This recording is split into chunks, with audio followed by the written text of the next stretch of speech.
Welcome, travelers!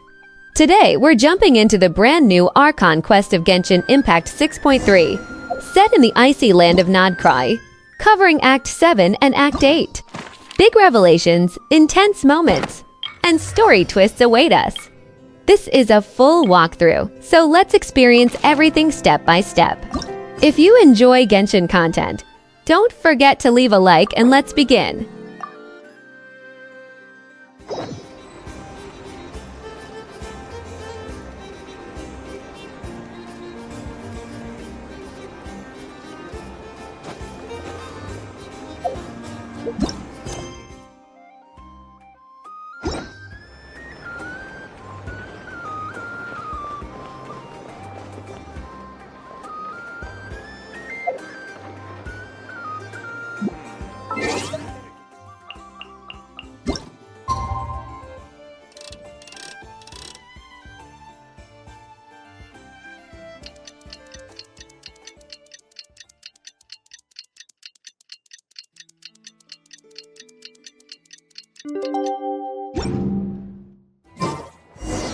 It's about time we headed over to the Curatorium of Secrets.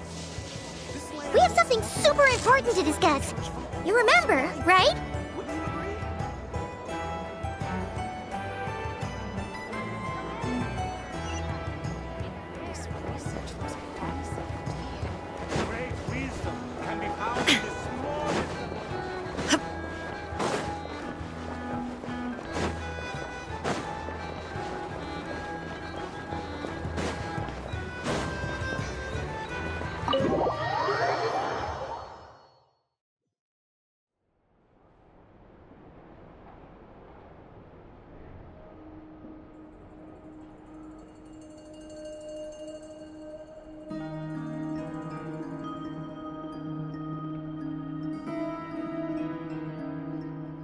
Looks like the gang's all here! Yep, all ready. How about you two? Green and good to go? Paimon's ready! Great, let's get rolling then. Great. Well, first things first. Wait. Someone's here. We heard your footsteps. Although... You've been here for a while now.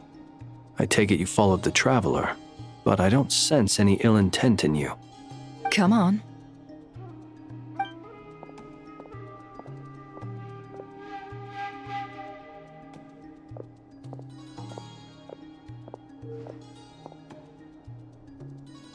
I figured it wouldn't take you long to notice me. I come bearing news from my lady, the Knave. Dottore went through the motions of returning to Snezhnaya, but it was obviously a facade. However, he has not returned to the Kuvaki Experimental Design Bureau, nor has he made an appearance in Nasha Town. Well, in that case, he'll be in his lab way up north. I always wondered why he applied for his own private pad. He was planning this all along. Tell them that Sandrone and I will go on ahead. If they still intend to pursue this matter, they should meet us at the research center in the northern tip of Nod-Krai. Nice of Columbina's two best friends to think of us. We appreciate the heads up. Our sincere thanks to the Fatui for your aid. Lady Damselette may have left our organization, but at least some of her colleagues remain genuinely concerned for her well-being. Not to mention that the Doctor's increasingly cryptic conduct gives us great cause for alarm. We have crossed swords many times before, but it's not personal. We're just on different sides. We don't lack humanity. And so, as fellow friends of Lady Damselette, it's only right that you should be in the know about this. Arlecchino's situational awareness has saved us a lot of trouble. I'll leave the map here with you. If you do decide to head to the research center, please proceed with caution. And remember, at least while you're in Nod-Krai, Lady Arlecchino's subordinates are your comrades if you want them to be. This is very accommodating of you. We can't thank you enough. Just doing my duty. I shall take my leave now. If you need us, you'll find us at the Experimental Design Bureau.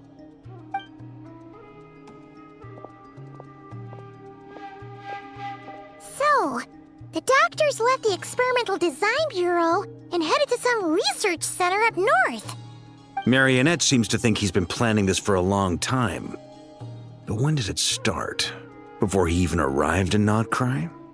It seems his loyalty to the Tsaritsa is lip service at most. Behind the scenes, he may even be working against her. Whatever his motives, we know that he's decisive and incredibly ruthless. Facing him unprepared would be a recipe for disaster. At this stage, it's difficult to predict his next steps. I suggest we split into 2 groups. We need some people to stay behind and guard Nasha Town. Well, as much as I'd love to help, infiltrating research labs isn't really my area of expertise. But at least take Cool Your Jet's Ducky with you. It should be some help during the battle. And as for Miss Inefa, I suppose you will stay to protect Miss Aino? Detecting operational logic. Protect Aino. Priority. High. Just in case, Servarka, I think it would be best if you stayed behind as well. You can leave the research center to us. I mean, I would have said the Knight of Berea should probably be out on the front line, but okay, fine. Leave Nasha Town to me. Be careful out there, okay? If things get out of hand, fall back right away. Yehoda will be on hand to assist you. In my absence, she can handle any intel gathering work. You got it, boss. You guys make sure to get back here in one piece, all right? We will. Things are moving fast. We'd better head off soon if we hope to keep pace. So, it's infiltrate a secret research facility, or... Yeah, all right. Paimon will help out here instead. Sounds like it's gonna be a pretty intense fight. We all have to bring our A game here. So, anything you need to wrap up before we leave?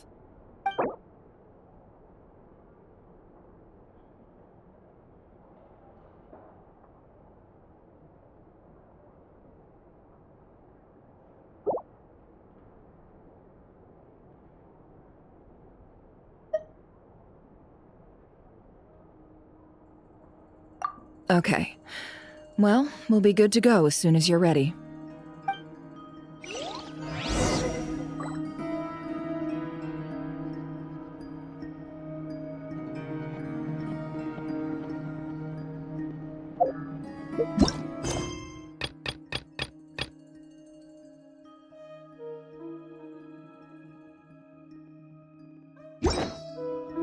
We all have to bring our A game here. So, anything you need to wrap up before we leave?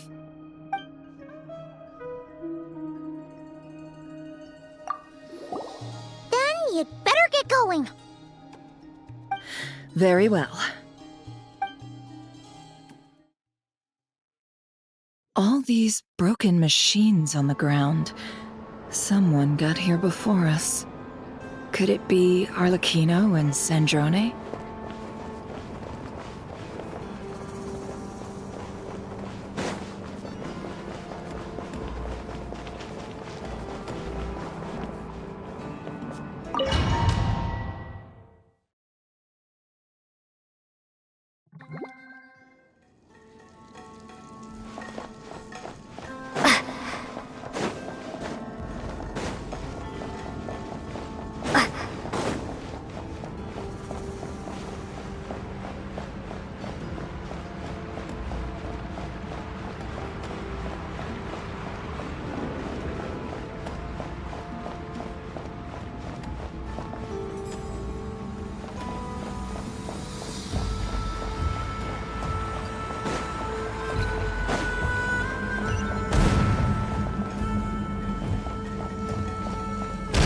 That's quite a welcome party.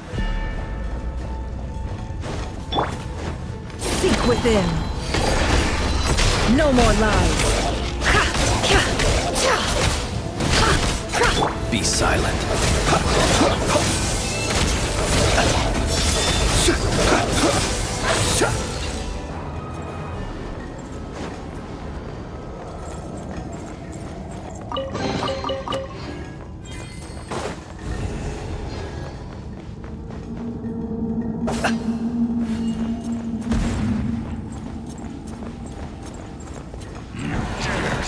Observe.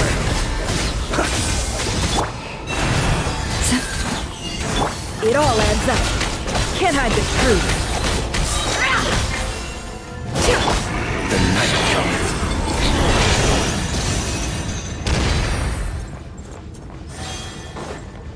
Get back! I said get back! Do you hear me? Why isn't it working? No! Don't come any closer! Don't!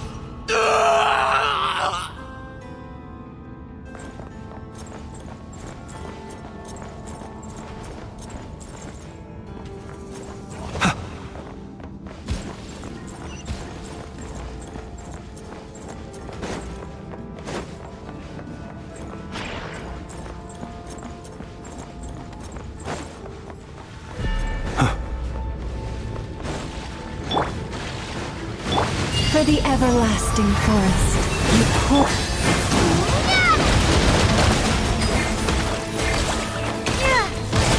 Close your eyes.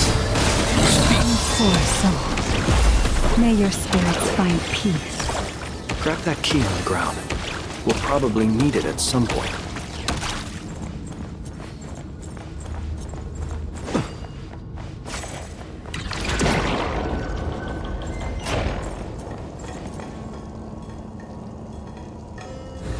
Watch out. There's no way through. Let's go around.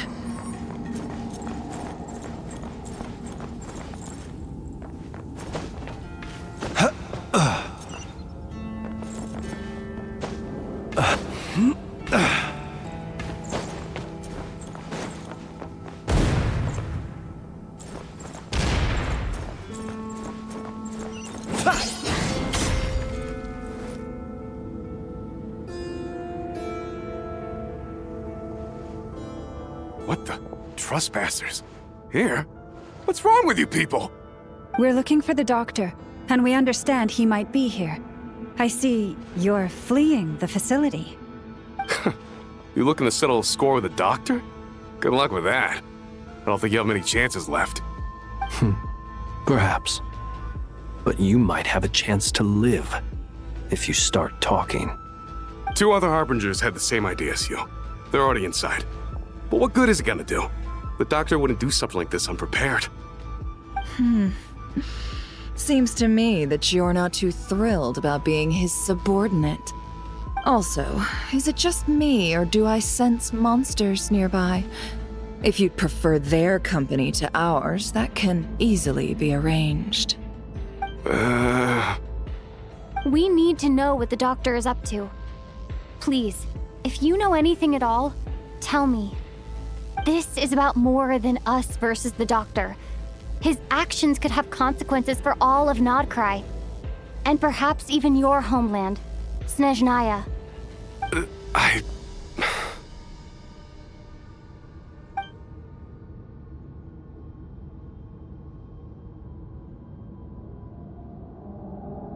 He's building something.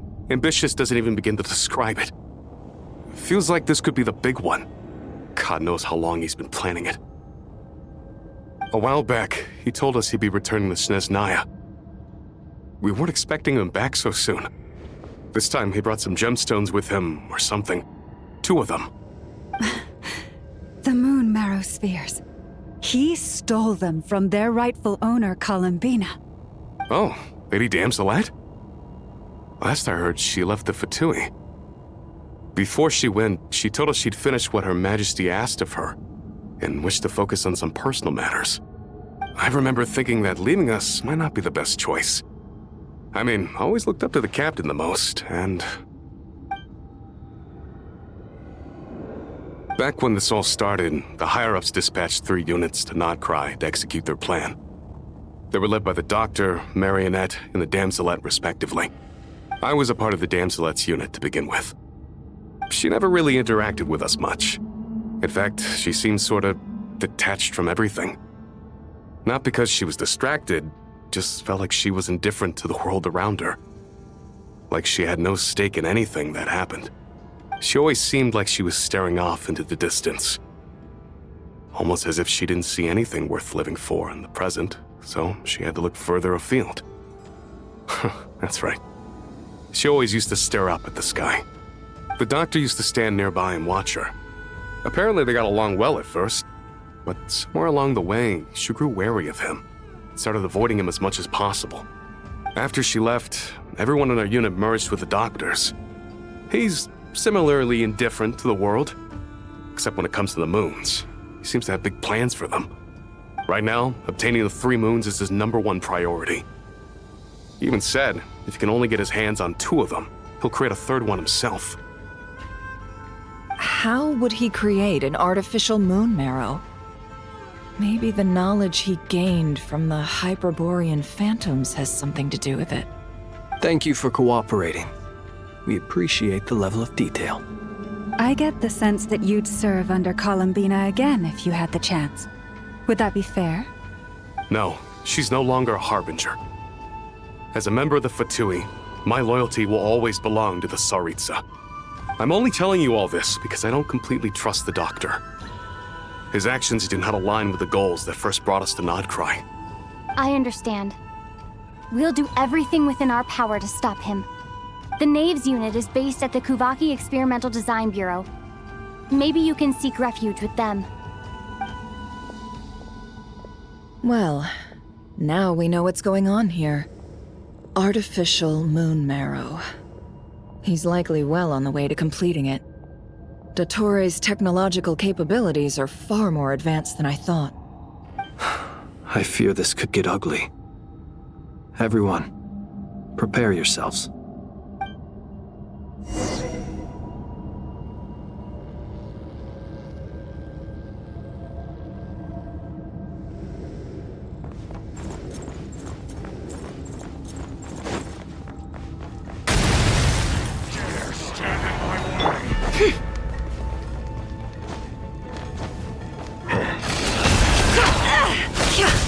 No more love.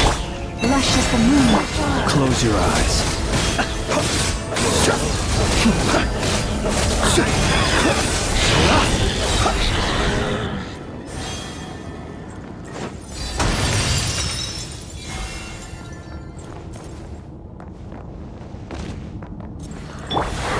The deception ends here.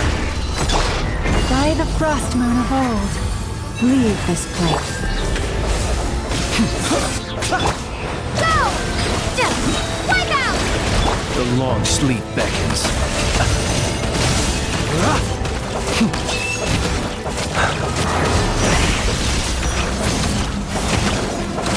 Observe. Be silent.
Welcome, one and all. I've been expecting you. I hope my humble research facility is to your liking. Yeah, we really appreciated fighting our way in through a horde of monsters. The gall! You expect us to believe you've just been patiently waiting for us? Of course I have. Should I be worried about something? Everything seems to be going quite smoothly so far, and you've shown up right on schedule. First Sandrone and Arlecchino, now you. Ah, quite a surfeit of guests I've had today.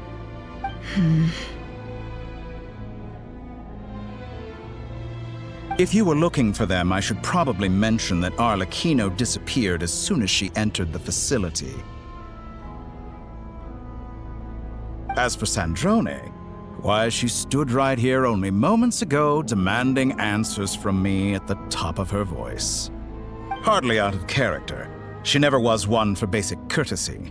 But I have to admit, I was a little surprised to see her showing concern for someone besides herself.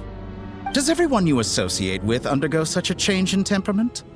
Speaking as a researcher, I have to say, it is not a change for the better. It threatens one's ability to remain objective. Well, since you ask... So you've got your hands on the moon marrow, and now you're claiming godhood. Don't you think that's a bit of a stretch, Dottore? I must protest what you are insinuating with that phrase, claiming godhood. I am not claiming anything. I am stating a fact. You're a researcher. I'm sure you appreciate the distinction between the two. Huh? Wait, you really think you're all that? You'll excuse me if I'm not being a polite little lady for you. We're colleagues. We both know what kind of person you are. By the same token, I knew you'd respond along those lines. You and I both understand that facts speak louder than words. To that end, I've had my people send you a small gift. It should go some way toward helping you understand my present position. What gift?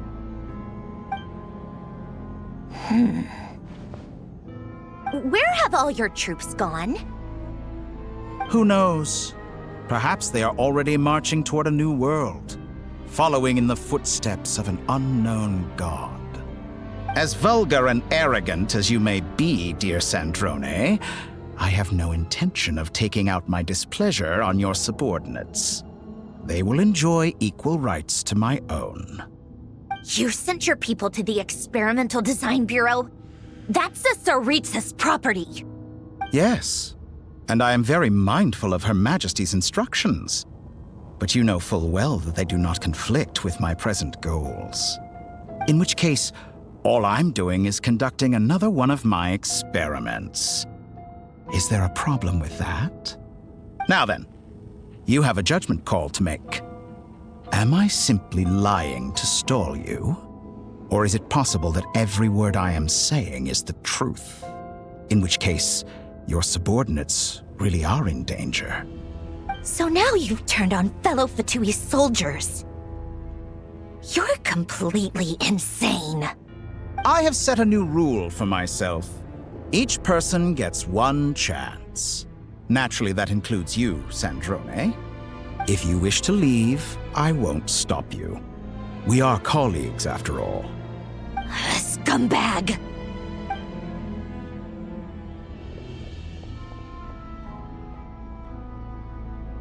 Still, I hadn't counted on Sandrone sparing any thought for the people of this world. Shame. I always found her self-centeredness to be one of her few better qualities. How can she ever hope to achieve greatness when she's so obsessed with protecting her little design bureau? It's more than a little disingenuous to speak of achieving greatness while taking hostages. Or does honor no longer mean anything to you? Honor? I have the marrow of 2 moons in my possession and will soon complete the construction of a 3rd. I will be the god of a new world. And you speak to me of honor? How charmingly naive. Those are sacred relics. You do not deserve them. In my view, many in this world do not deserve to be alive. And yet, I mercifully permit them to go on living, do I not? You'll come to regret your actions. Will I now? Let's see if you can make me.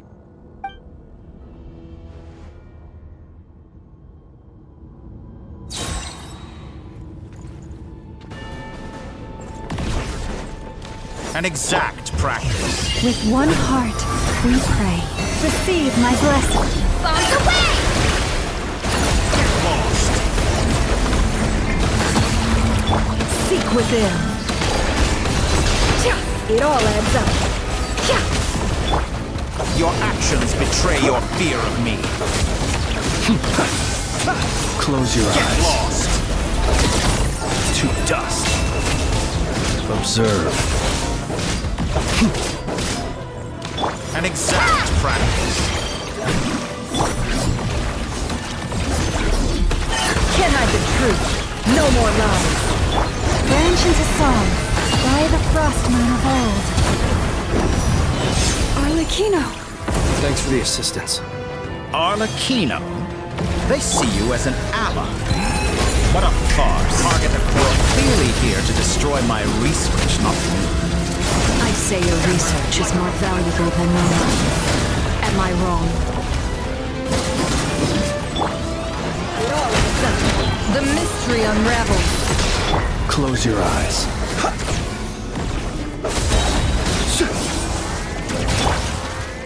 I better wrap this up.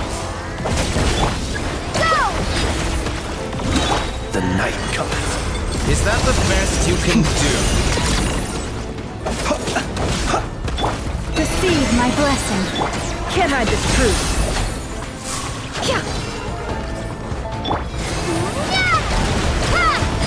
For the everlasting forest. Branch into Is this song. all it takes to tire me? Laid bare. Everlasting Target as the acquired. moon. Transfixed. You won't feel a thing. I Observe. expected so much more from you. Be silent. You poor lost lamb. Seek within. No more lies. Can't hide the truth. With one heart, we pray. Forest, protect us. Observe. Dottore is too powerful with the artificial moon arrow in his arsenal. Fighting him is futile. Quickly!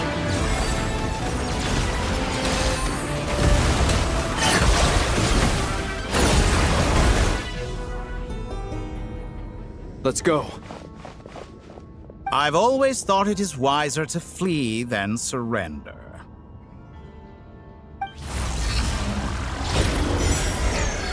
Watch out! What the? Forget about me! You should... Where's the traveler?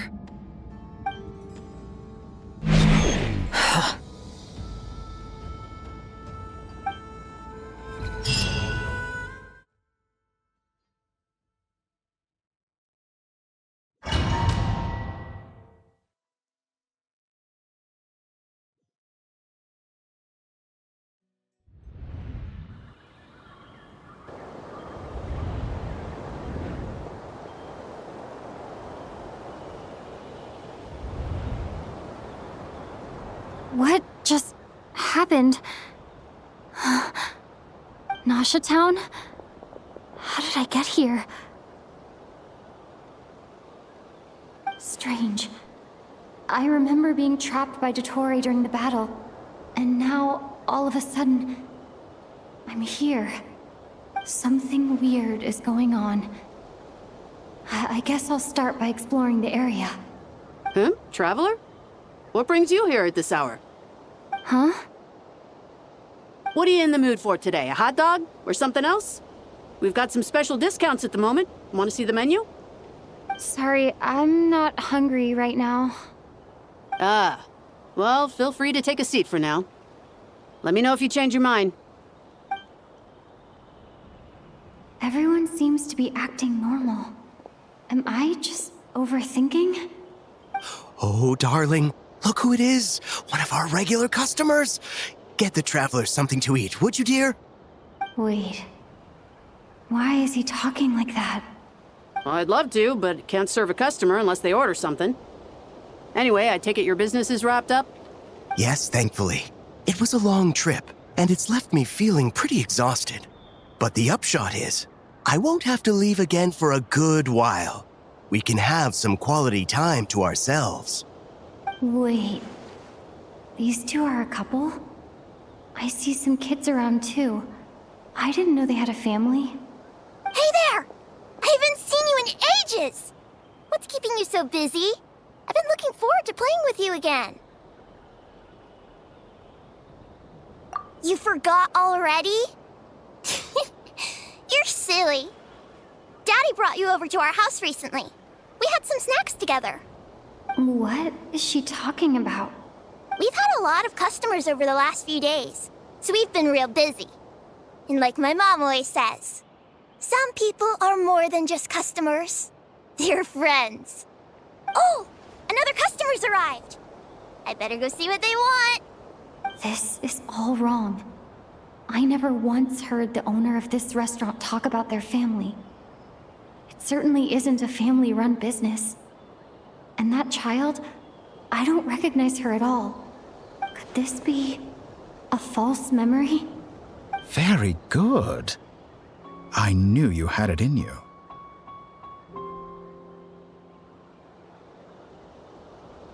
Aren't you going to try the house special? When did he show up? No, none of this is real. You don't seem to like it here. That's fine. We can change venues.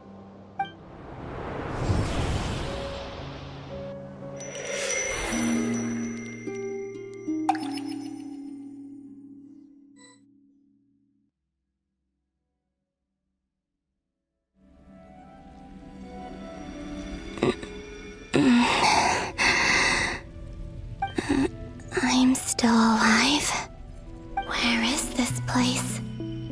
It took all my strength to open the moon gate, and then I leapt into it. So this is the moon's reflection? The mysterious realm beyond the gate?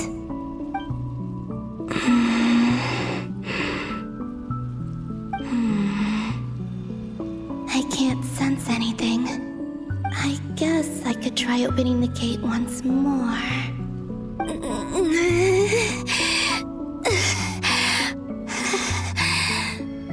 No response.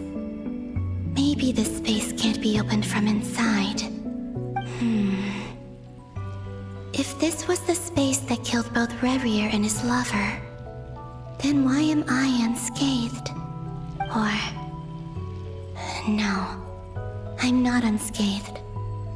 Even the air here feels frozen in place. There is nothing here with which I can restore my power. I should conserve my strength and proceed with caution.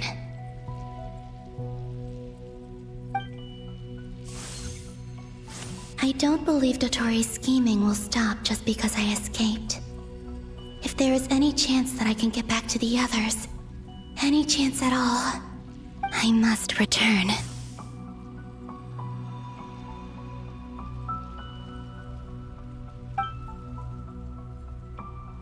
Emptiness, silence. What is this place? Or maybe the real question is, what is it for? What's this? Looks like it responds to my power.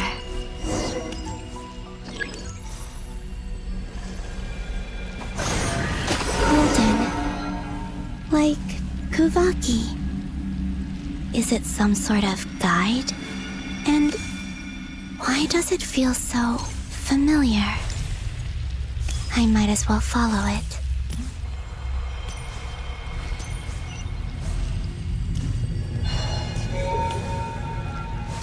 Where does this lead? Could it be the exit?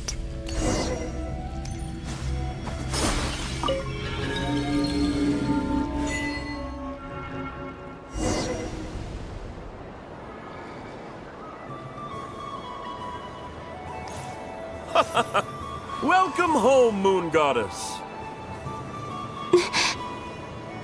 Is this Nasha Town? But isn't Moon Prayer Night over already?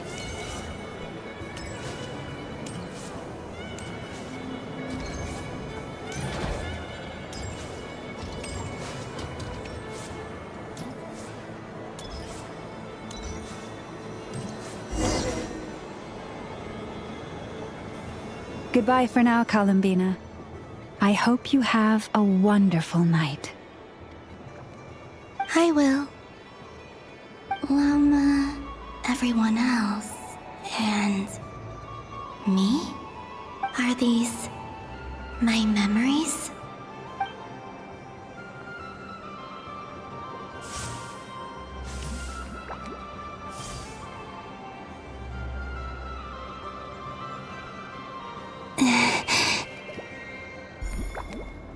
I can't touch them.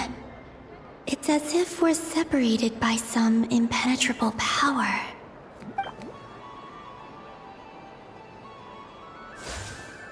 Over here! Over here!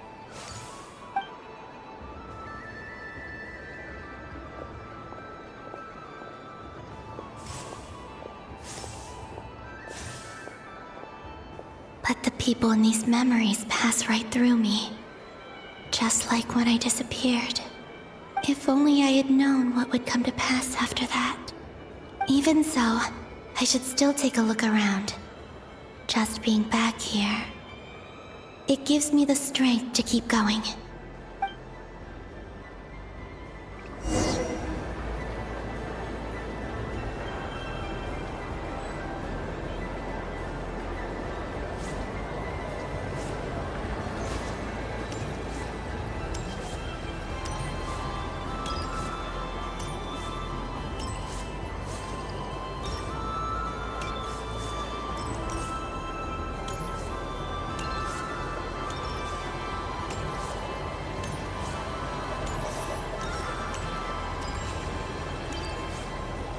Welcome home, Moon Goddess. Oh, you're the genuine article. Alice was right. This moon prayer night was worth watching after all. Oh, yes. That was the fortune-telling stall run by Barbeloth from the Hexen Circle.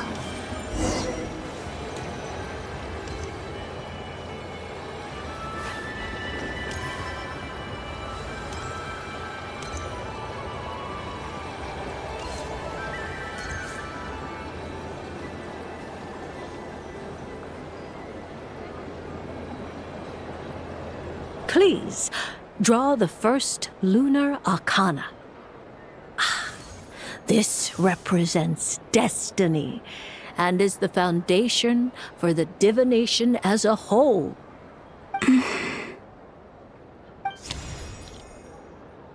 My destiny.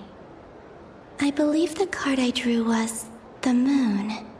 Now that I think about it, Barbeloth's divination was absolutely right. It's almost time to draw the last card. The one that represents the future.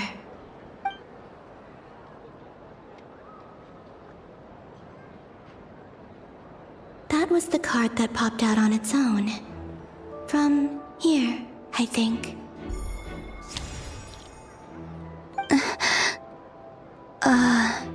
Kuvaki Pulse? What? Fascinating. I've never encountered this before in my role as a diviner. What's going on? Did that card leave the deck? Because of my influence? All I did was try to touch it, and then... Maybe this memory space is not untouchable after all. Are there weak points in the barrier? Or... is it possible that there's more to this space than my memories alone? This card is death. I need to get to the bottom of this. I'll try touching something else.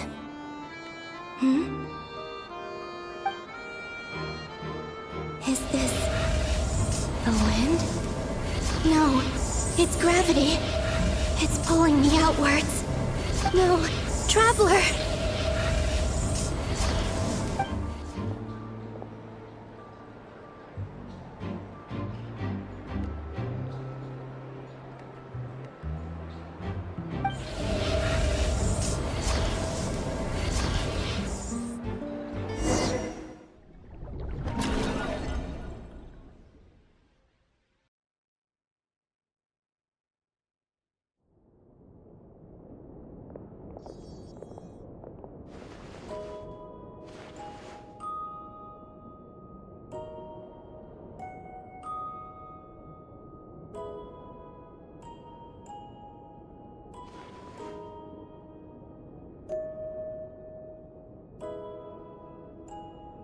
Paimon, listen to me.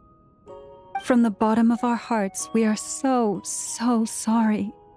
We completely understand how you must feel. The Traveler is trapped, and we all feel responsible for it. Don't say that! Paimon's not a little kid! You didn't leave her behind on purpose! There was nothing you could do!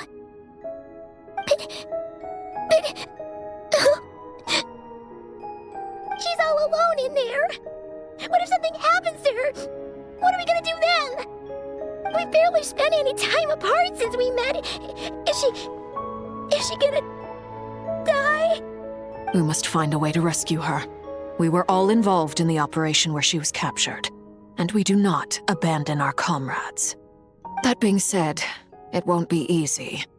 Through conversation with the others on our return, we've arrived at a basic idea of what we're up against. Dottore's lab has clearly been in operation for a lot longer than we realized. We found many monster samples stored there. In all likelihood, they were materials he used to research his latest technology. We also know that through his contact with the phantoms of Hyperborea, he gained knowledge about the moons and certain Hyperborean technologies. Using this knowledge, he then fashioned an artificial moon marrow to serve as a replacement for the frost moon beyond the sky. Unlike Columbina, Dottore is not being rejected by Teyvat. And even with 2 of the 3 moon marrows, his power far exceeds all of ours combined.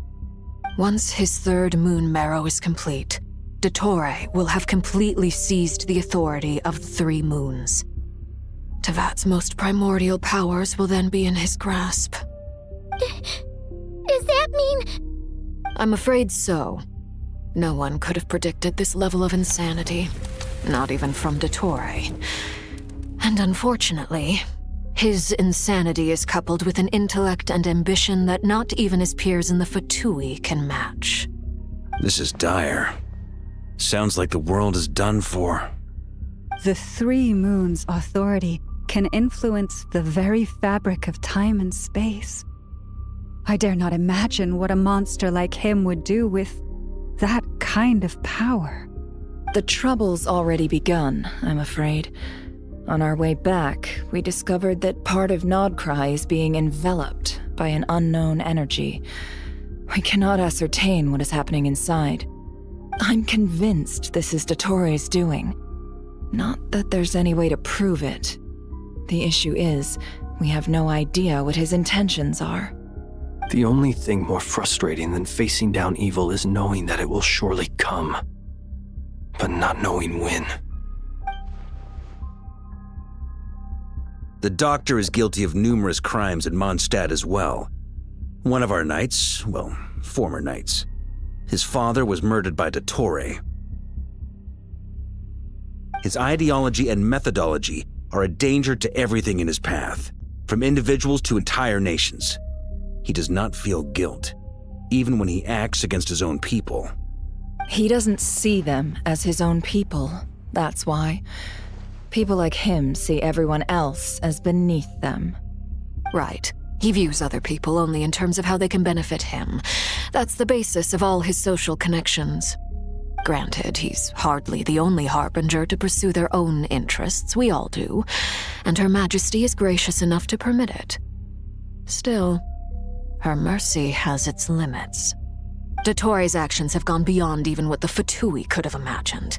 Usurping divine authority to become a god.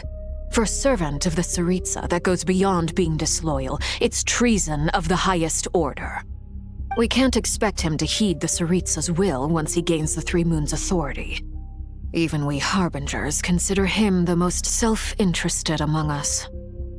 Poor Traveler. Of all the people to get caught by... We have to go save her! Right now! Please! We gotta find a way! Paimon, I promise you, we are with you all the way. I get how you feel. I do. But it's gonna take more than strong emotions to take down an enemy like Dottore. What we need now is more information. Right. We can't even guarantee he's still at his research center.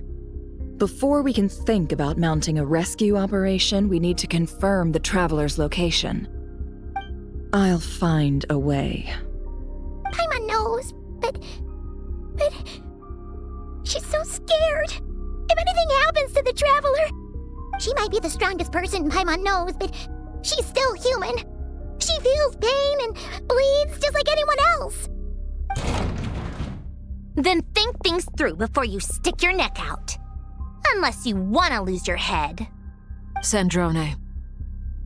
Miss Sandrone, you're okay? Put the stuff over there, and be gentle with it. Am I okay? As you can see, I've had to move my whole livelihood out of the Experimental Design Bureau. It's been swallowed up by Dottoro's energy field. If I'd left it any longer, I probably would have gotten stuck there. Ugh, Dottore always goes a little loco when he finds a shiny new toy. Not that he'd ever admit that. But this time, he's gone full psycho.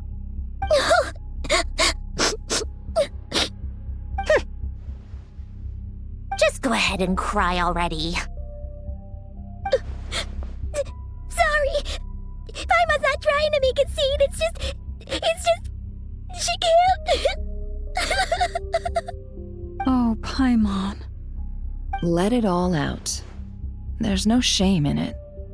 When you're overwhelmed by fear and despair, crying can help get it out of your system.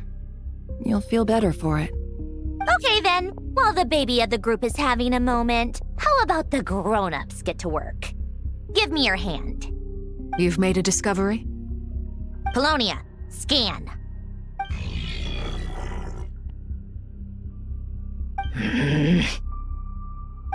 You, hand, now. Oh, I thought you'd never ask, my lady.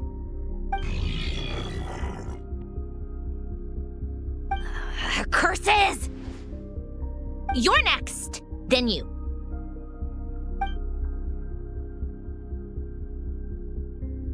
Dottore, you son of a...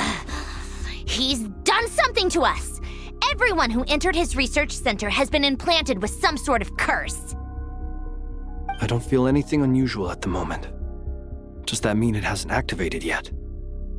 Is there a way to figure out its purpose and what might trigger it? My best guess is Dottore created it using the Moon Goddess's powers. 1 second, analyzing.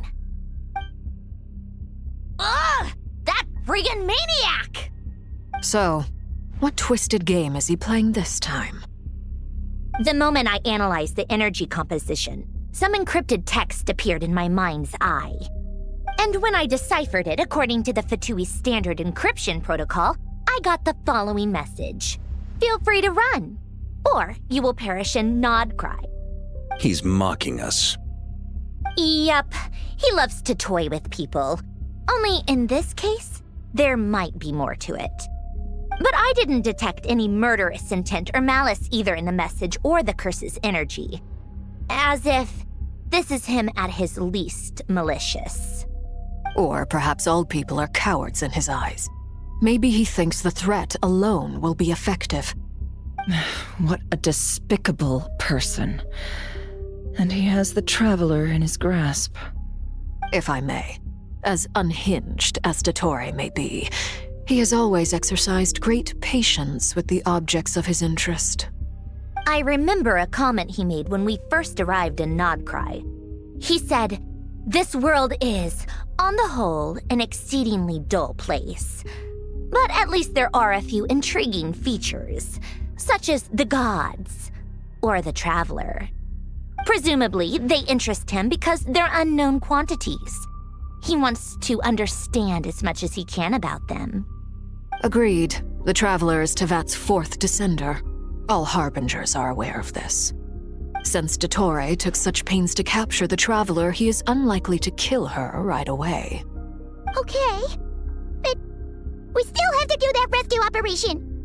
Of course. I also think we need to read between the lines with Dottore's message. If he's encouraging us to run, that means we mustn't leave Nod-Krai under any circumstances. My guess is, his curse will only trigger if we leave.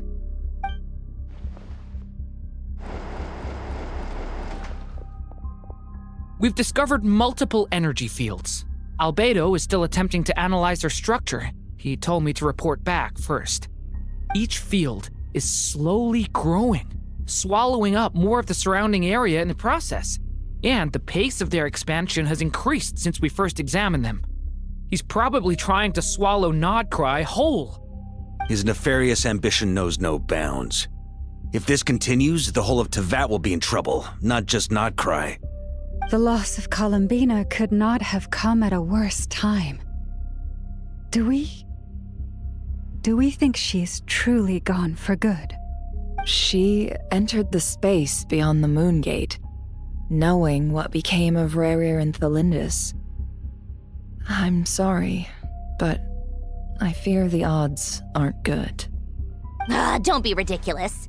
If I know her, she's busy finding a way back as we speak just so she can annoy me. She isn't dead.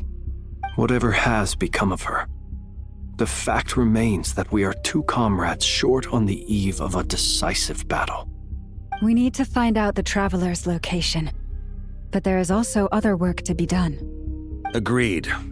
Whatever Dottore planning, we have to get the local populace somewhere safe.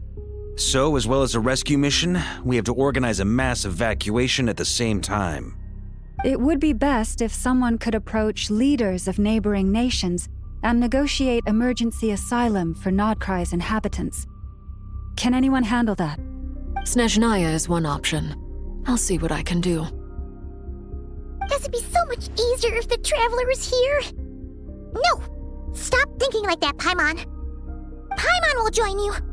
She's pretty well connected thanks to the Traveler. Maybe it'll come in handy. Either way, that's what the Traveler would do if she was here.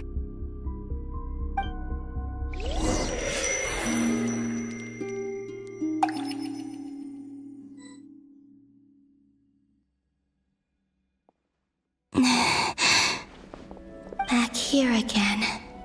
That gravitational force that pulled me back. Is this where it came from? When I saw that memory of Moon Prayer Night, I think I influenced reality. Was it just a coincidence? Or if only I could have sent the others some kind of warning on Moon Prayer Night, maybe we could have stopped Dottore. I feel so heavy. Does entering that space consume a lot of energy?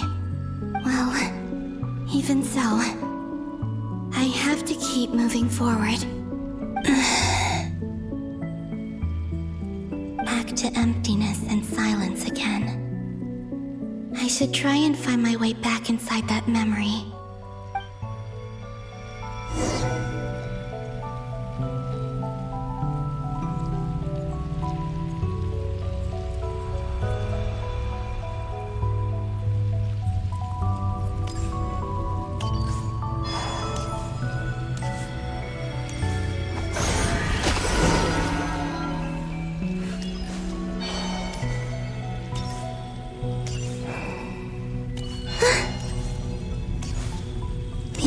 From last time isn't showing up.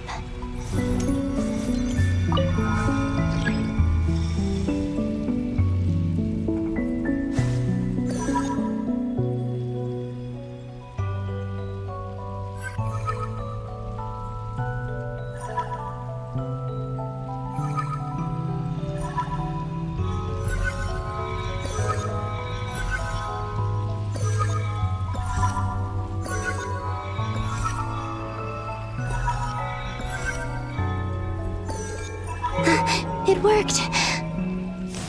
Hopefully I can stay inside for a bit longer this time.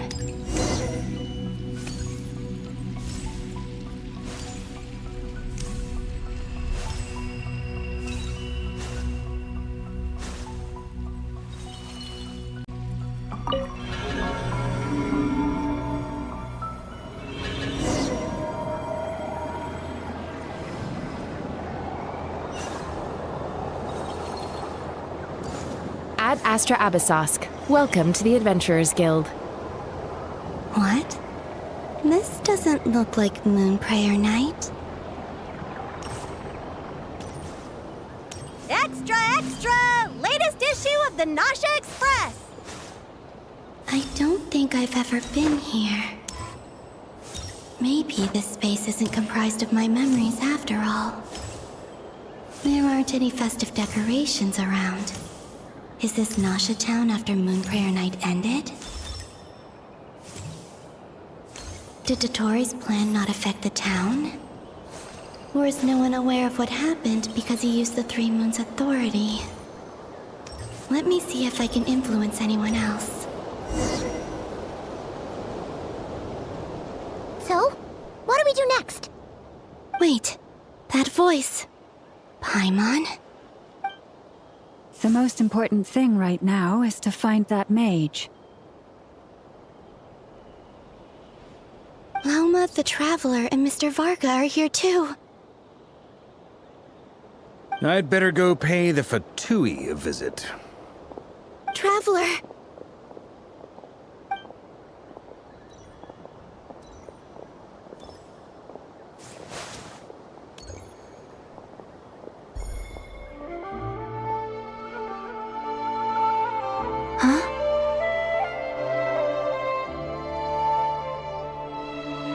Columbina?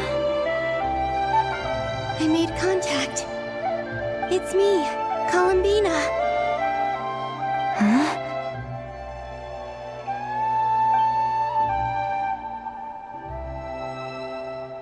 Traveler?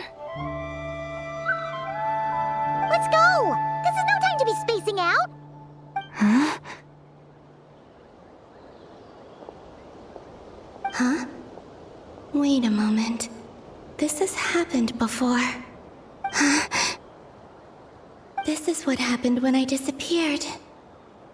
I stood right over there, thinking that no one would ever find me again. It was only when she called my name that I decided to follow them. But did she turn around because she sensed my touch just now? Is it really possible that from in here, I can change the past? If I keep following them, maybe... Huh? It's that gravity again.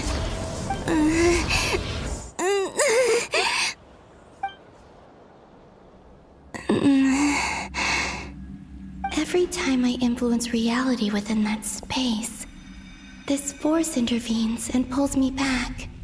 It's as if it's trying to stop me from leaving.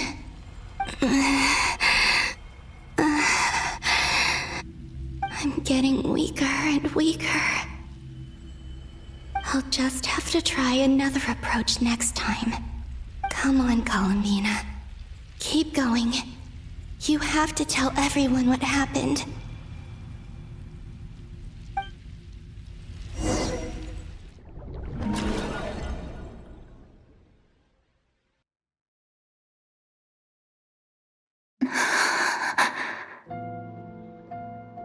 Suddenly, I've been plunged into darkness, alone. It feels strange, as if something has grabbed hold of me. Is Dottore now powerful enough to interfere with space itself? Look at you, standing so still in total silence. I almost didn't recognize you. Hello there, traveler. He seems to be in a good mood. Wait, what's that behind him? Ah, so you noticed. This is the completed Triloom. 2 primordial moon marrows and 1 artificial specimen. You are wary of it. Good. Maintain that reverence. You performed well in that recent battle. Brave and reckless as always. Courage is the sign of a true hero, and impulsiveness is the hallmark of those who strive to advance. I say this not to belittle you. Most creatures are far more timid by comparison. 3 moon marrows. Does that mean the artificial one is now complete too? Well spotted. What do you think? For a replica I built myself, I dare say it looks the part. Dottore, are you planting illusions in my mind? I have no interest in fooling your eyes. On the contrary, I hope to show you the true essence of all that you see before you. Is this not a beautiful city? People live in peace and find joy in their work. The streets are safe. People can even leave their doors unlocked at night. You might say it is the Elysium everyone dreams of. All available data indicates your values and worldview conform with the mainstream. This kind of society should be quite to your taste. False beauty is deceitful. Lies are to no one's taste. I wonder, is it your moral standards that are too high? Or your expectations of reality? Answer me this. If someone existed in a sweet dream from the moment they were born, a dream in which they never once felt pain, which do you think they would consider superior? The dream or the reality? That's pure sophistry. It has nothing to do with your actions. As I suspected. You have yet to understand all of this for what it really is. What do you want from me? You sound impatient. Do you think the only reason I'm keeping you is because I want something from you? If it's not, then why haven't you killed me yet? No one can stop you if you're as powerful as a god. I'm delighted you recognize that fact. I believe we last squared off in Sumeru. Ah, the memories. How time flies. You and I have both grown. I'm not surprised that Arlecchino and Sandrone worked with you. You've always a way of slowly but surely ingratiating yourself with all levels of society. People laud you as a hero, but I suspect there's more to it than that. Oh, but to be clear, I don't say that to flatter you. Do you always give your opponent an appraisal before you deal the final blow? Call it a long-time habit. I'm a researcher, and one of my duties is to give an objective assessment of my subjects. But you misunderstand. We are not opponents. Not at this moment. I just want to talk. Think back to Tartaglia, Arlecchino, Capitano, Colombina, and now even Sandrone.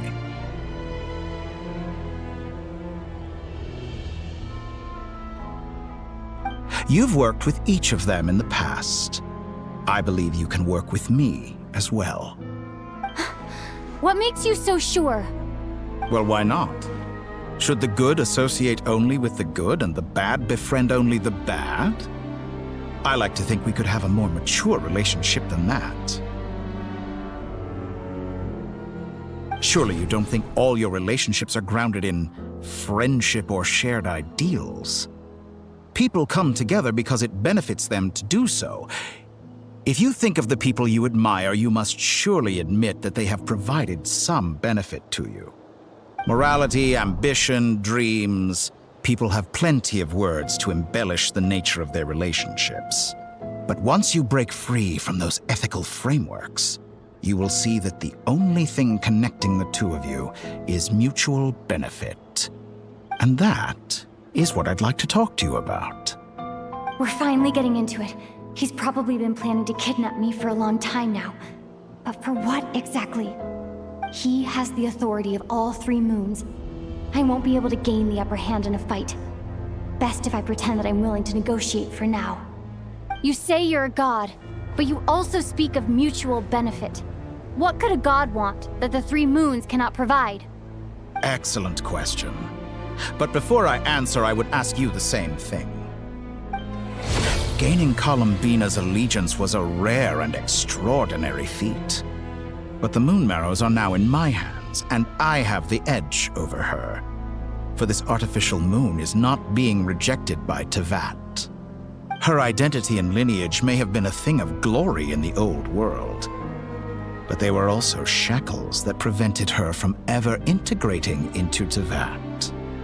I, on the other hand, you may view me as a thief, but I have overcome that limitation. So what is it that the 3 moons cannot grant you? What stops you from negotiating with me to get what you want? I don't make deals with lying psychopaths. That's quite an accusation. Are you expecting me to get angry with you? Well, this is one aspect in which my personal growth has served me well. In the past, my less mature self might have been disappointed, perhaps even angry, over a small setback like this. Like when you and Lesser Lord Kusanali joined forces to oppose me, for example. But things are different now. Just as the rich do not quibble with the poor, I no longer find myself perturbed by these trivial affairs. Human relationships end with conflicts of emotions and interests. But relations between humans and gods are different. And ours is even more unique. I have ascended to the highest heights and laid claim to unprecedented horizons. And you were no ordinary person to begin with.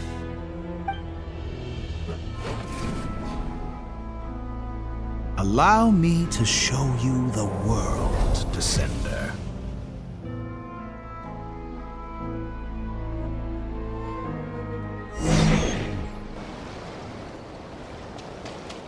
To stand, walk, jump, sit, and lie down. These are the most common of behaviors.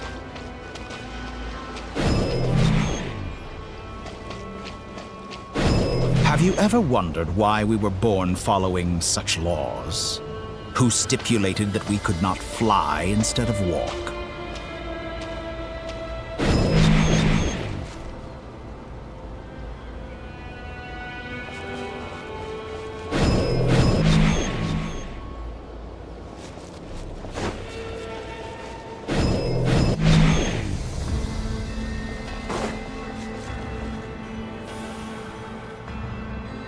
Someone of your talent and experience must surely know of the 4 great rulers who serve the heavenly principles.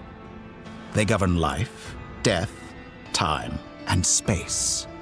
One wounded by a blade will die from blood loss or infection, and one who falls into a lake will drown in agony. The elderly wallow in solitude, and the solitary age faster. Eventually, new life is born, only to embark on the same path of suffering. These 4 divisions anchor the world and shackle those who live in it. But they themselves transcend its boundaries, squandering the power bestowed by the heavens. All who live yearn for equality, but unless the gods prostrate themselves and profess that they are mere servants of the living, equality can never exist. Who makes the rules we must live by? Who has the right to restrict us? The limits of the body can be rejected.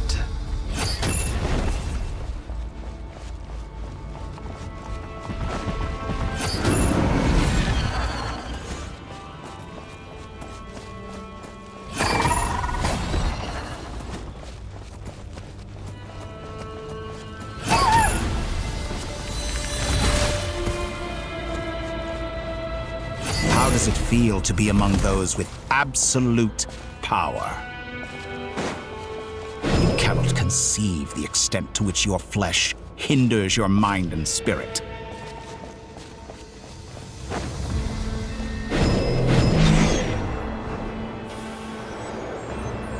Only by discarding our useless, primitive eyes can we perceive a new world. How narrow-minded we all were in the past. Why should the final answer of the world not be the power that predates those of life, death, time, and space? The power of the Trilune. Through it, I have glimpsed new experimental possibilities.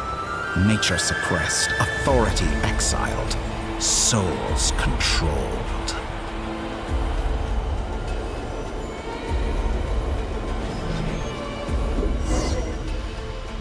You know, I heard recently that a group of critics reviewed countless stories and drew an interesting conclusion.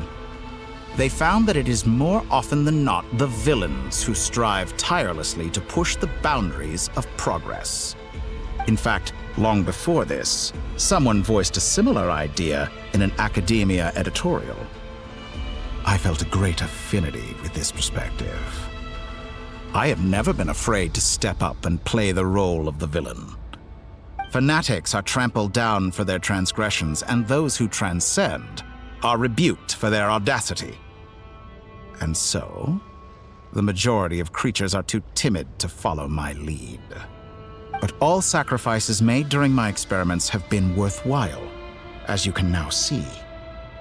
I can offer you something new, something unique, precisely because I am a villain.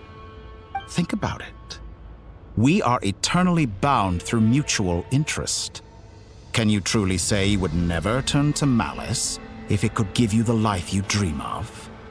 After all, what value do perfection and purity really have? They are fragile and feeble things, utterly tedious. I say, better to be governed by a flawed humanity than a gnosis. The true seeker of knowledge is the villain who undergoes countless tribulations in pursuit of their goal. I'm sure many people have told you that you're different. Because I'm a descender? Exactly. Very clever. But what has that got to do with you? I do not conceal my wicked deeds, my selfish desires, or my greed. A true researcher must act as I do if they are to understand and speak of the truth.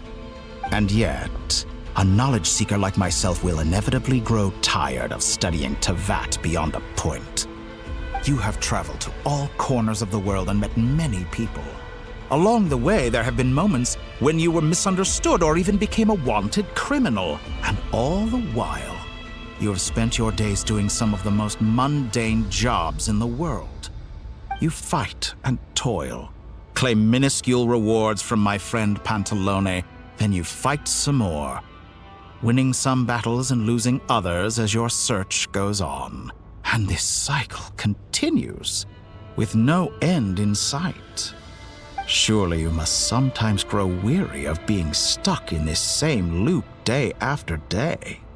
We're completely different. I embrace everything that life throws at me. I am engaged in every step of my journey. How does that make us different? I too embrace what life brings, researching everything that interests me. Think of all the novel things I've managed to create, like the artificial moon marrow. Don't you see? As unique a specimen as she was, even Columbina is not irreplaceable. Take that back. She's gone because of your actions. I didn't say that to anger you. Though admittedly, I don't see what there is to be angry about. Anything Columbina could do for you, I can do better. I know what your ultimate goal is. You wish to walk the path your brother walked and seek answers from him at the end of that journey, don't you? Someone like you could never understand what it feels like to care about another person the way I care about him. Perhaps not. But that doesn't mean I can't help. I could find your brother right now, bring him before you, and make him give you the answers you seek. Don't be so presumptuous. You'll never begin to understand the situation between us. Oh, no. This is no presumption. I'm only offering what I know is possible with the power of the Trilune. But it seems like you would sooner continue with your journey through this world. Why? Do you truly desire this journey? Or is it simply a necessary process from which you cannot escape? Think of all the time and energy you have spent, everything you've had to endure just to make it this far. Is this really what you want? Or has your hand been forced by the promise of that final answer? Yes, you have made many friends. But do they ever spare a thought for the void in your heart and what it yearns for? What you want is not friends. It is family. But do they know this? I, on the other hand, am far more considerate. Join my experiment, and in return, I will bring your meaningless journey and all its struggles to an end. This is a malicious attempt to manipulate me. But at the same time, he's stating some very human truths. Of course, he's right about my predicament. How can I deny it? I have faced ungrateful strangers, never-ending troubles, an endless quest for answers. I want to see him. After everything I've been through, words can't describe how much I miss him, how much I want to be reunited with him. Wherever you are right now, do you miss me too?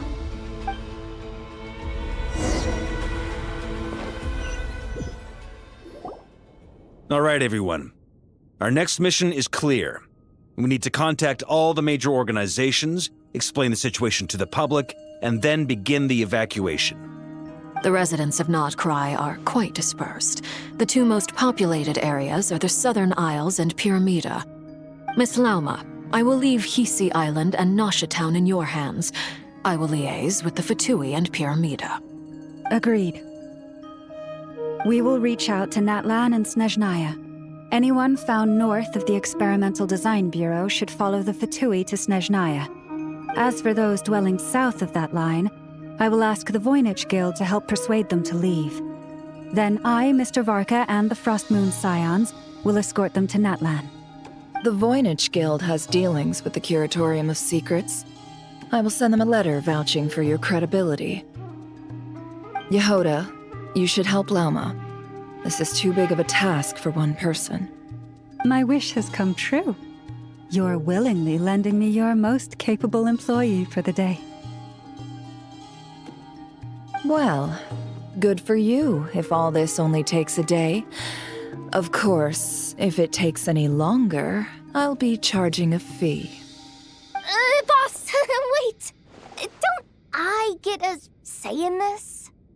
Oh, I'm sorry. Something to add, Yehoda? Well, no one's more important to me than you, boss. And remember how Lauma healed your eyes after that big battle? I think that's worth at least 2 or 3 days' work for the Frostmoon Scions. Are you completely incapable of acting in your own self-interest? Or do you simply devalue your own labor?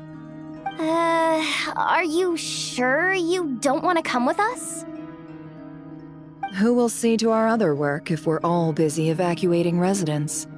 Sandrone insists that Columbina is still alive, and we have a traveler to rescue. There's much to be done. But boss, I'm just worried that... Well, Nefer, I'll link up with you once my tasks are complete. What makes you think I'd need you to do that? I'll need it. And considering the way you approach certain matters, I think you'll be better off with me present. That's quite enough. Just focus on your work first. I bet we're in for an uphill battle here. But we can help out too. Inefa and I are gonna help Nasha Town's residents carry their stuff. Loading schedule. Store essential local research data and technology samples, then escort the people to Natlan. Understood. I will execute this to the best of my abilities. Great stuff. Thank you, ladies. I've contacted the Lightkeepers. A colleague of mine will join us shortly. I will persuade them to conduct a thorough search of the region to ensure that no civilians get left behind. As for me, I guess I'll be making an early return to Sumeru. I think it's important that someone informs the Dendro Archon of what's going on in Nod-Krai. Roger that. Someone should inform Mondstadt, too. Mr. Duran, can I trust you to handle that? I think you fly faster than any of us can run. As an added incentive, get there fast enough and I'll see about getting your gliding exam waived. Really? Ha! Mission accepted, sir. I intend to stay behind and help Miss Sandrone with her research. She has some alchemy-related questions that she'd like me to explore. She recognizes your expertise, then. I wish you a fruitful collaboration. Thank you. In truth, I was surprised to hear her express an interest in subject matter outside of machines. I believe she has been investigating some Fontanian technology recently.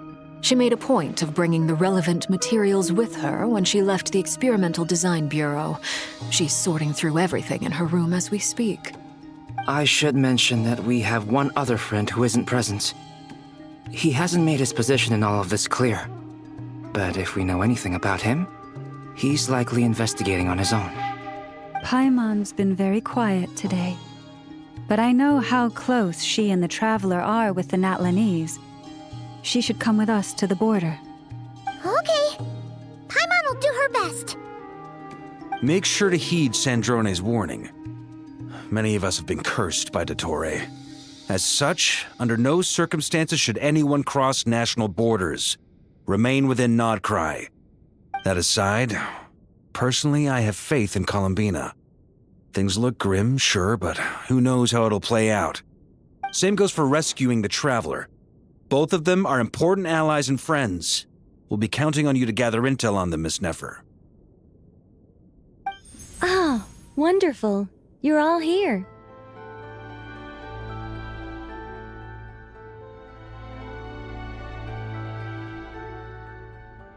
That voice again!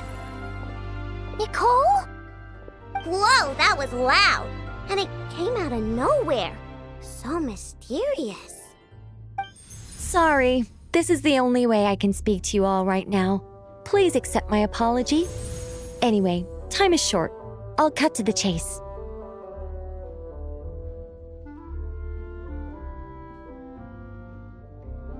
We're still facing quite a catastrophe here at the world's borders. Alice has roped in every Hexenzirkel member she can get a hold of. Except for me. She told me I had to come and help you all out as a matter of urgency. I quote, "You love talking, don't you? Well, now it's finally your time to shine. Take these. Make sure the whole party gets one each. You'll be in charge of making sure everyone stays connected." Huh? Is this a Dodo communication device? Scanning. Unknown device. Analyzing. Unknown device. Conclusion. Cute. Affirmative. It is cute and good. I believe that I quite like it. This is no ordinary Dodo communication device. It's my very own special modified version, specifically... sorry. I almost went off on another tangent there. Anyway, help yourselves.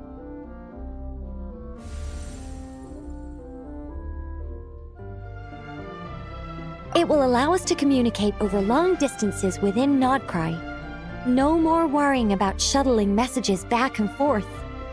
What astounding technology. Am I right in assuming that it relies on your personal abilities to function, Miss Nicole? Yes, exactly. Right on cue, Albedo.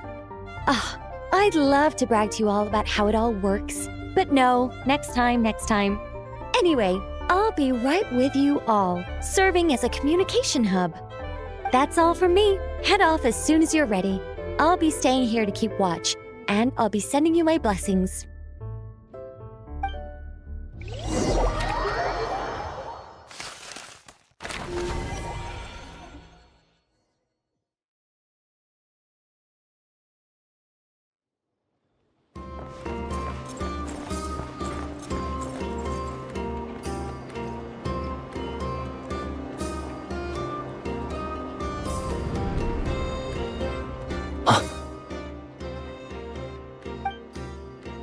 Sir Flint.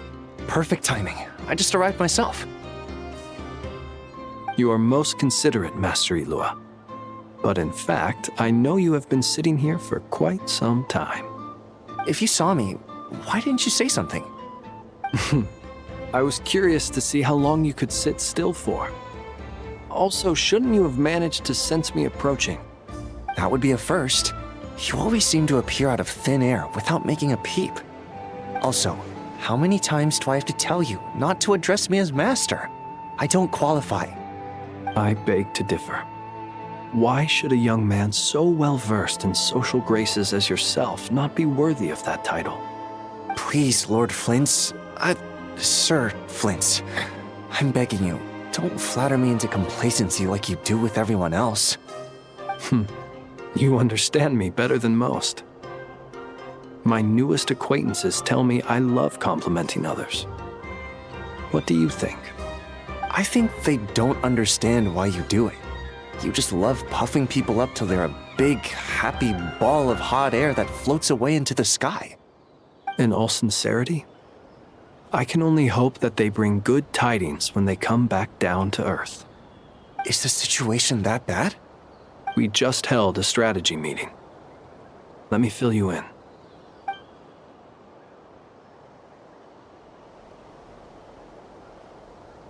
In short, we need everyone gone from Pyramida.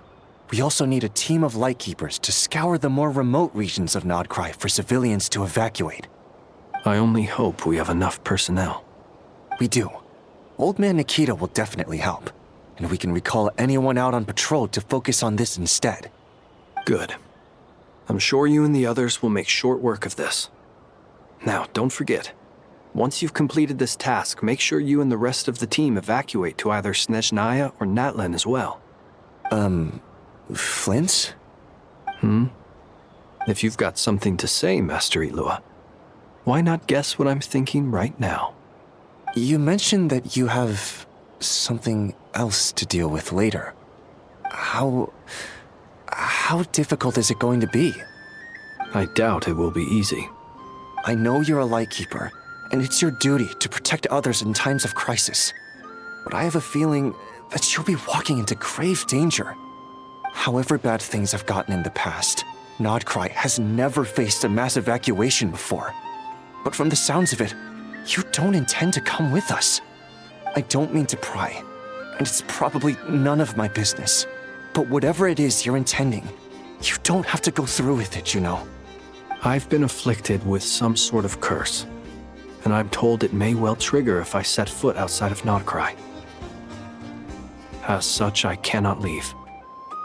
I have to act, if for no other reason than to fight this curse. What? No.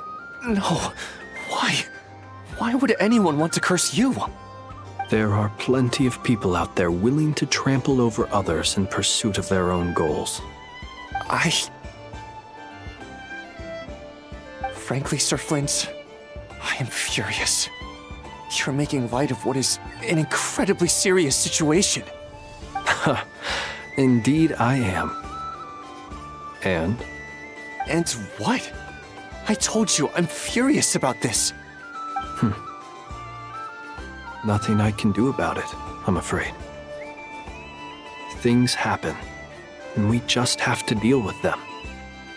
If you find yourself feeling angry, perhaps start by drinking a big glass of water. Hey, you mean you're completely unmoved by my anger? I'm devastated. Then allow me to express my sincerest regret. Come by the lighthouse sometime. We'll catch ourselves a few fish, have a little barbecue, play some cards, and bask in the sun. Maybe I need to spell this out. Lean in a little, Flint. Oh my, this doesn't bode well. Word is that you were caught up in a real horror show recently. People were amazed that you returned safe and sound. They've been debating whether you're even human. I've returned safe and sound from plenty of crises. When you say people, do you mean other people, or do you just mean you? Fine. I'll be frank. You're not human, are you? Heavens. Now that's a horrifying thought. You know what? Forget it. We'll revisit this once it's all over. A sound plan. Albeit a little ominous sounding. Just promise me you'll come back in one piece, all right? For you, Master Ilua. How could I refuse? Also, please pass my regards on to our colleagues. Tell them, thank you all for your assistance. Please put safety first as you proceed with the operation.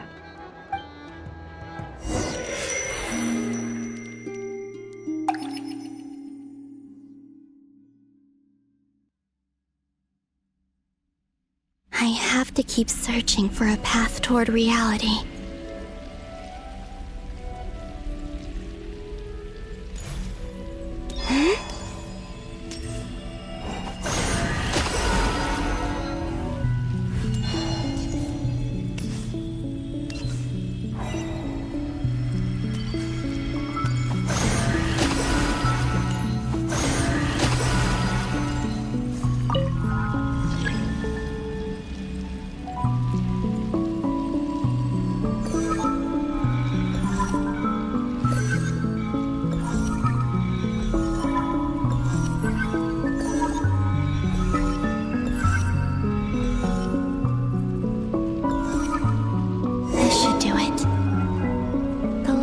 Times I tried to influence reality in this space, it consumed a lot of Kuvaki. I'll try and be more careful this time. I need to leave key clues behind using less power. I hope everyone still remembers what I said on Moon Prayer Night.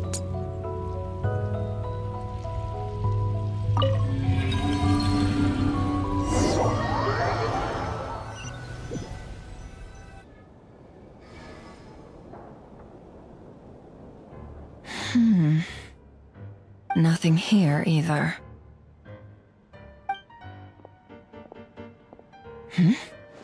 Flints? Ah, Miss Nefer. What are you doing here? Unless...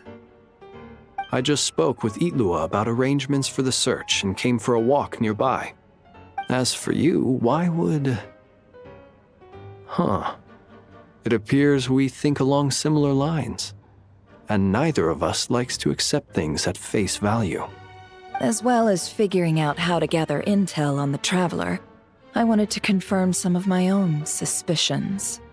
Also, we'll need to bring a lot of force to bear against Ettore, even if we're only looking to rescue the Traveler. We can't leave anything to chance. You don't think Columbina perished either, do you? I'm merely considering the possibility that she survived, just as you are. How much can we really know about a deity like her anyway? Do you remember what she said on Moon Prayer Night? About using moonlight to send messages to us? Of course. I think that's why we're both here. Where have you checked so far? I've been focusing on the outdoors. Anywhere the moonlight shines. I checked most of Nasha Town, but didn't find anything. I checked the Curatorium of Secrets, and a few rooms where I thought I might find some leads. But no luck here either. The only places I haven't looked yet are the rooms in the flagship.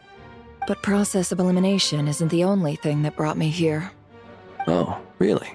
What's your other reason? After all that build-up, our mystery ally never showed up even once!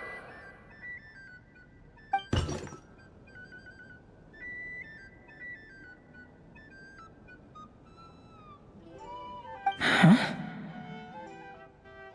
Am I imagining things?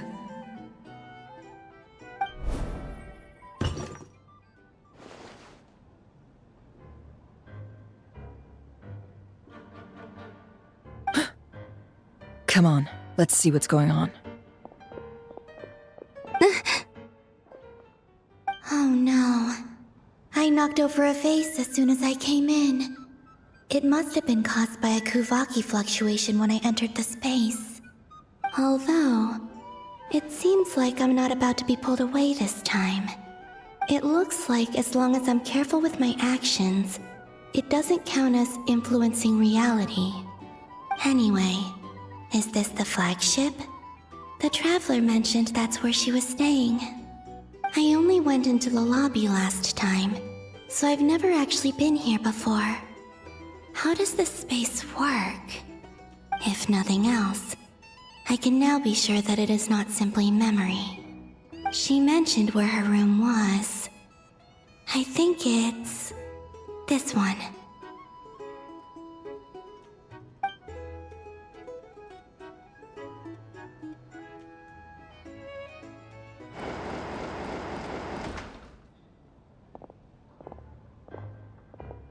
The door is closed, But if this is anything like when I disappeared, then maybe...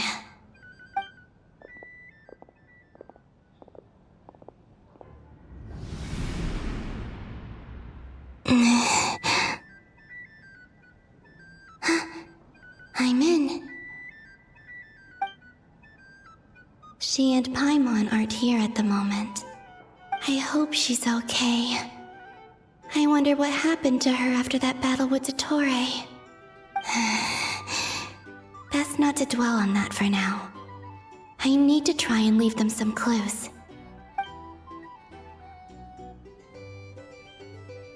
Please, Traveler. I really hope you find this.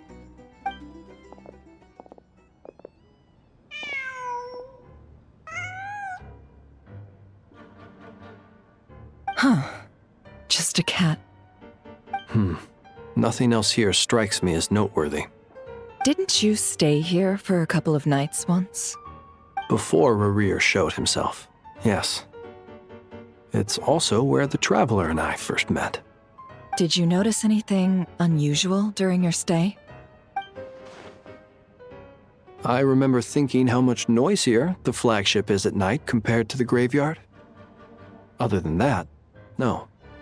The Traveler and Paimon were most congenial neighbors. This is where they've been staying, yes? Over here? That's right.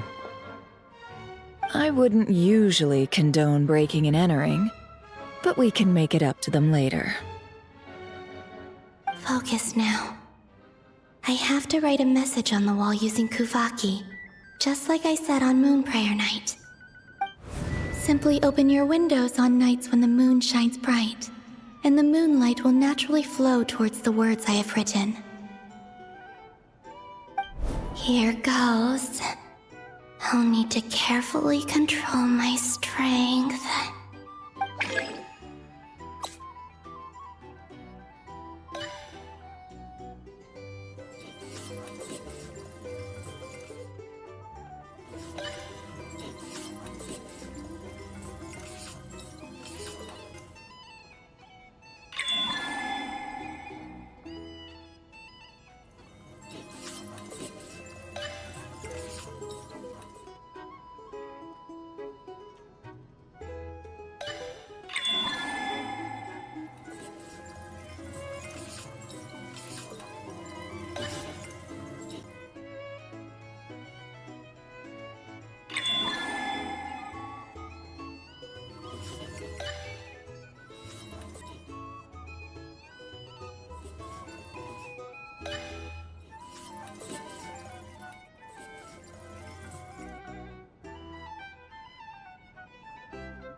There's a noise outside the door.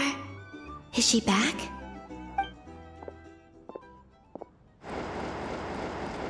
Please, you have to see these words.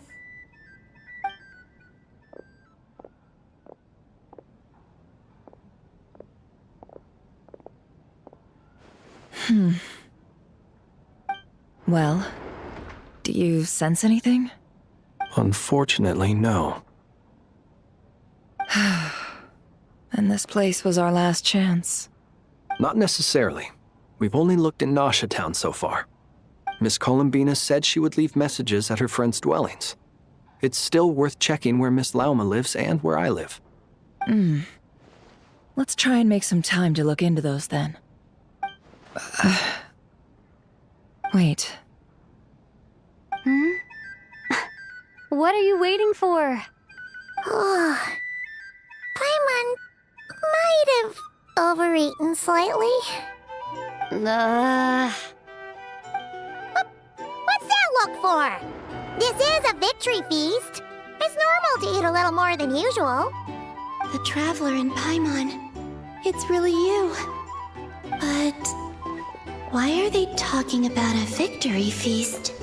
You worried Paimon's sick while you were out there fighting Rerir. So this is your chance to make it up to her, alright? Wait. So this is the night after the battle against Rerir. How did I end up here? That's quite a long time ago now. Wait, Time. That's it. Every time I've entered reality within this space, it's been at an earlier point in time. Every one of those points has been before I fell into the moon's reflection. And everything I've done to affect reality really did happen in the past. Does this mean that, within the moon's reflection, time flows backwards? Starting from the moment I fell in? Not long till Moon Prayer Night now. It's gonna be even livelier than tonight. Although, it's gonna be sad saying goodbye to the damselette. She seems like a really nice person. Paimon. No, I can't. Even if I make contact, they probably won't understand what's going on. And in any case, I'll likely get pulled away again if I do. Instead, I have to find a way to get them to notice what I've written using the moonlight.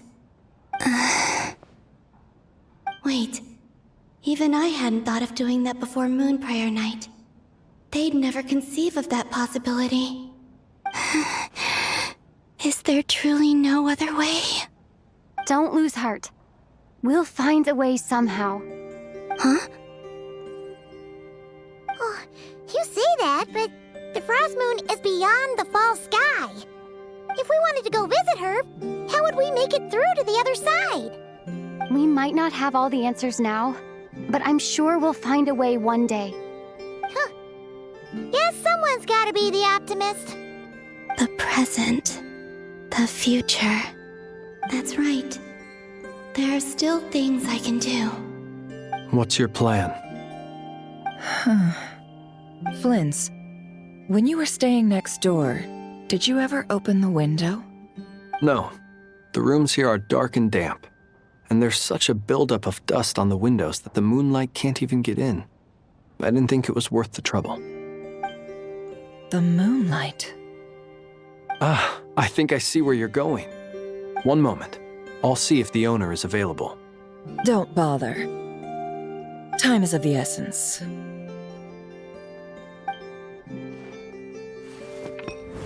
Time. Even if no one sees what I've written at this moment, maybe someone will remember what I said after Moon Prayer Night. I need to write down as much information as I can. And maybe one day...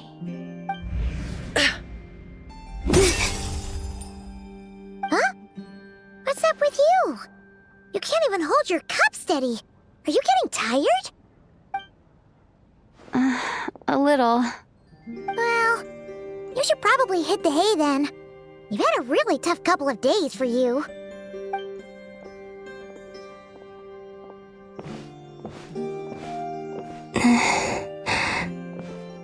You truly have.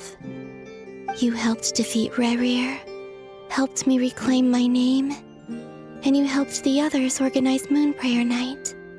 Wherever you are right now, I'm sure you're still fighting against the injustices of fate.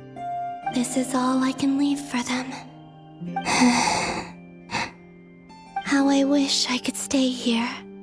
But it's time for me to go. I hope to see you again in the next time, and if the opportunity presents itself. I will surely return to your side.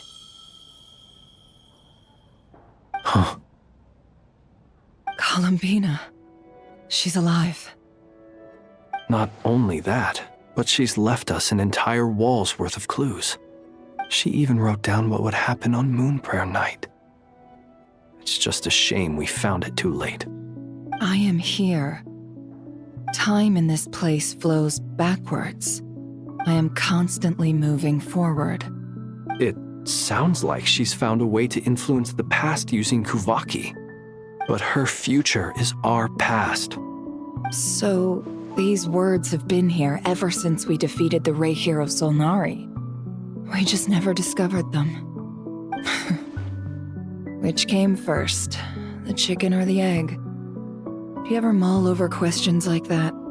Only when I'm in a good mood, and at leisure. Well, I never do. Everything that has happened already belongs to the realm of fact. As a business person, and especially an intel broker, what I do is extrapolate from those facts to try and read the future. An admirable philosophy. It's a means of survival. Let's go. We have a wall's worth of clues to share with the others.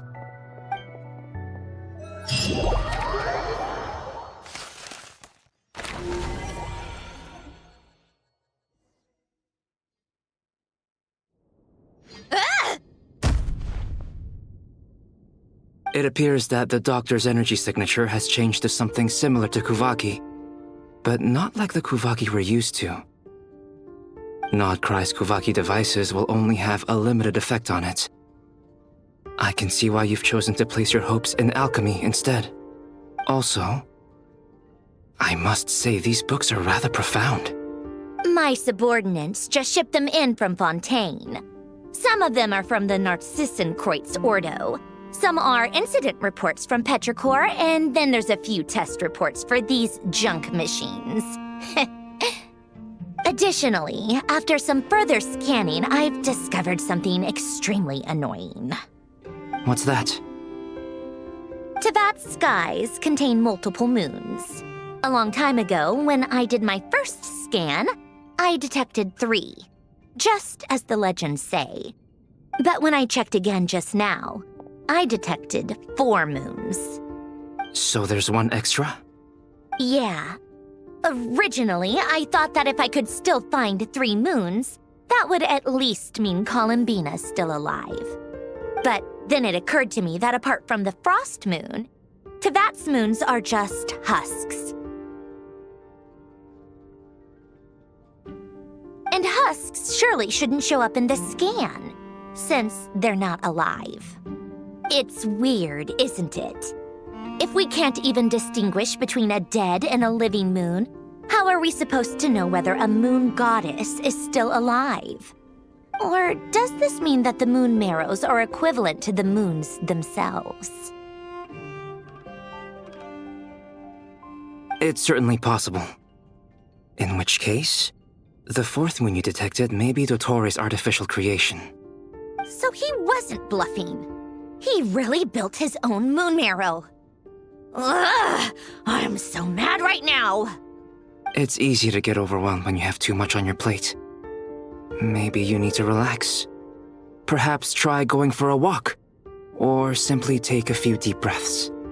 Nothing can calm me down at a time like this. I need more time, and I need progress.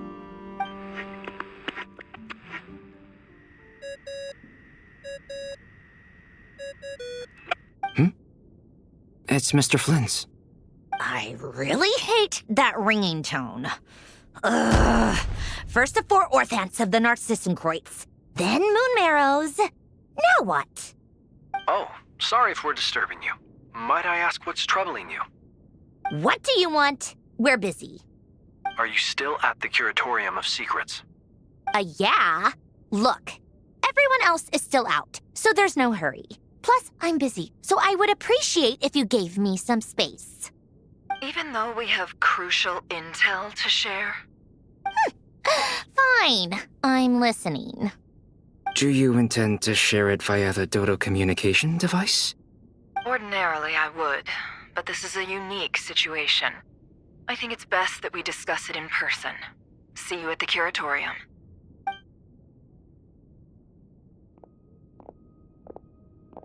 All right then. So, what's the situation? The rest of the team is still out working on their missions and evacuations, but we've decided to fill you in on the most crucial information first. Sandrone, you were right. Columbina is most likely still alive.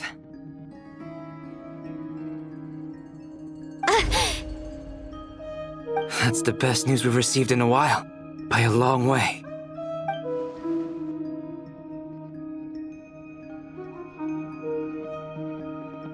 Random locations.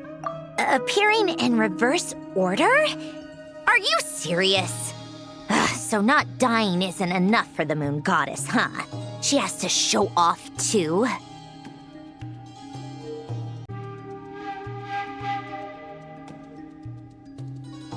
Anyway, does this mean we can deduce her condition from the moon marrows?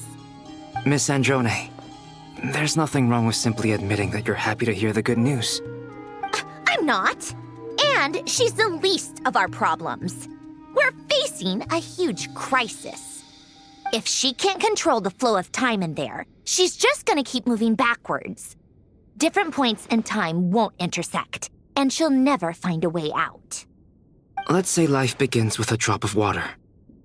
When did time begin? The moment this planet came into being? No, that's not right. Her final destination would be the moment at which the space she is in was created. But it doesn't seem like we can influence that space from the outside world. So how can we help her? Also, if she's alive, Rerir and Thalindus might be too. But as far as we know, neither of them have come back out. That space may not have an exit at all. I'm afraid I must concur with Miss Nefer in this. Can't exactly argue with that. Let's leave it there for now. I've taken notes on everything you said. Will it help with your research? I doubt it's gonna help with breaking Dotori's energy fields. But who knows when it might come in handy. Better to have it all written down than try to remember everything when I need it. All right, I need to get back to my research. Mr. Albedo has made a lot of suggestions that will require my undivided attention. Sure, I'll stay here. I have things to work on.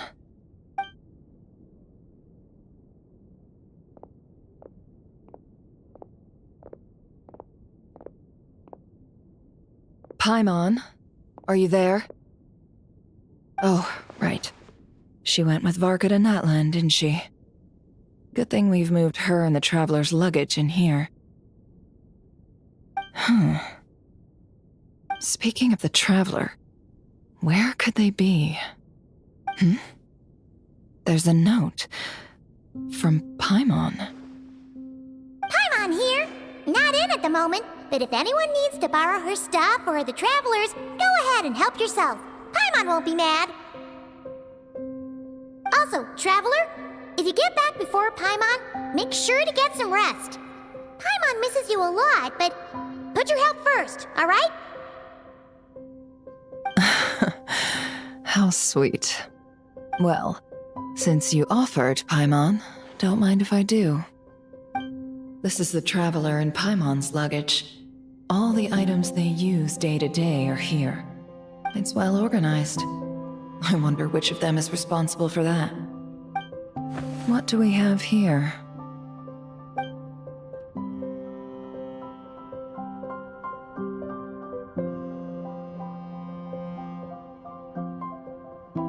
The camera captured a special moment that can only occur between people who are close to one another. You can really sense how the photographer feels about their subject. I wonder why this picture was placed outside. Is it because Paimon recently looked at it?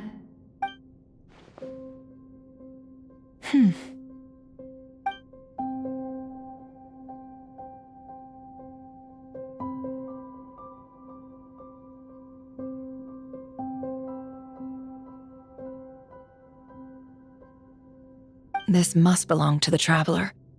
Perfect. I'll use this. Hang in there. We'll find you.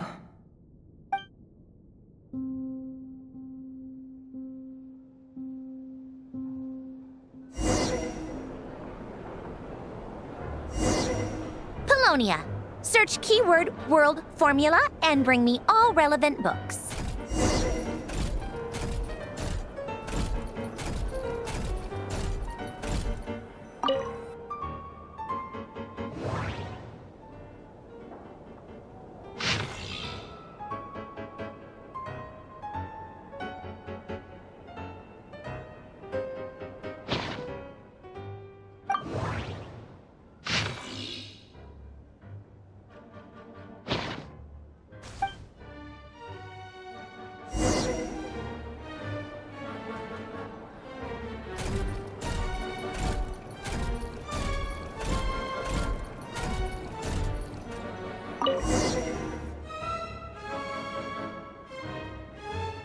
see.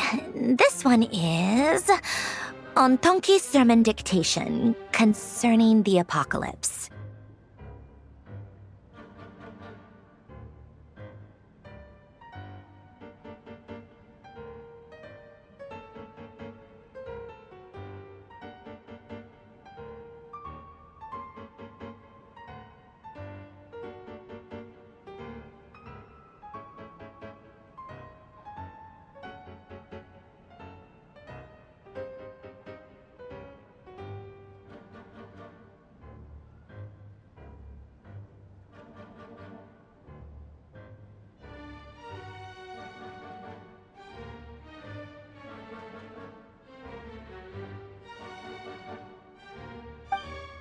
I believe that the correct term for this is Fortuna. This was an ancient Romorian technology, a wisdom unparalleled. I never imagined that Romorian ideas would be so similar to the diagram I have named, the World Formula. This is strong evidence that human civilization should gradually shed possibilities as it continues to explore and evolve. The end of humankind may well be upon us right now. The sparks of civilization shall run out, unless we consider introducing variables from outside the system. Variables. Surely that can only mean one thing. Descenders? Dottore likely captured the Traveler because of her descender status. But the Three Moons' authority comes from the world itself. Why would Dottore need anything beyond that? Where does this variable factor in? The world formula calculates the fate of an entire world. Introducing a variable would therefore give us...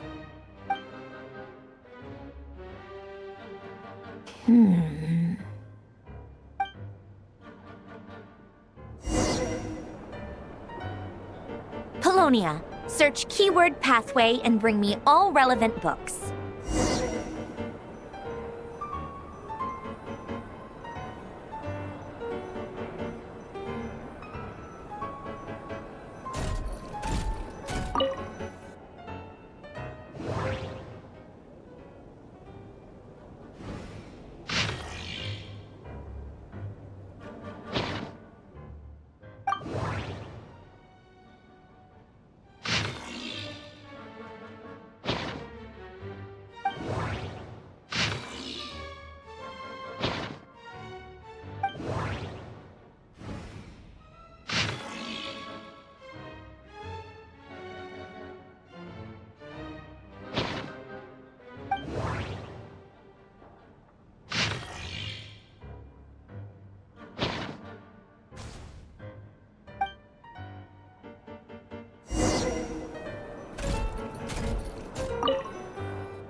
Otonki Sermon Dictation. Explications on the Chemical Marriage. These titles are pretty esoteric.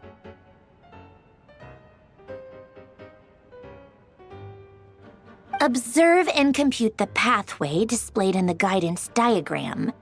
Deconstructing and reversing its effects could generate potential ideas. So, it's one of Renee's draft lectures. Deconstructing the pathway. I suppose that could lead to a breakthrough.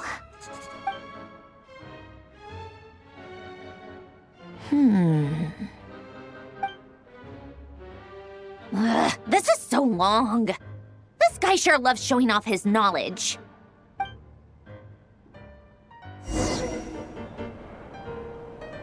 Polonia, search keyword tree model and bring me all relevant books.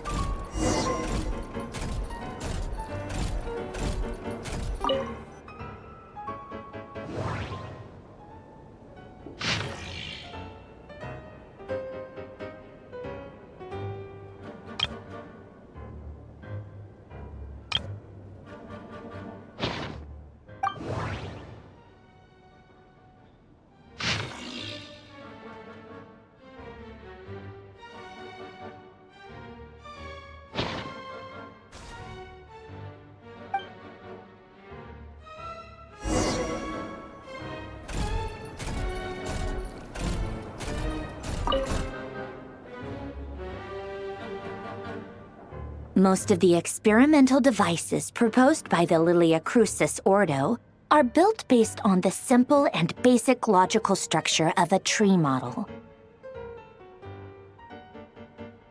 Lilia Crucis.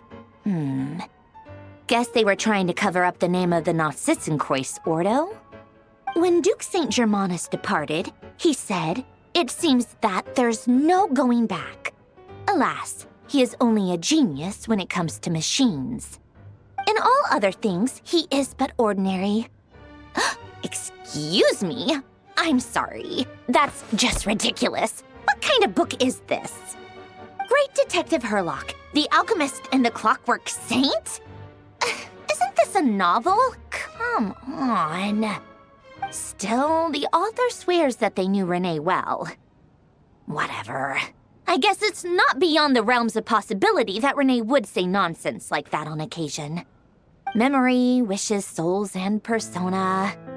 Frankly, this sounds more like occultism, but if Albedo vouches for it, I suppose there must be some alchemical basis to these techniques. The way Alain Guillotin saw it, the world was comprised of machines. The universe needed machines, and thus his technologies were created. That's why I was born. René, his full name was René de Petrichor, if I recall correctly. Sounds like he and the town must be intricately connected. That place was also the source of most of our information regarding Remurian civilization. Seems like some of his projects were based on their technology. The cutting of souls and storing them in vessels. These seemingly unrelated techniques underpinned René's research. Assuming that the 4 orthants correspond to alchemical categories. The chemical marriage model? Alain would have scoffed at that. He never would have let those theories or parameters anywhere near his mathematical formulas.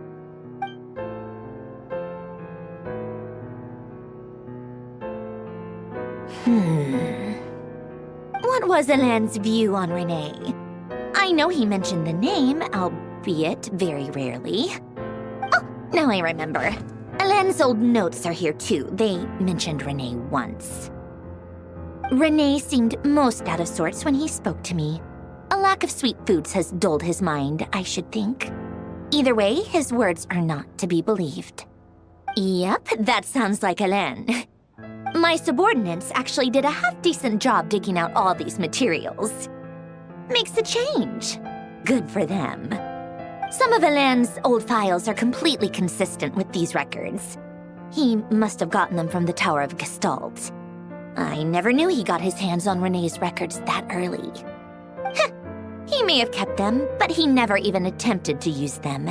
Didn't believe a word they said. Come to think of it, René's world formula was filled with calculations of constants. That shows he believed that the fate of the world to be predetermined. As for Alain... it's been too long. I forget what he said. What would he have said? A guy like him, fervent believer in machines, but not headstrong enough. The world can be changed. It is worth persevering. Yes, that's how he used to think at least. He created that procedure to save this world. Yet the scale of the world's fate proved too enormous. The result was beyond his ability to calculate. He died having never seen the outcome. And there I was, left behind in the ashes of his dreams. Did you really never take a close look at René's research? Or did you read it but deem his philosophy incompatible with your model? The very thought of trying to incorporate his ideas probably made you feel sick to the stomach. Well, don't worry, because there's a whole new category of lunatic in town. Next to Dottore, every other madman looks sane. You once asked me what I wished for. Should have asked him instead. He's the one pining for things you'd sooner die than witness.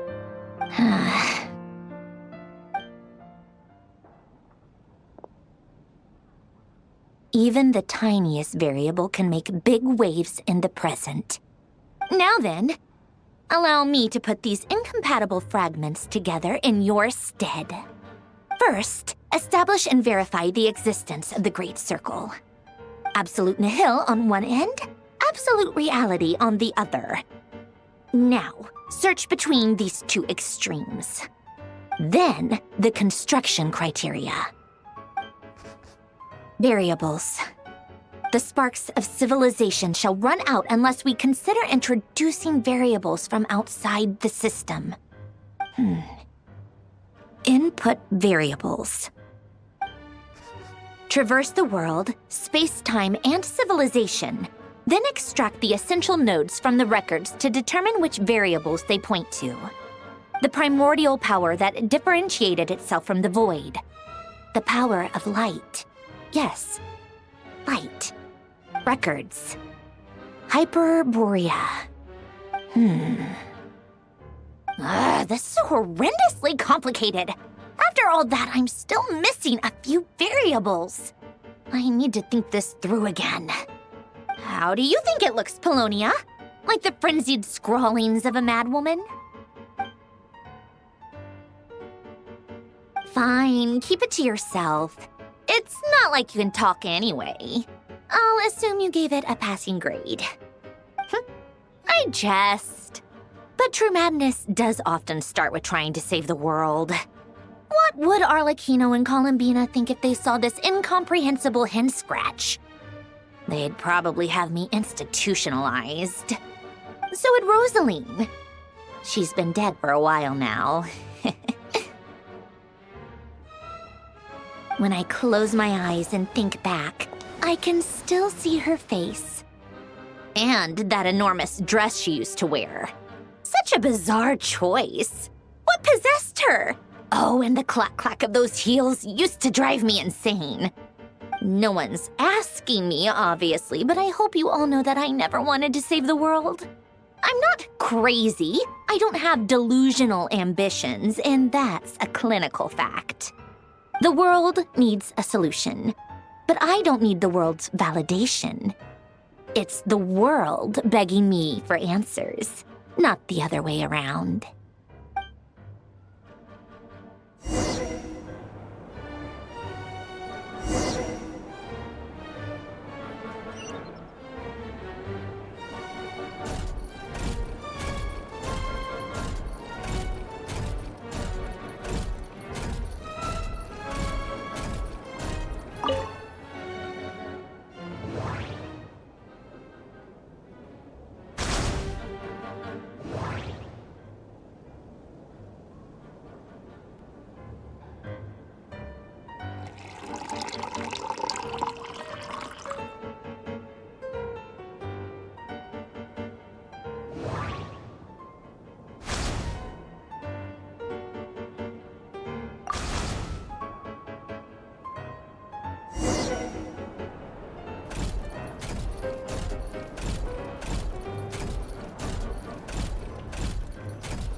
Oh, cookies to go with the tea.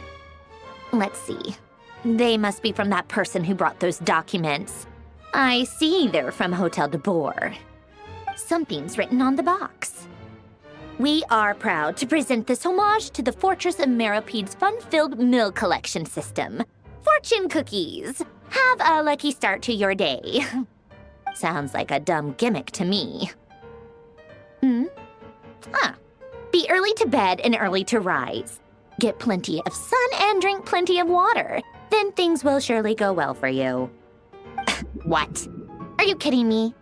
Somehow I doubt that an early night and a glass of water is magically gonna save a world on the brink of existential peril.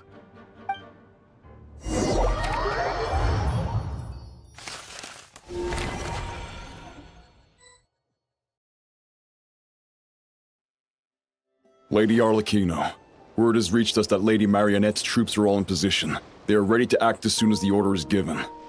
Excellent. The only thing is, they are fewer in number than we expected. It looks like many of them must have lost their lives at the hand of the monsters released by the Doctor. Can't be helped. Allow them to join our ranks, and keep in contact.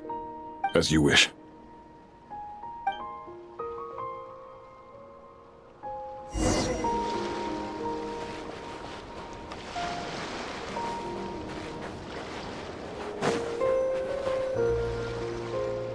It's been a while, Arlecchino. You look well.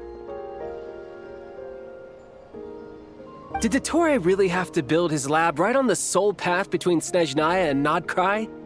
Had to go on a huge detour to stay out of its line of sight. Sounds like an arduous journey. I assume you've brought word from Her Majesty? Of course, all part of the job.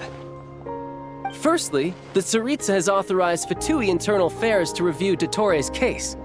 They will reach a formal verdict on whether he has turned traitor and whether he poses a threat to Snezhnaya. While they're working on that, I've been ordered to come and receive the refugees from Nod-Krai. They are nearby. My team will escort you to them shortly. Great. Aside from that, Her Majesty has a message for you and Sandrone personally. Huh? Where is Sandrone? She stayed behind to work since I was making the trip anyway. It seemed sensible to have one person on standby at base while the other came out to meet you. All right, guess that's just how she rolls. In that case, tell her that the Tsaritsa's decree this time is pretty awesome sounding. I think she'll like this one. Still, I wonder what... Wait, what's that? Did one of our troops turn into a monster? Take him out.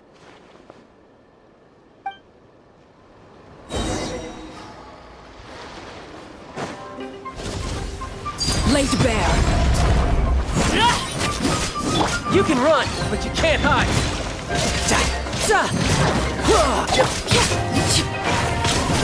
Witness my rise. Overruled.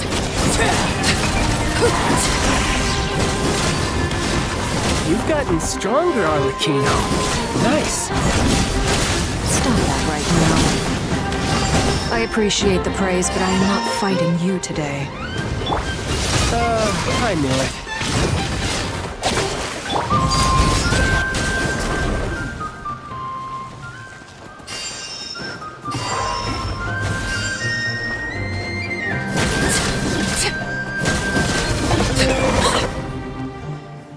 I can't believe it. He was a living, breathing human one moment, and the next... Another fine piece of work by our dear colleague, I'm afraid. What in the world has been going on in Nod-Krai? A lot.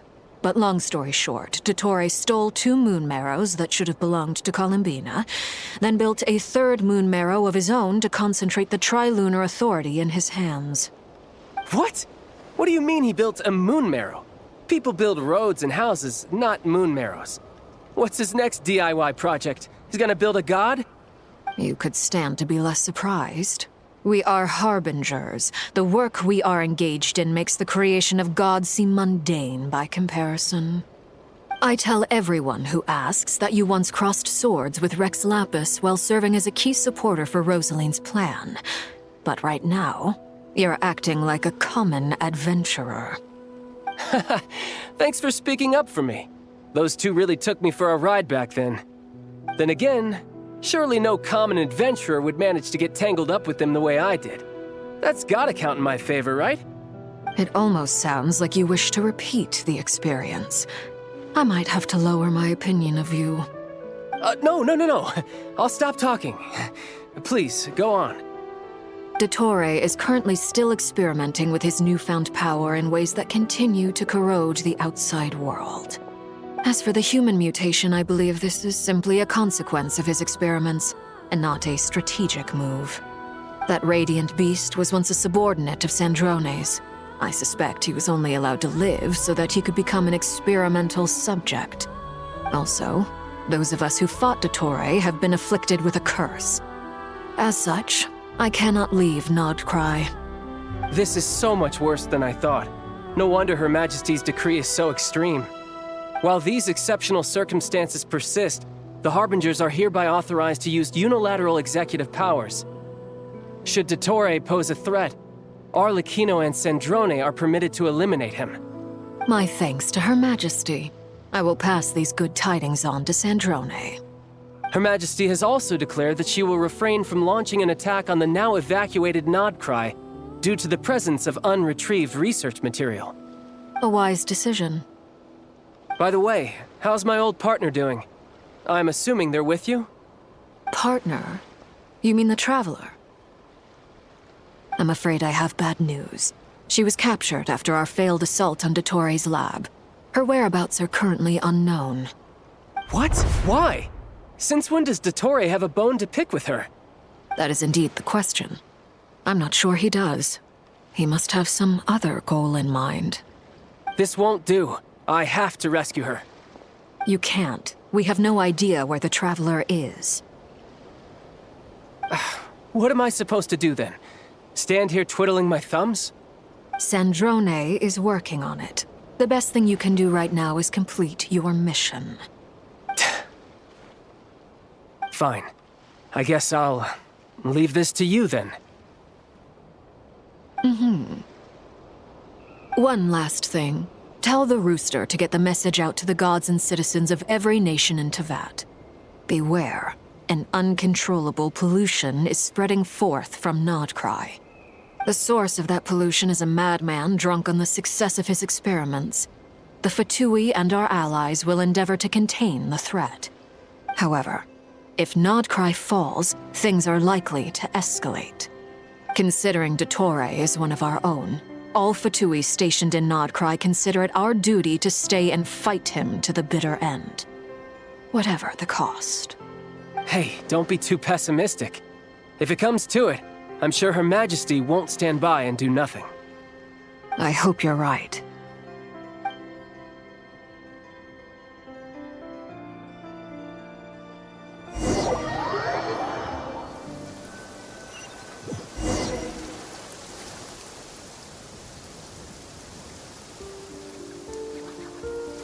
You're right on time. Thanks. Hey, do you think I'll get that gliding exam exemption? I made sure I was on my best behavior in Mondstadt. I landed well outside the city and walked in through the gates. I'll help you apply, don't worry. For now, let's see what we have here. What are the doctor's energy fields even made from? The usual attract and repel principles that govern Kuvaki don't seem to apply to them. They are very mysterious, but ultimately, they appear to be comprised of energies from the three realms. Thanks to research by Master and the Hexen Circle, we know that Teyvat's 7 elements are derived from the more primordial power of the Light Realm, which is antagonistic with the power of the Void Realm. Since you have the power of the Dragon Durin within you, I'm sure you can already tell that this energy field contains no abyssal energy. That's true. It's not abyssal energy. It's something pure, wild, and untamed. I've been thinking about something. Do you still remember the device that Dory supplied from the Academia when you and Miss Columbina fought Raria?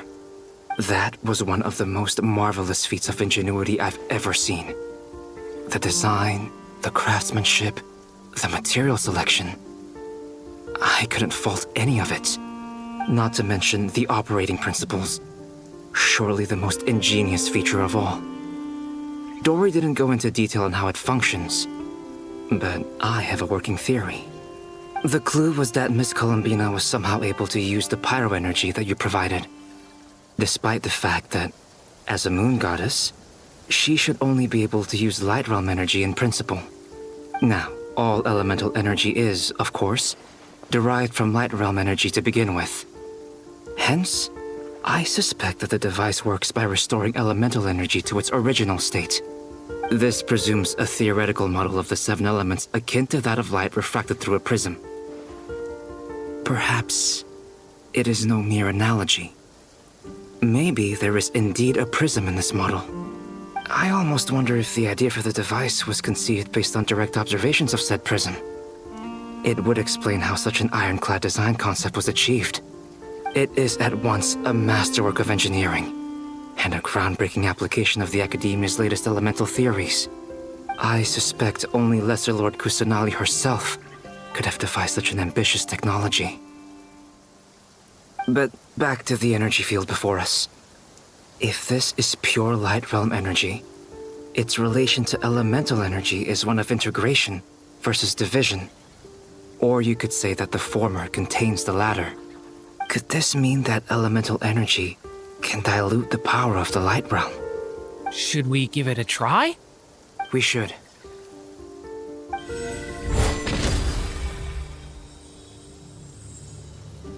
Ha!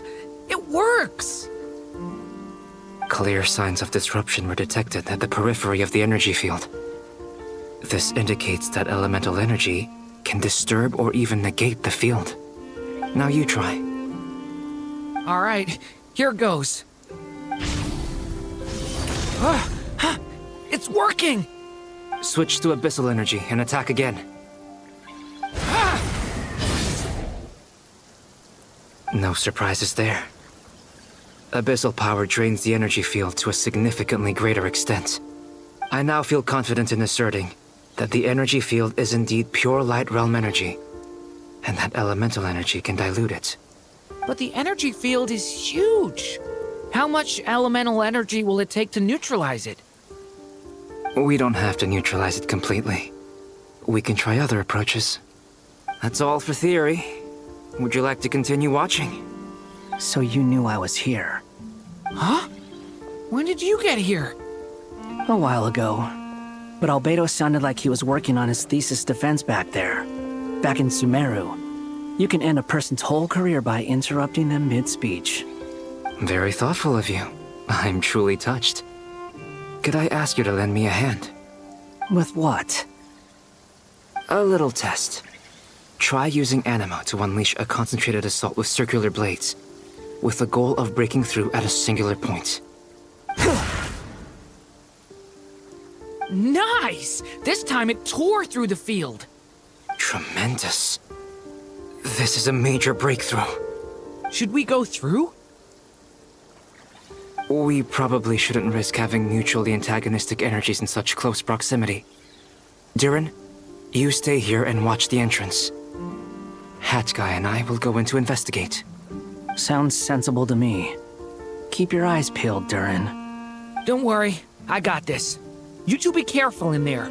Just give me the signal if you need help and I'll dive right in.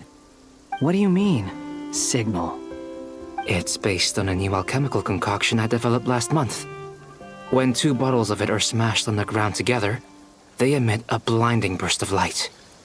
If it comes to that, remember to shield your eyes with your hat. Glad I asked. Thanks for the heads up.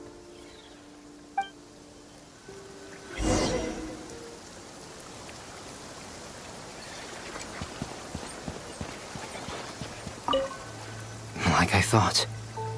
Beyond a certain distance, we can't see the opening where we came in. Maybe that's to prevent people from escaping. Sounds like Dottore style to me. Not much has changed. Things are basically the same here as they were before the energy field appeared.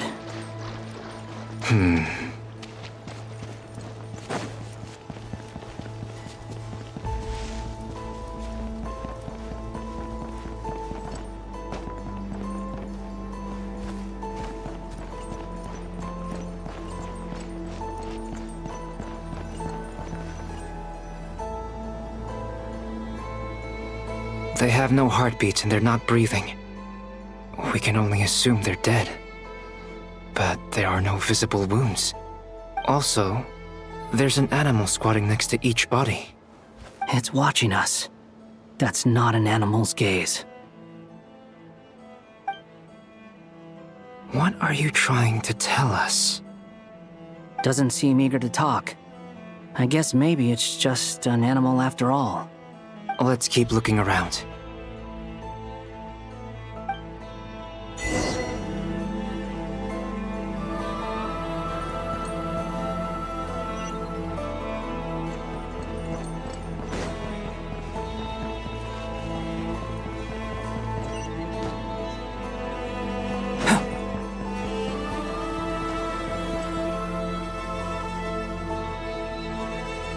Same situation everywhere. Not a living soul in sight. Just countless bodies with animals standing watch over them. Well, I think we can safely rule out the possibility that they're all pets. Is skirting around the topic your way of showing consideration for other people's feelings? Just being cautious. I don't doubt that you can handle the truth.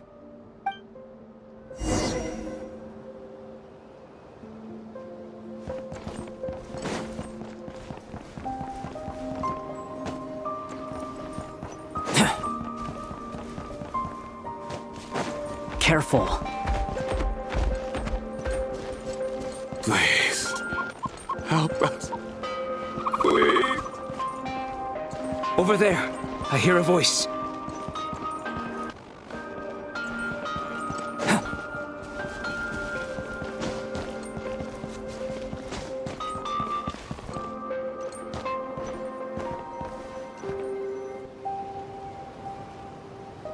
Please, help us.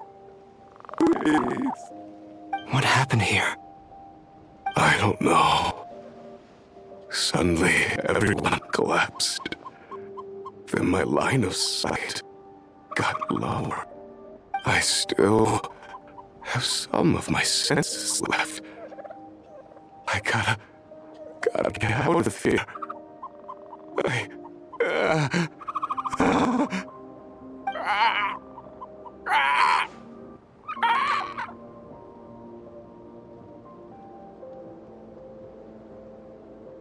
It looks like there's a huge experiment going on inside this energy field. Maybe each energy field is its own giant experiment. Vile. He's swapping human minds with those of animals. Even without the other circumstances, this would be an extremely radical experiment. Those people may have lost their sense of selves, but they are not fully animals either.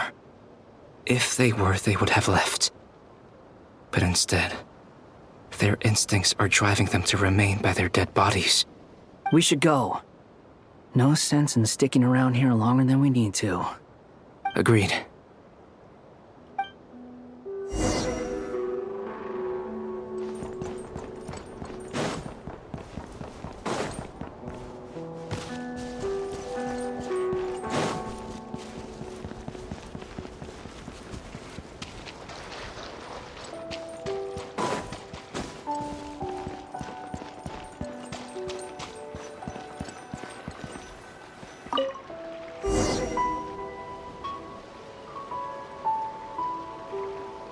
You're back! Everything okay? We saw some things that take a strong stomach. Otherwise, we're fine. We should share our findings with the others.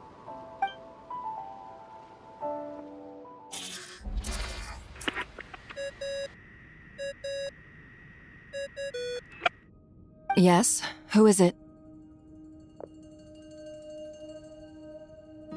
Miss Nefer, it's me, Albedo. We found a way to break through the energy fields. With enough control, it's possible to tear them open using elemental energy. Also, we managed to take a look inside. Dottore is carrying out his cruel experiments on an immense scale. Any residents who have failed to evacuate in time will likely meet a grisly end. Sounds like he's living down to our expectations. Might I ask how things are proceeding on your end? I'm just about to get started. I'll be in touch once I have a result. Understood. Stay safe. I will.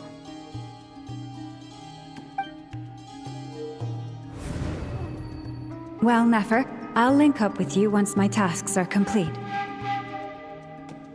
What makes you think I'd need you to do that? I'll need it. And considering the way you approach certain matters, I think you'll be better off with me present.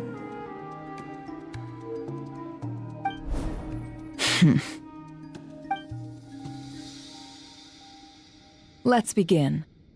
Entering simulation mode. A vast wasteland. Is this the Traveler's inner world? I was expecting something more vibrant, to be honest. Wait, someone's there. What are you looking at? In that case, I'll look at it with you. I want to know all about everything you've seen and experienced. Is there somewhere I should return to? Or should I stay here and be the hero everyone says I am? I don't dislike my current life. Roaming the land, fighting battles, accomplishing missions, earning a living, looking after Paimon. It's not so bad. I guess the only thing that's missing is that you're not here with me. This is the conscious layer, which contains a person's true feelings. It is filled with both longing and kindness. I suppose anyone who lives long enough ends up wishing for someone who can't be there. Maybe it's the only way we can feel truly alive. Time to delve a little deeper.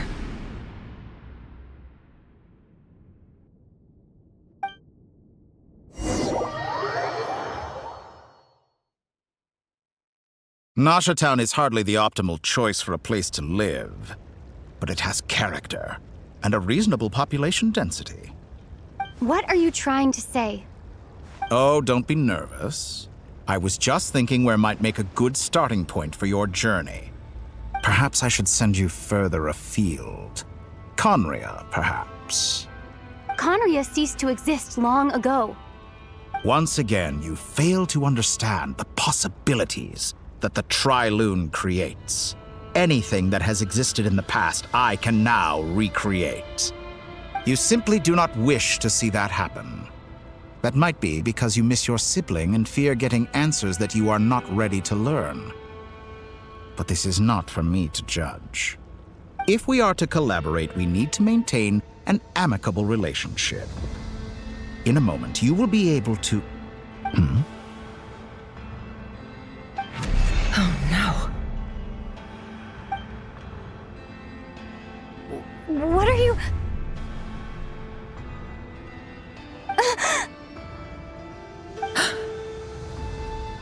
What are you gonna do? Don't move.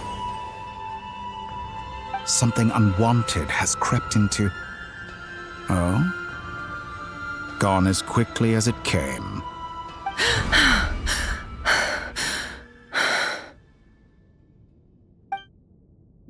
Did you save me? If I hadn't cut the connection, Dottore might have caught you from the other side and destroyed you. This was a good idea, but once is plenty. You were exceptionally brave. Excellent work. Thanks, but now's not the time for that.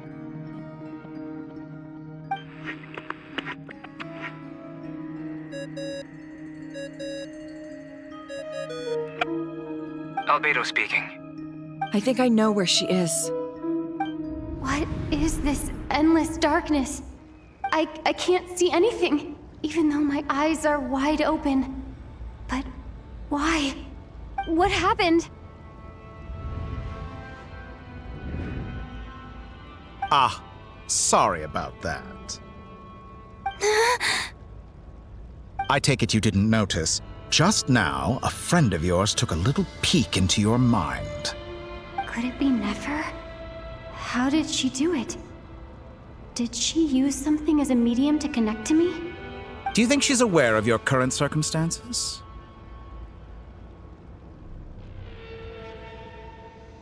Oh dear. Have I stunned you into silence? I only wanted to slow down your time a little so I could stop your intruder in her tracks. It would have been nice to capture the spy. I must say, I'm finding the ability to adjust the flow of time rather intriguing. The moment you closed your eyes, time seemed to grow impossibly viscous, didn't it? A whole month passed before you opened your eyes again, but only for you. No one else was affected. I dare say this is something only a god can achieve. Point taken. You've proven once again that you have god-tier powers. Oh, you misunderstand. This wasn't about proving a point. I was testing things out. I find I learn best by doing, and I have to admit, time is not the easiest dimension to control. I only wanted to make you sleep for a short while, but it ended up lasting a whole month. Clearly some finesse is required to wield the authority over time as I wish. I hope you're not angry with me. It was only a month's discrepancy, nothing too serious. Had I been off by a year, a decade, or even a century, that would have been quite a different story. You could have frozen me for millions of years. So much for collaboration. You aren't showing much sincerity. Millions of years? To what end? I wonder if you don't understand humans all that well. They are very pragmatic creatures who understand only that which they can perceive with their senses. If I had you sit here for a week, I imagine people might sympathize. But if I left you here for 100, 1,000, or 10,000 years, the sheer size of that number would cause it to lose all meaning to them. They would not have the capacity to comprehend your suffering, and thus they could not empathize. Unfortunately, while gods do exist in Teyvat, it is ordinary humans that account for most of the population. Their lifespans are so limited, their bodies so fragile. Did you ever really hope that they could begin to understand someone like you? Your long life and unique origins make you fundamentally different from them. How long will it be before they start to treat you like the alien you are? Before you are ostracized, outcast? Alien. Even I feel bad for you sometimes. This world has made you into a slave. So many times you have served its will, and not once have the powers that be ever thought to grant you the one simple thing you wish for. You have been treated most unfairly. I can change that. I will grant you special privileges and give you back the status you rightly deserve as a descender.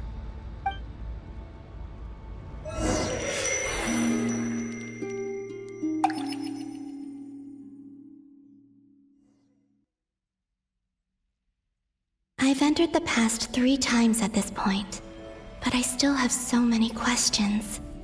For instance, beyond each point being further back in time than the last, what determines the specific locations at which I can make entry? So far, the common thread linking all 3 scenarios is that the Traveler has been present. But it's more than that. I know I sensed something familiar around her.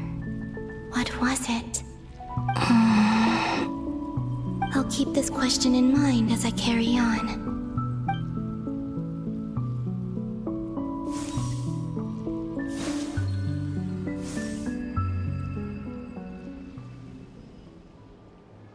Humans, you never change. Always trying to use powers you neither comprehend nor control. This looks like Star Sand Shoal. Was this before Rerir regained his physical form?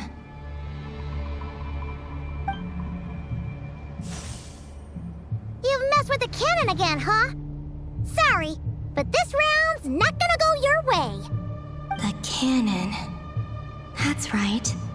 I was at Silvermoon Hall and I sensed an abnormal Kuvaki fluctuation coming from Nasha Town. And right after that, came an ominous power emanating from Star Sand Shoal. My body was once torn into countless pieces and hurled into the swirling chaos of time itself. But even so, my life and will were not extinguished.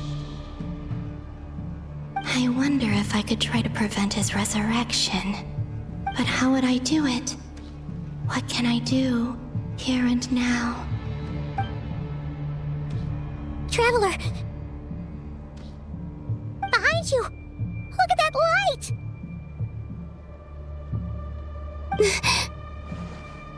No, I won't make it in time. She's using the Kuvaki shield like I taught her. Is she gonna use it to block the cannon's beam? She's strong. I'm sure she can manage. But the force released when the beam impacts the shield might lead to collateral damage. He's the island. the Frost Moon Scions will be exposed to lethal levels of Kuvaki. A question, if I may, kind Miss Columbina. When the cannon's Kuvaki beam was deflected earlier, I saw several bolts of energy streak toward Hisi Island, only to be blocked. Did you also have a hand in that? Maybe that really was me after all. Well, future me. But I don't know if I have enough power left. Sigi sato pasa sax, sniti ipotoftos.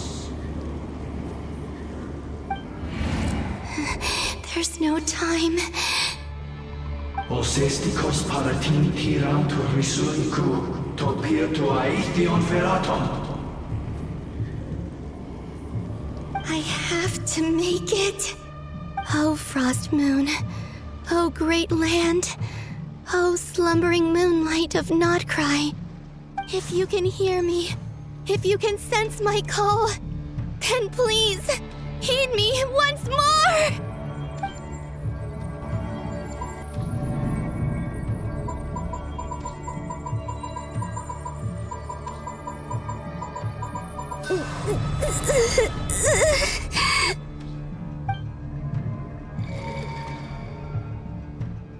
Did it work?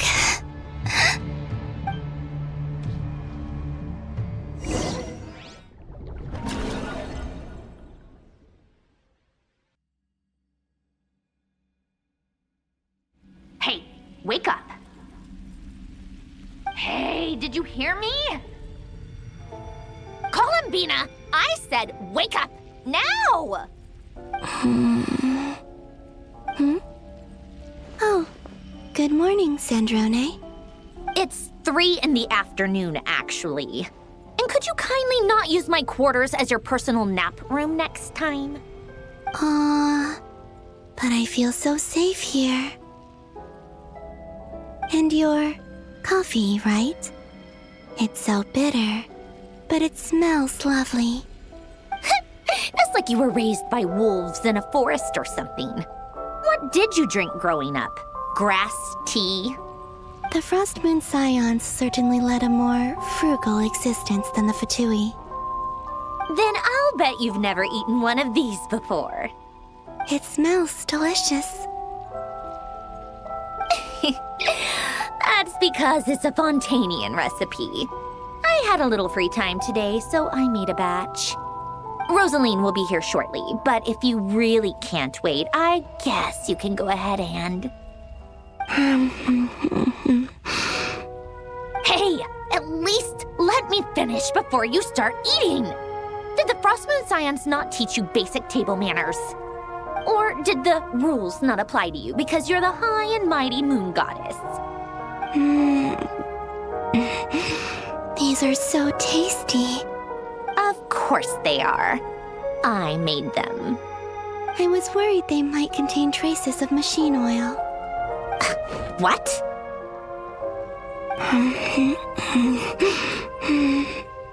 You know, there's something I've always wanted to ask you. Why did you leave your old home and join the Fatui?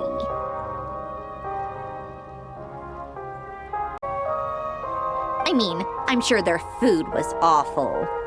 But there's gotta be more to it than that. Well, life there didn't go quite how I imagined. What were you expecting? You're a god. Your followers are gonna make some demands of you, right? Surely you can just answer a few prayers here and there in return for the free food and drink. How bad can it be? Well, would you help other people just for free food and drink? The doctor told me that you were created by a great mechanic, Lord something Fisher. The Lord Artificer. Ugh, some people can't keep their mouths shut. Oh, Lord Artificer. And didn't he have something to do with the, narcissist?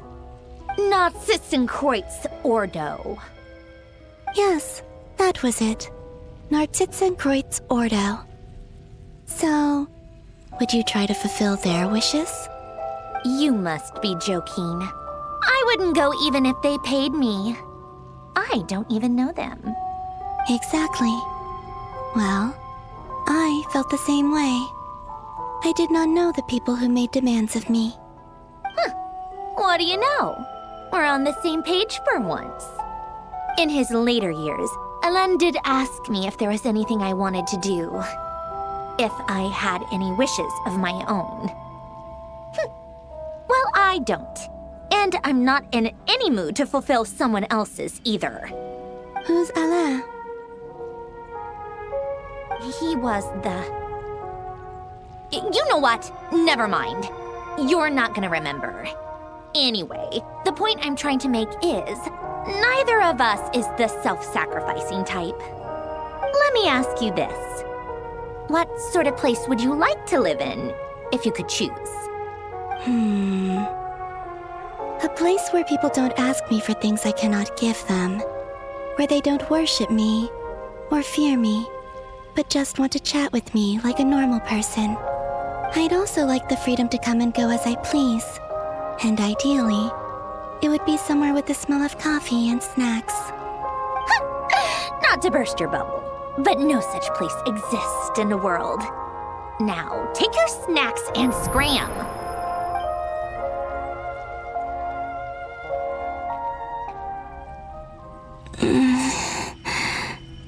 Did I pass out? Of course. I'm back here again. I dreamed of events from my past. Sandrone. Traveler. I miss you all so much. Back there. I guess I managed to harness all the Kuvaki energy on Hisi Island. But how did I do it? Time is flowing backwards here, and I can use that familiar power to enter the world of the past. That mystery ally everyone talked about. It was me all along. I can sense that there isn't much more power remaining up ahead. What lies at the end of all of this? Will time keep flowing into the past? And will I ever find my way back?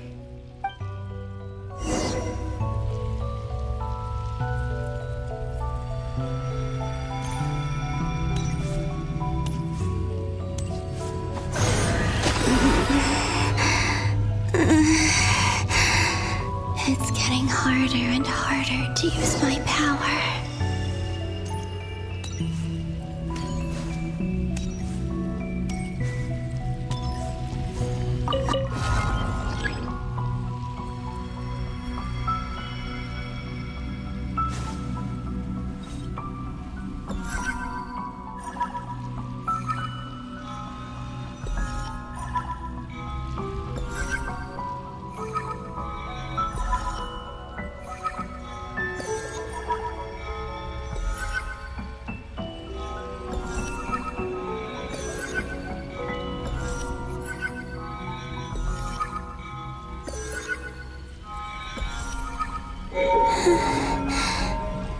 Time to go. I wonder where I'll find myself this time.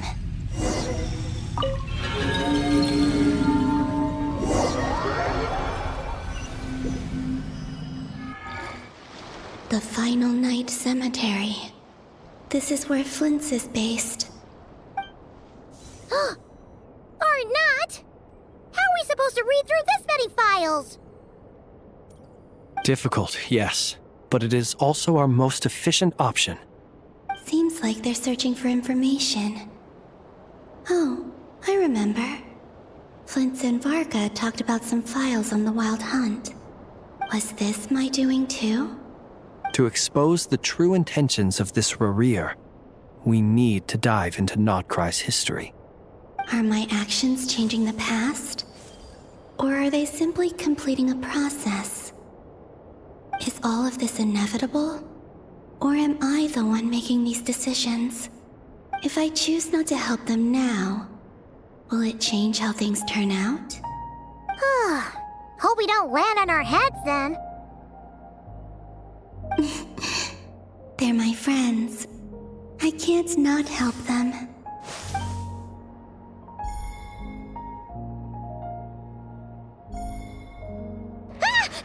Ghost!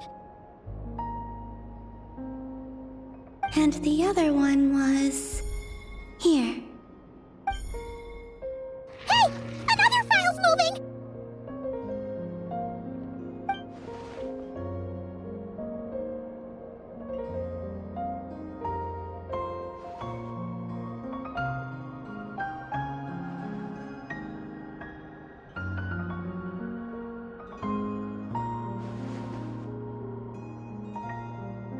That should do it.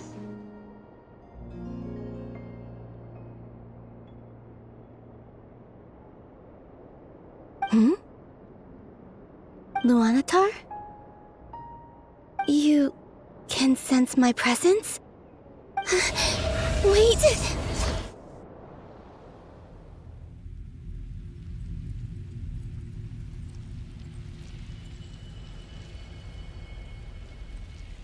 Luanatar. So she's that familiar presence I've been sensing all along. She's always been by the Traveler's side. That explains why the Traveler has been there each time I've entered the past. But why Luanatar? Is it because she has a connection to me as the Moon Goddess's familiar? If so, why not any other Kuhenki? That's...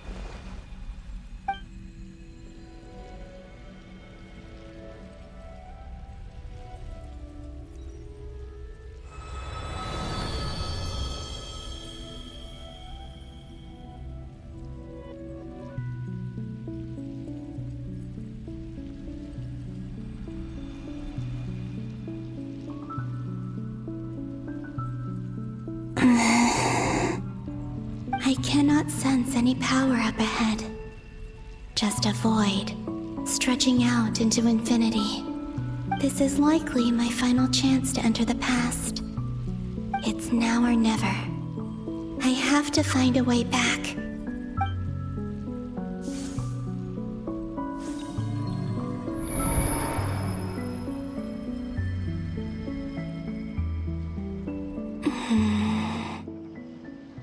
Hisi Island? How far back in time is this? Where's Luanatar?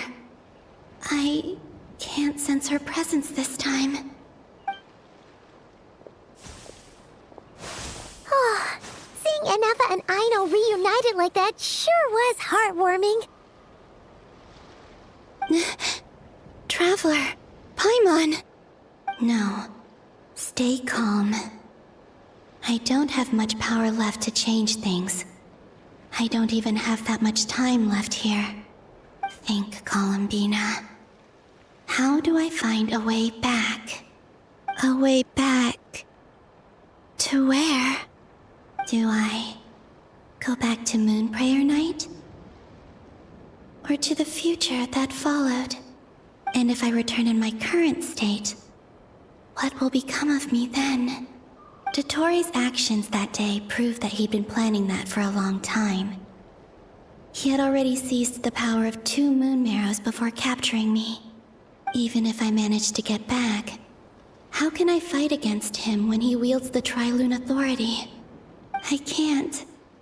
If I go back like this, I'll be playing right into his hands. I have to find some way of rivaling the power he has usurped. Wait. Time flowing backwards. The Tri-Lune Authority. Does that mean... I think I know what the final destination of this lunar reflection might be. I know what I must do. Speaking of homes, we must already be close to where the Frost Moon Scions live.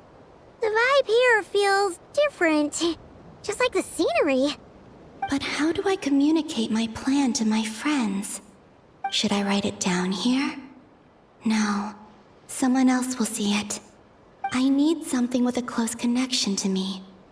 Something I can use as a medium to tell them what's happened to me in here.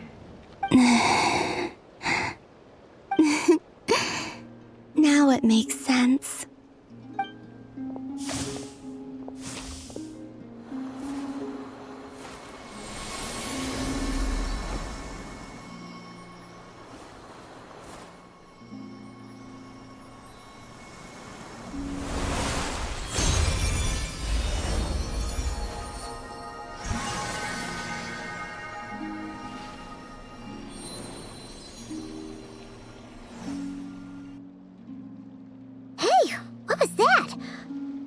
some sort of breeze blew by, and then the petals suddenly turned into... Huh? It was I who brought Luanatar into being. I gave up a piece of my own soul to create her. That's why I could sense a familiar power from the moment I entered this space. It also explains why she's been present in every past location that I've entered. Because we have a deep connection. Hey there! What's your name? And the reason why there are no more gates to the past after this point is that Luanatar hadn't been born then. No wonder I sensed the trace of a blessing when we first met. But I still didn't recognize the soul hidden within you. Back then, I was just a little lost dove. I had yet to become Columbina Hyposelenia. Go on now. We've got stuff to do. Best you find someone else to hang out with. Hey, you scared it off. I'll be counting on you.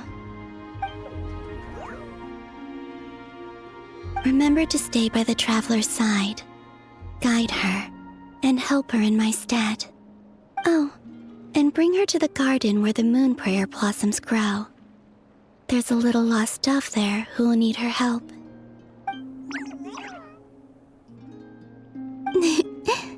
Go on.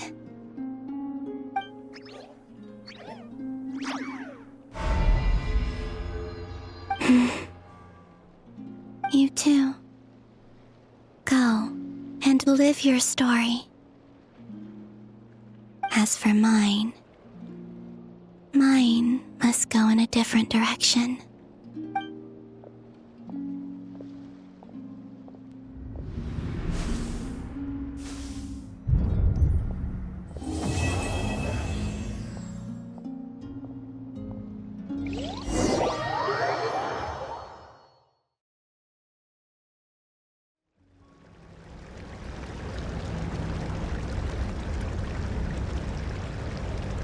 How would you like to experience the thrill of never being held accountable for your actions? You could crush people like ants without consequence, or tear off their heads or limbs as you please. Believe me, such a life is but one small step away. What point is he trying to make? Freedom? But the freedom to kill? To do evil and get away with it? Why would you offer me that? The creation of a world is the ultimate scientific experiment. I have taken my research to the highest level, where I shall be not just a god, but also a servant to many sacred spirits. I shall heed the truth and perform holy deeds. A god's laboratory is the perfect playground, but it needs the right occupant to explore its full potential. Mortals are found everywhere one looks. Not so with Descenders. I'd prefer my first guest to be a distinguished individual such as yourself. And I know you could make the most of the opportunities it offers. So the condition for entering the new world is to take innocent lives. The same dilemma that Rerir once faced. Could I really bring myself to kill others for my own benefit? Rerir did. And look where it got him. Have you made up your mind? I can't do it. Your playground is no place for me. You're putting your hopes in the wrong person. But we both know I'm not quite the hero you say I am either. I have my own reasons for the journey I'm on, and they aren't all selfless. You've grown a lot since we last met. But there are still things you are unwilling to compromise on. This will only hinder you. Why don't I lower my requirements a little as a gesture of goodwill? I'll give you a little time to learn to be a less noble soul. That'll make things much easier for you. I really doubt I could live that sort of life. And yet you already sound less defiant than a moment ago. The benefits appeal to you because you can read the signs of the times. Why don't we return to my research facility? Your last visit was so rushed. There is much that I have yet to show you.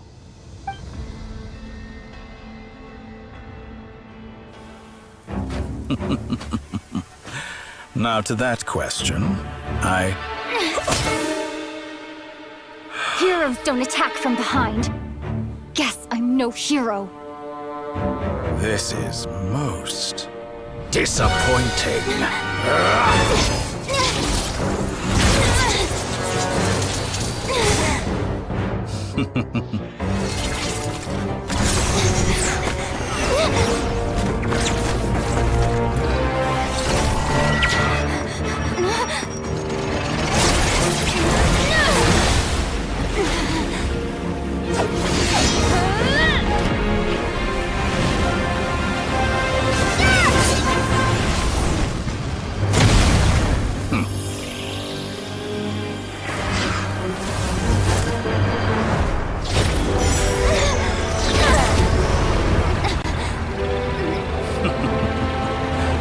Now then.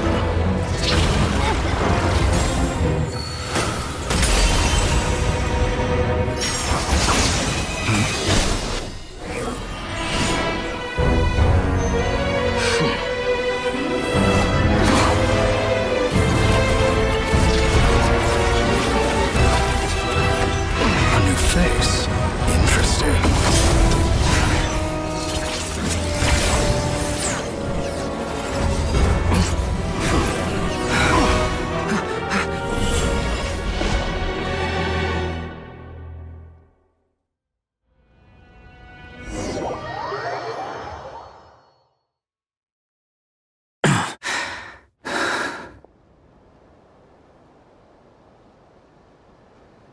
You're still gonna call me Hack Guy after that, huh? I didn't see anyone else in there who needed saving.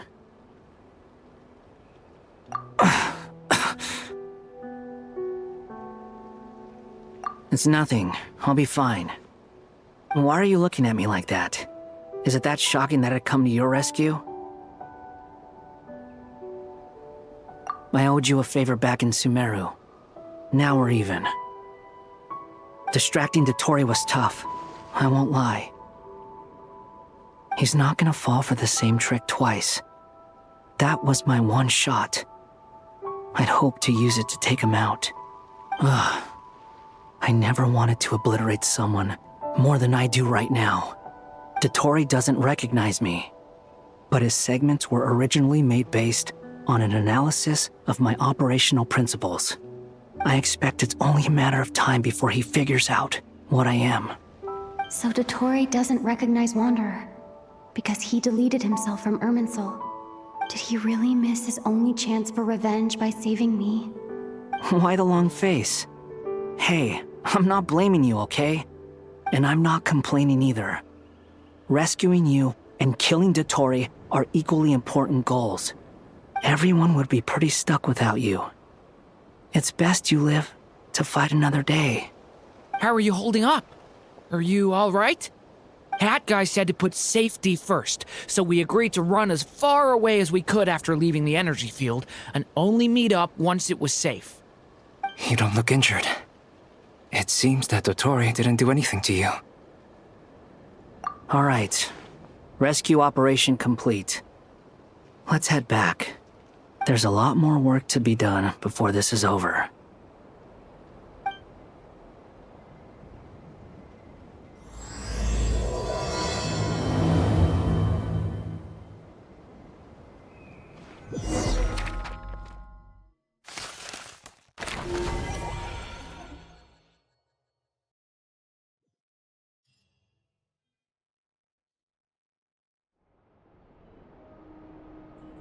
Understood.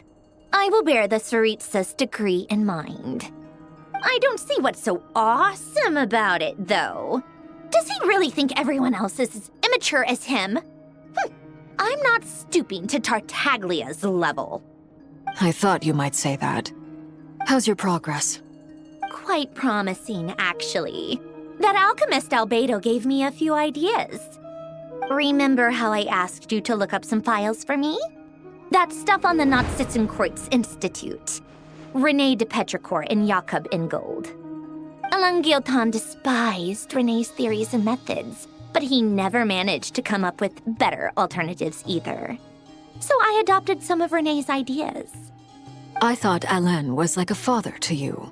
He and René were mortal enemies, were they not? And what would you say if Linny and his friends one day learned something useful from someone you utterly detested? I would applaud them for it. That would mean that they have surpassed me. For all we know, Alain Guillotin might have thought the same thing. Not that it matters, though. He's dead, and I'm alive. So it's my call to make. Once you die, it doesn't matter how great you were in life. Only the living get to decide what happens next. Hey, come on out. They're back. Huh?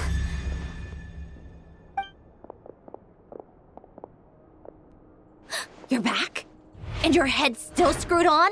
And you still have all your limbs? What does it look like? Way to keep your composure, madam. Excuse you. I am perfectly composed.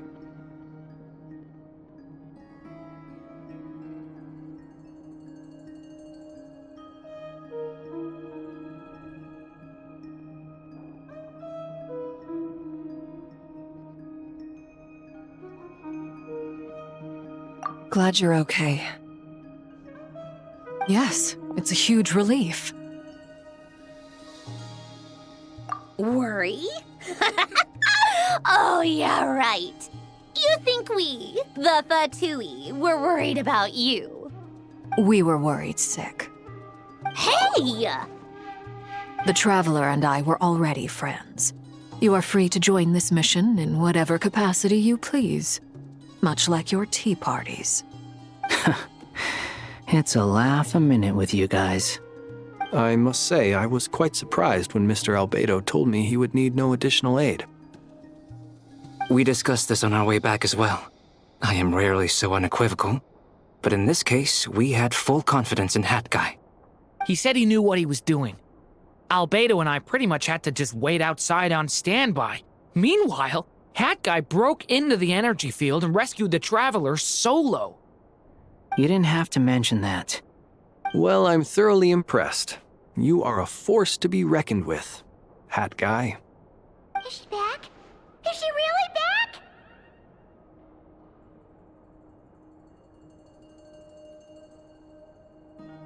Traveler! It's really you! Oh, thank goodness! Paimon missed you so much! You can finally breathe easy, Paimon. It's great to have you back in one piece! Oh. Paimon's been having nightmares the whole time you were gone! Look at them. You know, once you reach my age, there's nothing better than watching a misty-eyed reunion between friends. It's nothing. Same goes when you get to my age, too. I bet Ino and Anefa would be tearing up as well if they were here.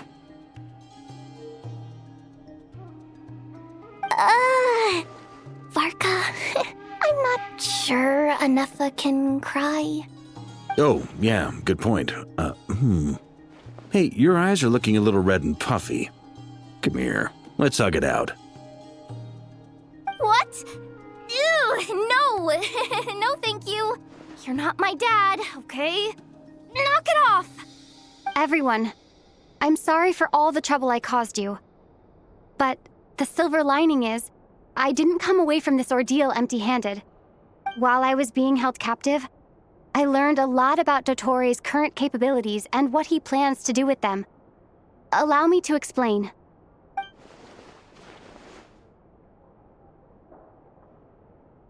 The three moon goddesses were even more powerful than we imagined. No wonder Dottore believes himself to be equal to the gods, maybe even superior. Utter blasphemy.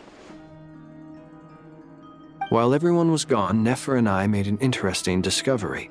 And I believe Miss Sandrone has something to share too. Ma'am, perhaps you could do the honors?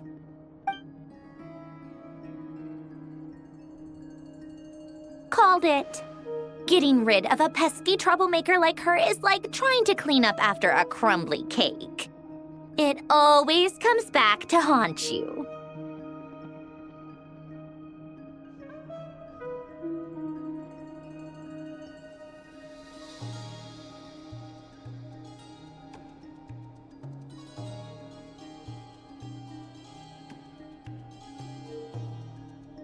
Our next step is to find a way to bring her back.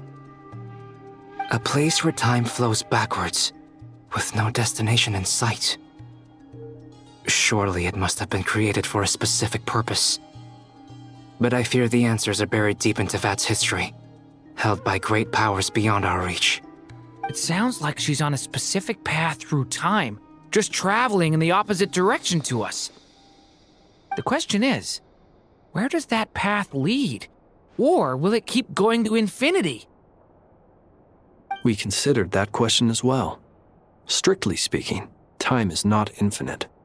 Indeed not. Every road has an end. Nicole!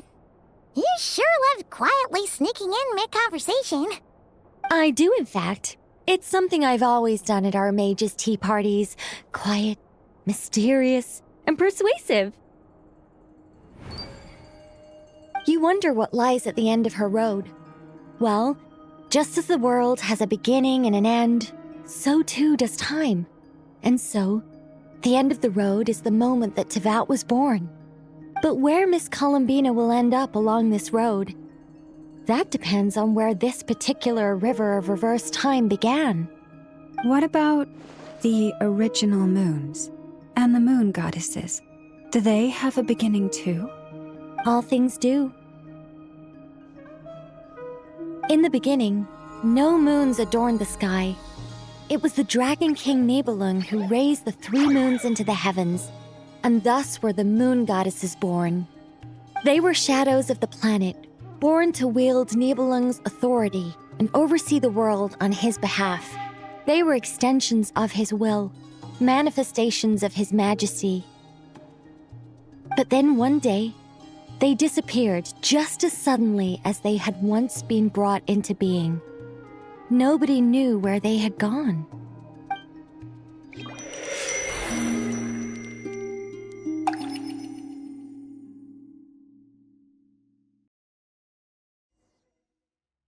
Like I thought, no more paths back to reality have emerged since.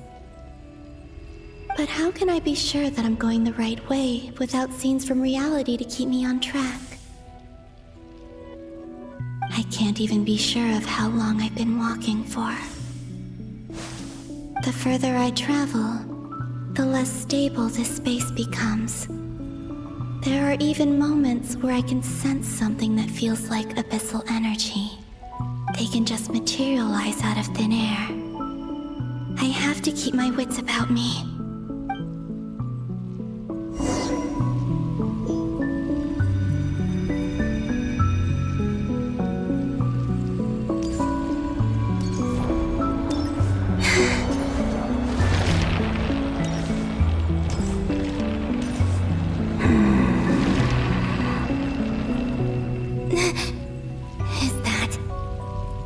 Here of Solnari?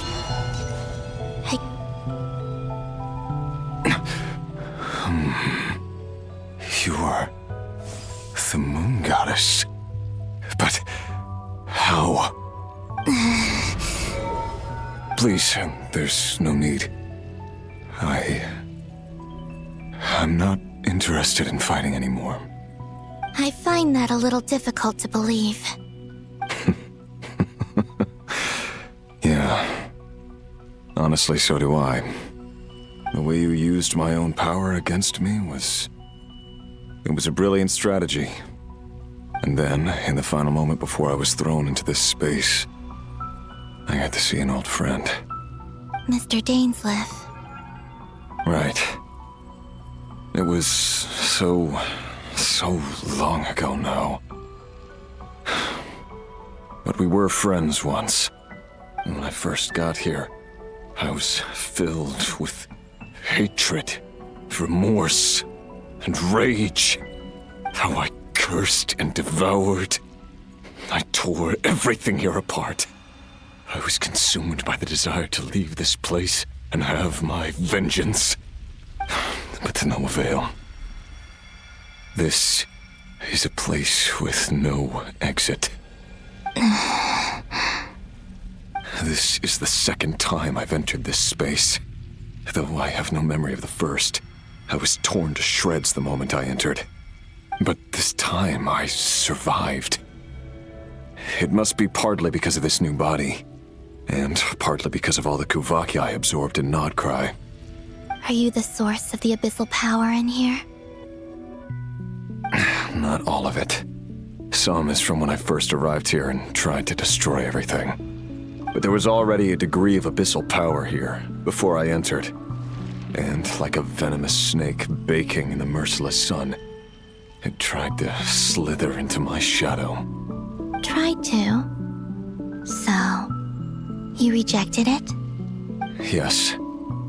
Because after that, the world suddenly became silent for a moment.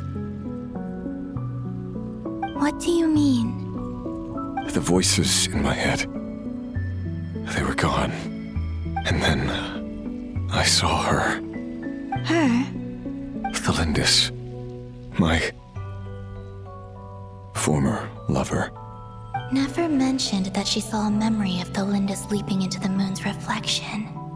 More precisely, I saw her afterimage. I'm sure the real her is long gone. She was just an ordinary Conrian. She couldn't have survived here for very long. Anyway, why have you come here? Didn't you know it was a dead end? If I hadn't escaped through the moon gate, my friends would have been in far greater danger. Oh, I see. Because of your power. The power of a moon goddess. What? You'd like to know how I know, wouldn't you? The one who resurrected me said so. I could hear a deep lust for power in his voice. Do you mean... Dottore? Dottore. So that's what he's called.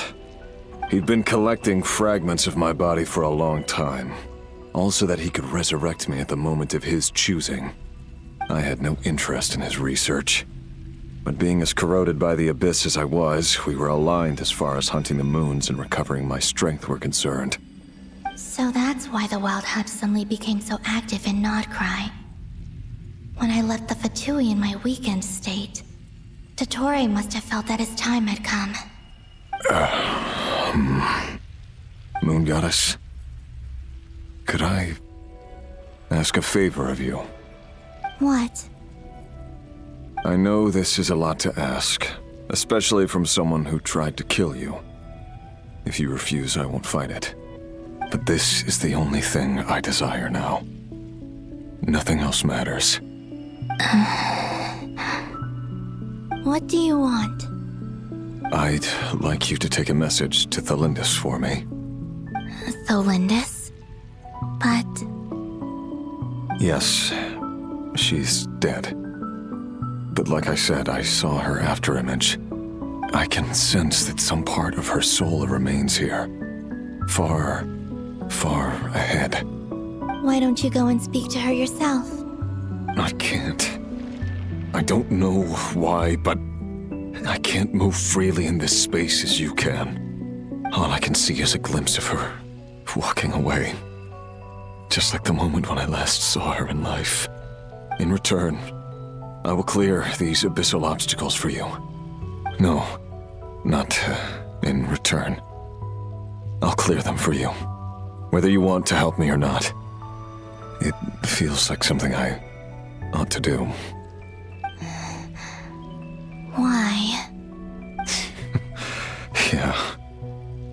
Why, indeed. I've been asking myself that question a lot recently. Why did I do the things I did? I'm tired of it all. tired of the person I became. People used me.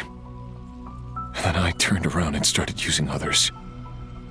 I hurt a lot of people. I think I grew tired of it long ago. But I wouldn't admit it to myself. And ultimately, that's how I ended up here. What do you wish to tell her? All of it. My past. My mistakes. Everything that happened after we were separated. Is it okay if I give her the abridged version? Yeah, I'm sure there's plenty you can skip over. Just tell her the important parts. Whatever you think that means. Like the part where you relentlessly tried to kill us? It's up to you. Love demands honesty. But my relationship with Thelindis was built on lies. We hid too much from each other. But after living my whole life in the shadows, I don't want to hide anything anymore. I will do my best.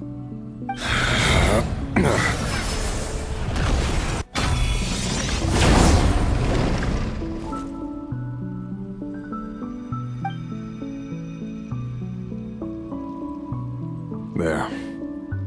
The Abyss will no longer stand in your way. Even though Mr. Dainsliff felt he had to fight you, I think he still regarded you as a friend.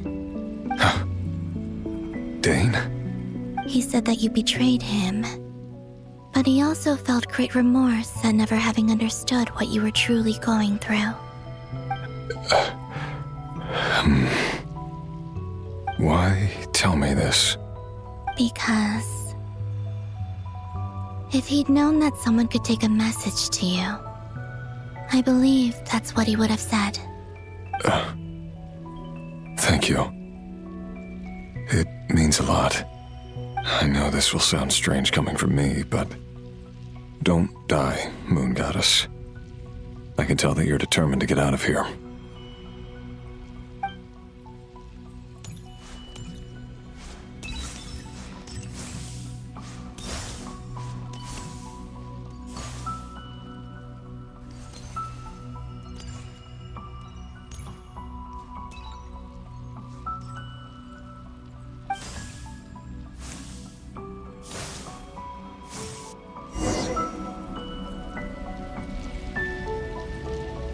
He kept his word.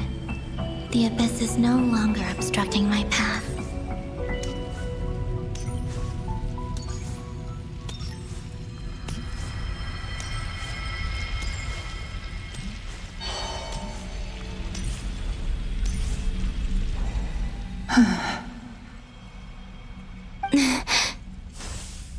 Is that the Lindis? She wasn't far off at all.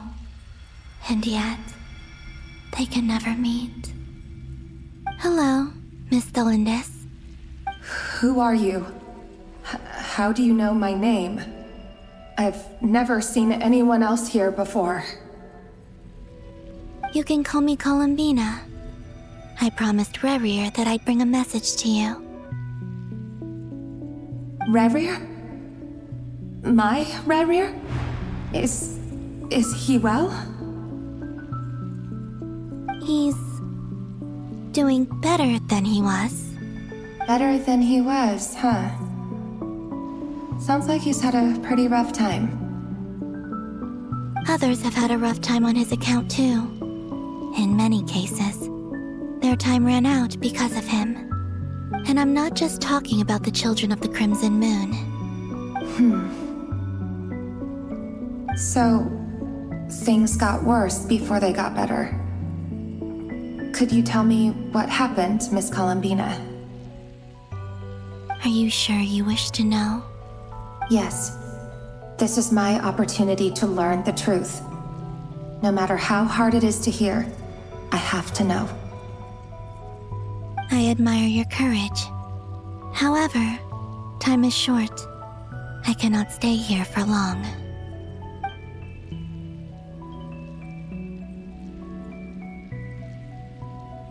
Rayrir had seeds of hatred in his heart, and many people nursed them for their own ends. On some level, everything he did was to try and find a way to see you again. But in the end, he came to regret his mistakes. He wanted to apologize for hiding his past from you. Beyond that, he did not say specifically what it was he wished to convey to you, but I'm sure that you've always been on his mind. You are what has kept him going over all these years.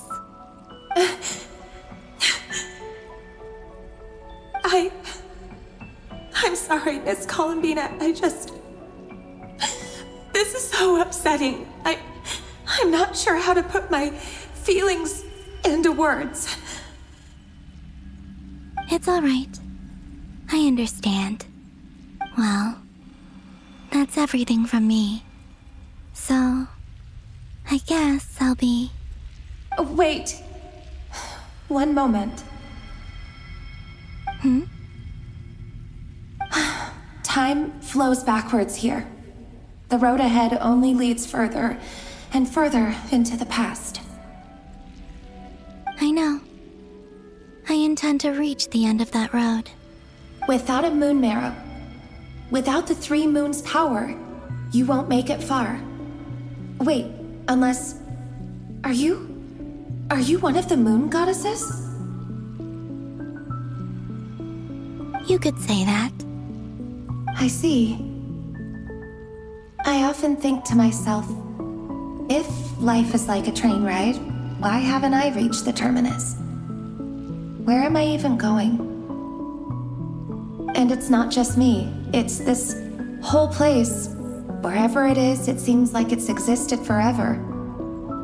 It's such a mystery. Where is it going? I must seem so ridiculous.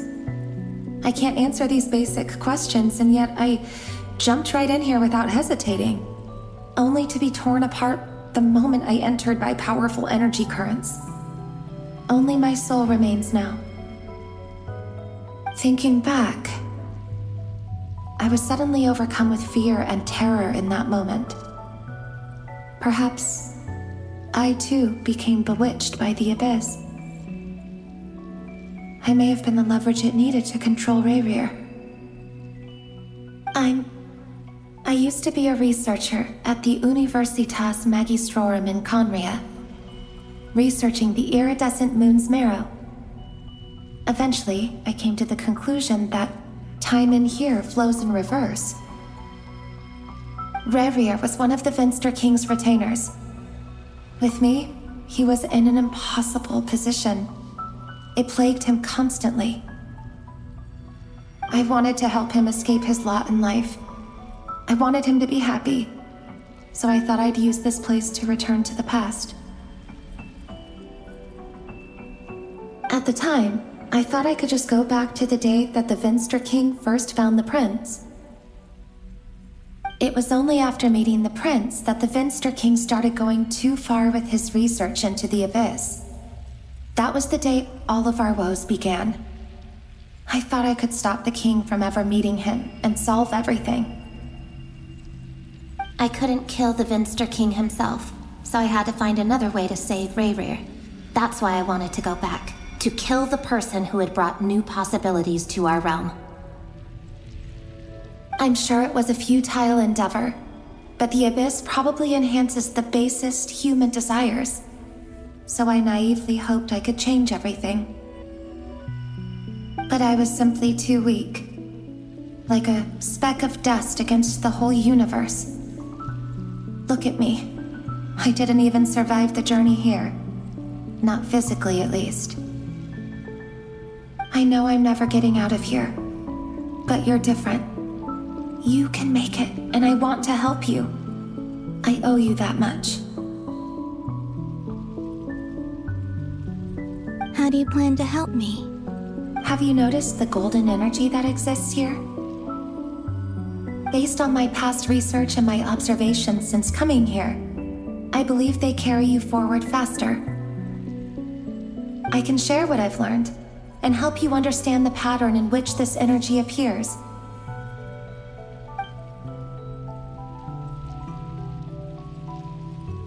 I think you just might... Now, I know you will be able to change the past.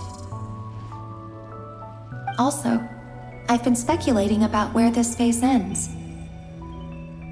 The documentation was scanned, but from what I know of the legends about the moons, the oldest ones seem to begin with Nibelung, king of dragonkind. I have no way of verifying any of it by this point, but if it's true, you might be able to reach that era if you keep walking.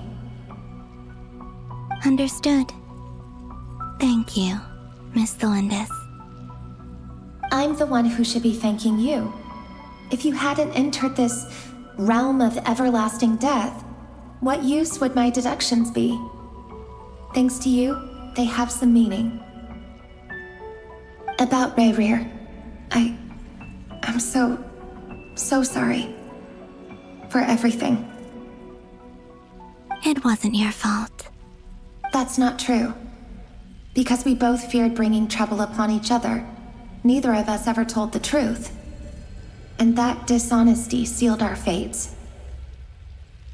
But enough about that. I wish you a safe journey, Miss Columbina.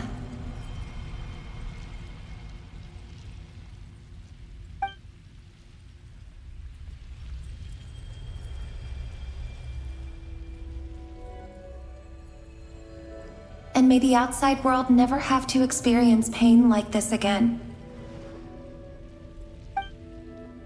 Rayrir, you're there, aren't you? I cannot see you, because you exist in the future.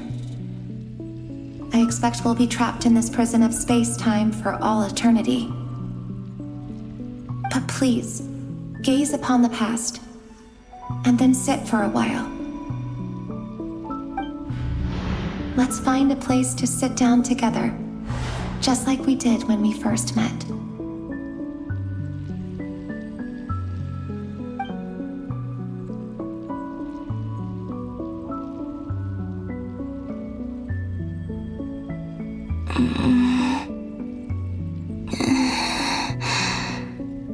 How long have I been walking?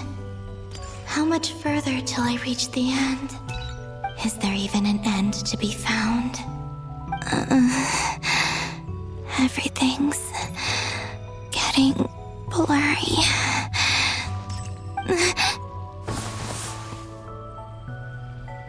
Huh? Are you all right, little sister?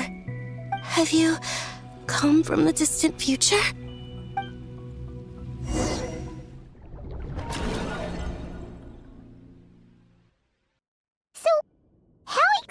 Did the moons just disappear? Shouldn't it be a little harder to get rid of major creations like moons? The world is a vast and ancient place. On a certain scale, all life lasts for but a fleeting moment.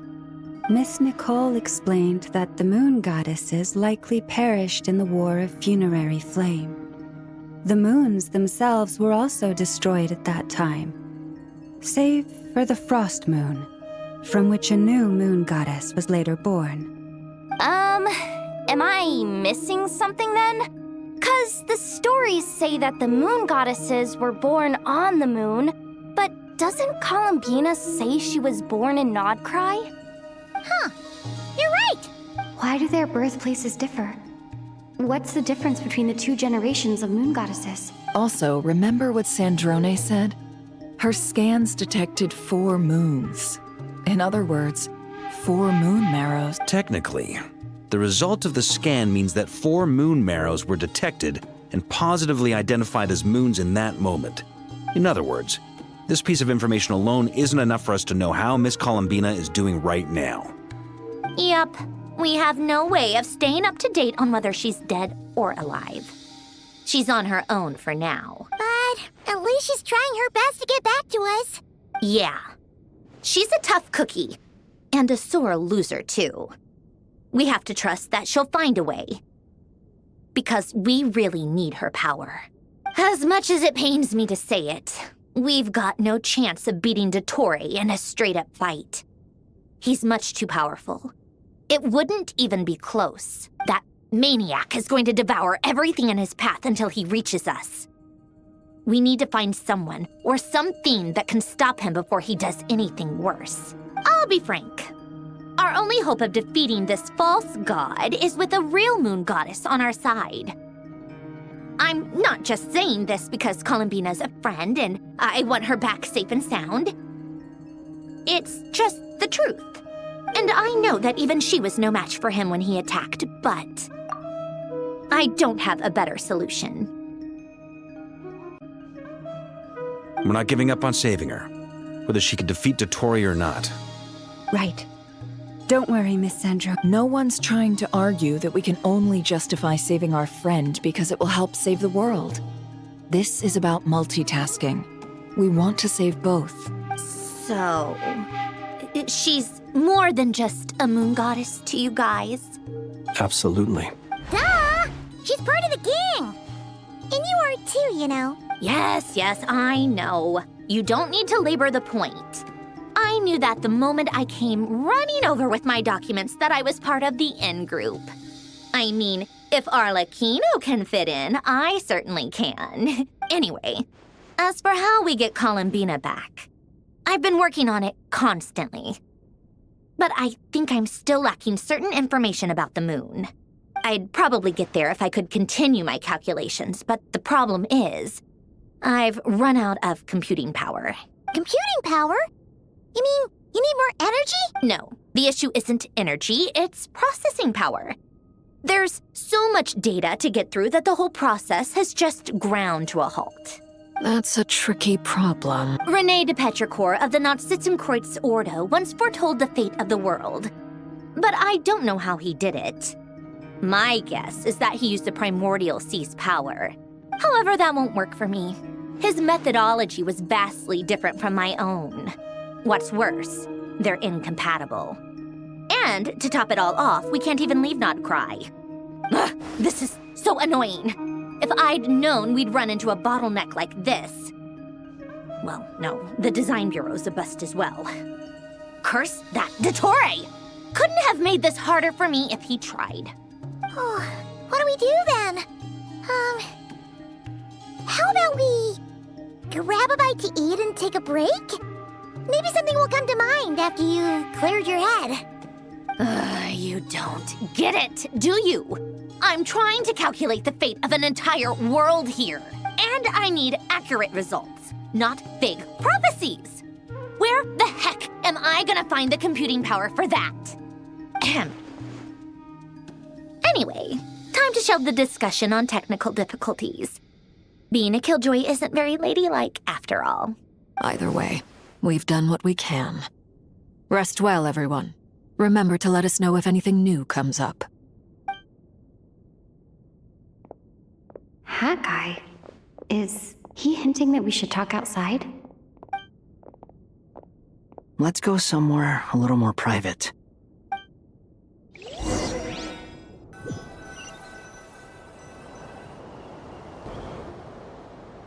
You know that Dory went back to Sumeru, right? Yeah. She mentioned she was planning to head back. Things aren't looking good for Nod-Krai. She's gone to spread the word so that Sumeru has a chance to prepare for the worst. From what I know of Dottore, there are two possible reasons why he hasn't made a move yet. One is that he's still working through some kinks in his new powers. The other is, he wants to see how we're going to react. He'll easily devour everything eventually, so I guess he's in no rush to make it happen. The first false god he made was me. Now it's his turn.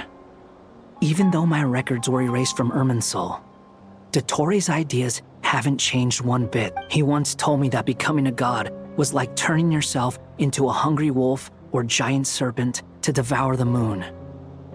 Clearly, he began studying the moon goddess's powers long before he even tried making a god. He's always wanted to get his greedy hands on divine authority one way or another.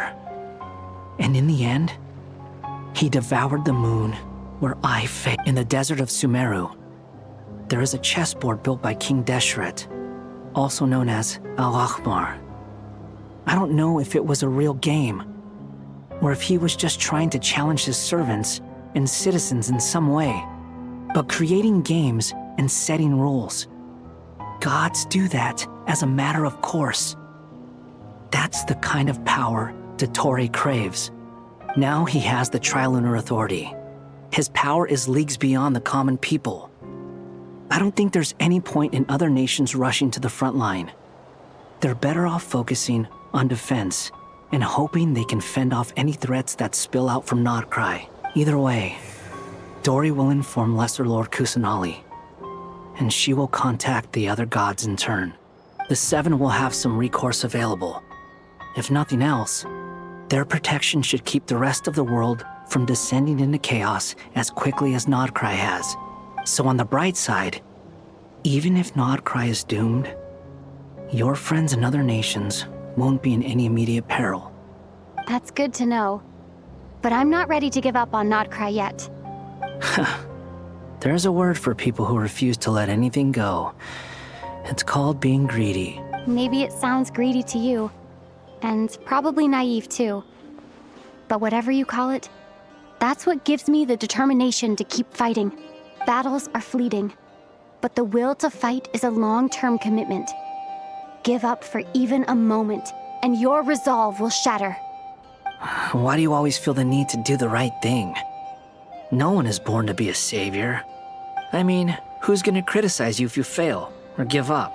Don't take this the wrong way, but Dottore said something similar to me. I guess the Fatui attracts people who don't believe in saviors. Not necessarily. It's less about belief for me. I just want to know how determined you really are. After all, I don't owe anything to anyone else here. Only you. You look kinda worried. If your arch-nemesis was about to achieve their ultimate goal, I think you might feel a little worried too. That's true. Dottore is about to become an omniscient, omnipotent deity. That's gotta be a bitter pill to swallow. Still, you're calmer than I expected. Obviously, I have to admit that my past self was a reckless fool who misunderstood not only the point of revenge, but how to achieve it. And as much as I want my vengeance, I know I'm not gonna get it by acting alone. If the world's taught me anything, it's to think before I act. Too bad it never taught me any other virtues, though. So, I am going to destroy Dottore, no matter what it takes. So, what's your plan? I'll get to that. First, tell me, what do you think of Sandrone? Just like Paimon said, she's a friend, part of the gang. How much do you trust her? This is a serious question. Think carefully before you answer. Although she's with the Fatui, she has her own values, and she's helped us a lot. If nothing else, she's clearly going the extra mile for Columbina. I see no reason not to trust her. If you say so. In that case, the three of us need to talk. I have some thoughts about her computing problem. It can be solved, but it will come with a cost. How much? If I can afford it, I'll cover it. Sometimes your heroism really backs me into a corner. You know that? Come on, let's go talk to her.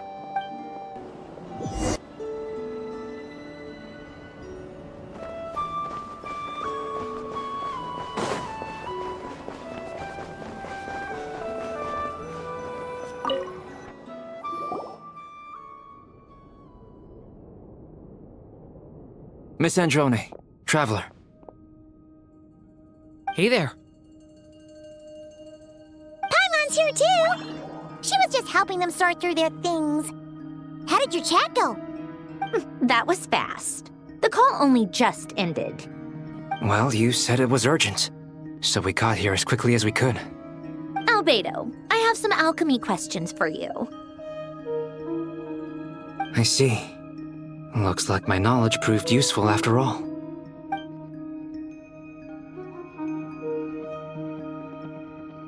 If I might ask, what is the end goal for the modified formula you'll be using? I needed to predict the future of the entire world. But I've run into some teething issues since trying to implement Renee's theory of the 4 Orthants. I see. I'll have a look at it. Still, computing power is the real issue here. How do you plan to solve it? About that, it's been sorted. Oh, with the Traveler's help?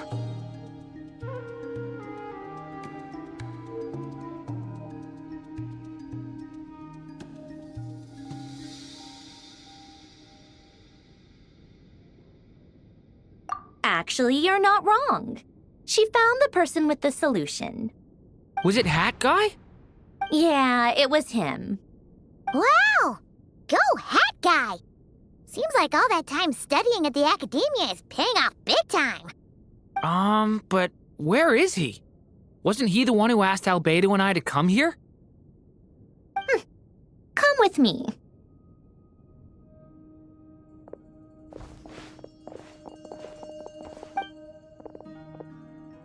Hat Guy? What's happened to him? Hat Guy! Can you hear us? No response. I guess he's in hibernation. Hat Guy mentioned that he was a puppet. It seems that his functions are currently shut down. I presume this has something to do with the solution to your computing problem. That's right. He and the Traveler came to see me. Wait, what? You have a solution? Would you calm down? Why do you always react so hysterically to everything? Excuse me? How would you know? You shouldn't be so quick to judge complete strangers. It's very bad manners. Oh, please. It doesn't take that long to figure out that you have a temper. Where does a mere student get that kind of confidence? I've actually published more papers than you. Not that status counts for much. Even Paimon's applied for academia admission. Huh? Are you serious? See? This is why I can't be bothered to explain myself. She recognizes no one's skills but her own. Okay, fine. I'll hear you out. So, tell me, how do you propose to solve my computing power problem? This world itself is constantly processing all kinds of information. If it's the world's future you're trying to calculate, you need a processing device that's designed to cope with that volume. Easier said than done. Only Irminsul can handle that kind of... Wait, is that what you're suggesting? But surely we can't just plug my formula directly into the ley lines. You should be able to tell that I'm not human, right? Yeah, I noticed. The technology, though, seems pretty ancient. Very different from Pontaine's. It's a completely different system. Conrian, to be precise. I'm what they would have called a puppet. Puppets need an energy source and processing power. The artisans who built them sought out the materials most suited for that purpose. You? Do you mean... The Traveler and I have talked it over. She's willing to vouch for you. So, I'll allow you to borrow my core for your calculations. It was built using wood from a silver-white tree, which makes it a small part of Irminsul. Conrian technology and Irminsul wood. Who in the world could have built you? Are you sure about this? A puppet without its core will cease functioning completely. And if it's left in that state for too long, it might not recover. You could die if you do this. You do realize that, don't you? I can put two and two together, yes. No need to rub it in. I won't lie to you. This has never been done before. I cannot guarantee your safety. Doesn't matter. I'm prepared for the worst. Did you two actually talk this through? Is he... Are we really considering this? Yes, we discussed it. The bottom line is, he trusts me and I trust you. Let's give it a shot, shall we? Honestly, I have no clue where this kid even came from. But for whatever reason, he lent me his core to use in my formula. I'm very close to finishing my calculations now, and the core is currently in use. So I'm sorry, but I can only show you a sketch right now. This is what the core looks like. A silver-white branch. It certainly matches the legends told about Irminsul. Is Hat Guy gonna be okay? He's not gonna die, right? Right? In theory, he should be fine. As long as we put his core back in time. Beyond that, all I can say is that I'll try my best to avoid risk and make sure the core doesn't sustain any damage. I think I know why you called us here now. Someone needs to watch over his body and make sure it's protected until the process completes. Correct. He said that the only ones he trusts here are you two, and the Traveler. And the Traveler will have other work to do.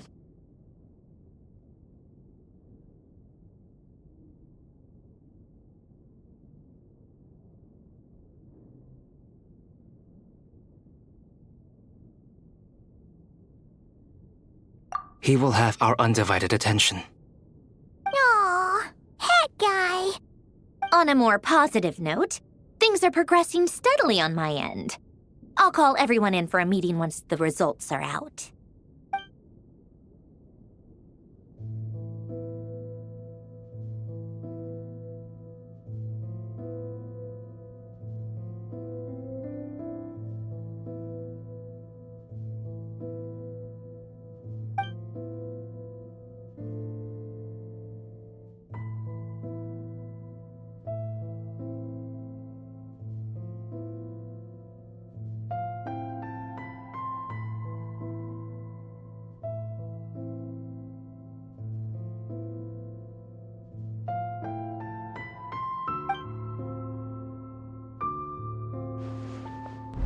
The worst case scenario with the core removal is either a system reset or a total loss of function.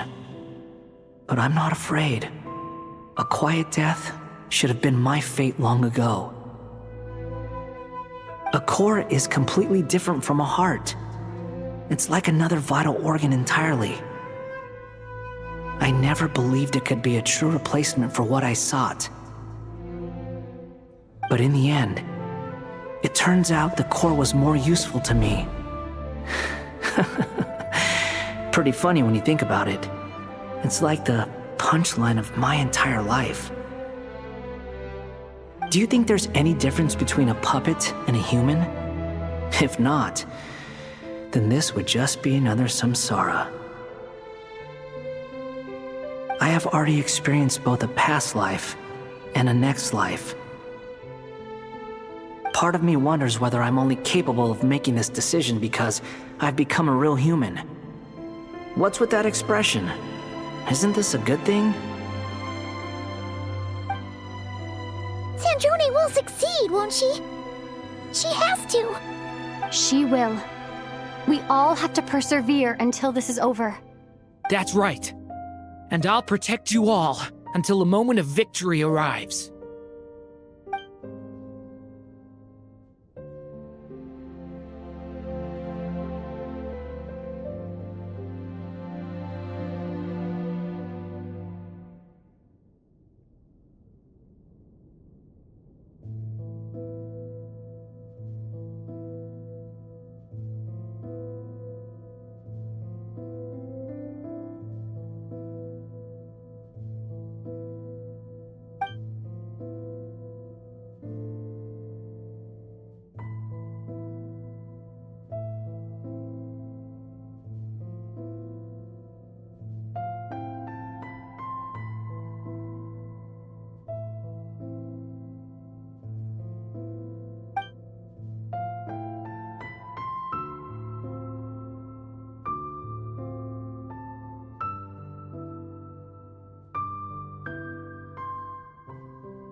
Who are you? Call me Sonnet. You have the same power as Canon. Sonnet. So, you're the goddess of the iridescent moon? Oh, goodness. You recognize me? Well then, what's your name? Columbina. Columbina Hyposelenia. Hyposelenia? What a lovely name. Did you choose it yourself? It was a joint effort between me and my friends. Friends? You mean your friends in the heavens? Huh? Oh, sorry. You must be exhausted. I apologize. Hang in there. Let me introduce you to my older sisters. Do you mean the other two moon goddesses? Arya and Canon? Wow, you sure know a lot. Hey, does that mean that our story goes on into the future? Oh, I guess that wasn't the best question to ask. It's alright. We were prepared for that possibility. You could say we were too prepared. I can't even remember how long my sisters and I have been here by this point. When did you get here? How long has it been? I can't say for sure, but it feels like it's been forever. I see. Are you feeling alright? You look a little unwell. I can hold out a while longer.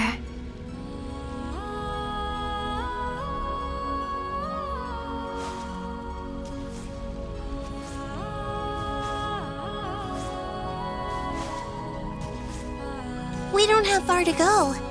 The place where my sisters and I are based is just up ahead. Don't worry, they're both really nice. I'll introduce you.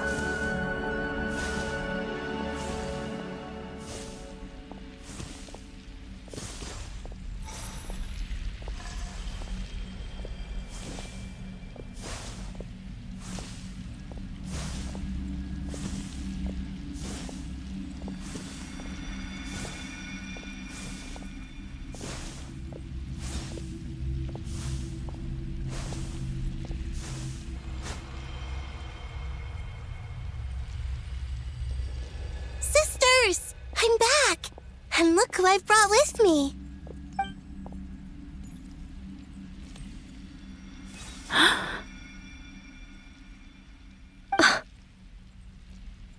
It's our lovely little sister, born in the far future. The pleasure is all mine.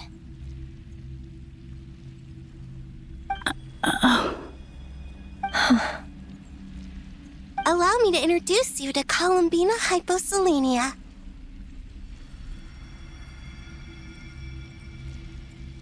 This is Arya, the goddess of the eternal moon.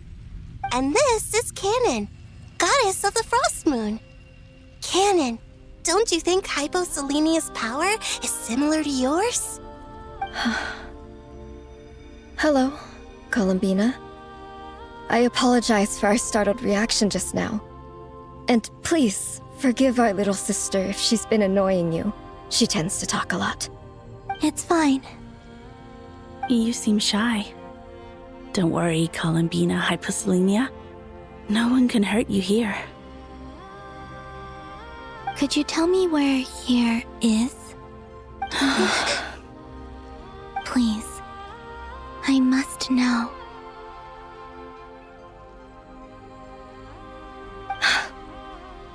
My dear sister, this is where Tevat's original ruler, the Dragon King Nibelung, imprisoned the moon goddesses. What? You're scaring her, Canon. No, I'm fine. Please, continue. Nibelung, our original master, created us in the distant past to maintain Tevat. But he left this world and traveled into the dark universe beyond to explore worlds vaster still. Day and night, we fulfilled our duty in the heavens, until the day that the first descender arrived. The great ruler of the firmament. The heavenly principles. Is that what later generations call them? I see. But we did not reject them at first, nor did they seem to harbor ill intent towards this world. We coexisted in peace. They were like a guest in our home. Slowly, however, we came to realize that our guest had a growing desire to change and dominate the world. And you didn't stop it? No. There was an order to the rules they set up that Nibelung never taught us. We wanted to know if this order would bode good or ill for Tivat.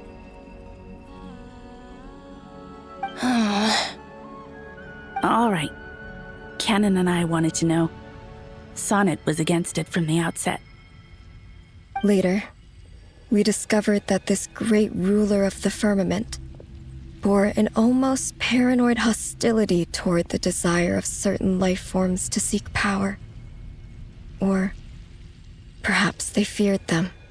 They would even cast down celestial nails as manifestations of their power, to punish the civilizations of the world below.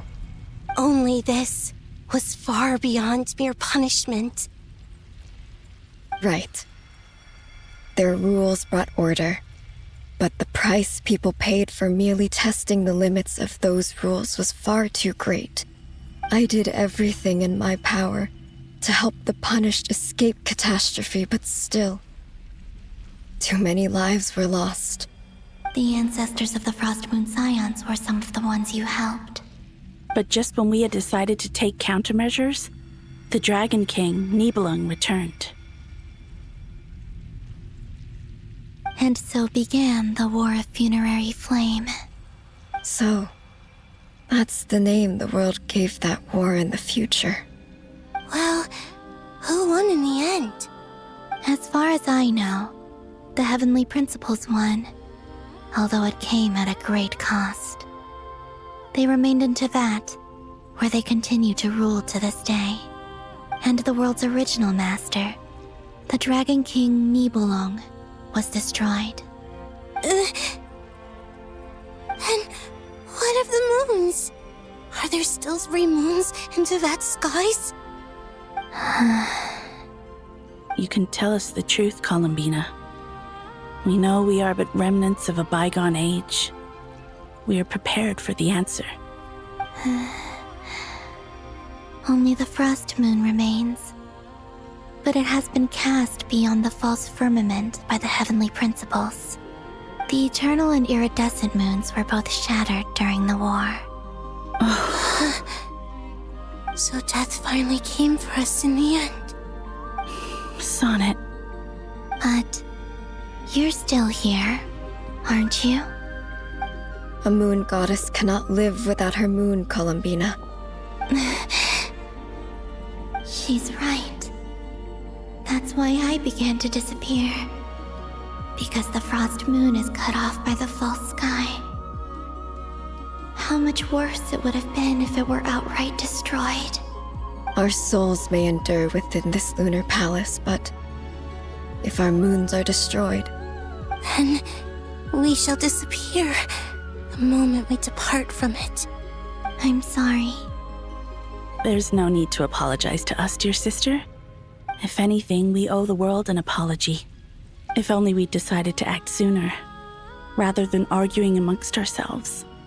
all the more reason not to spend this time in regret and repentance. Instead, we should focus our efforts on how we might help our future sister. Sorry? Don't you see, Columbina, your story is not yet over. Is that not why you are here?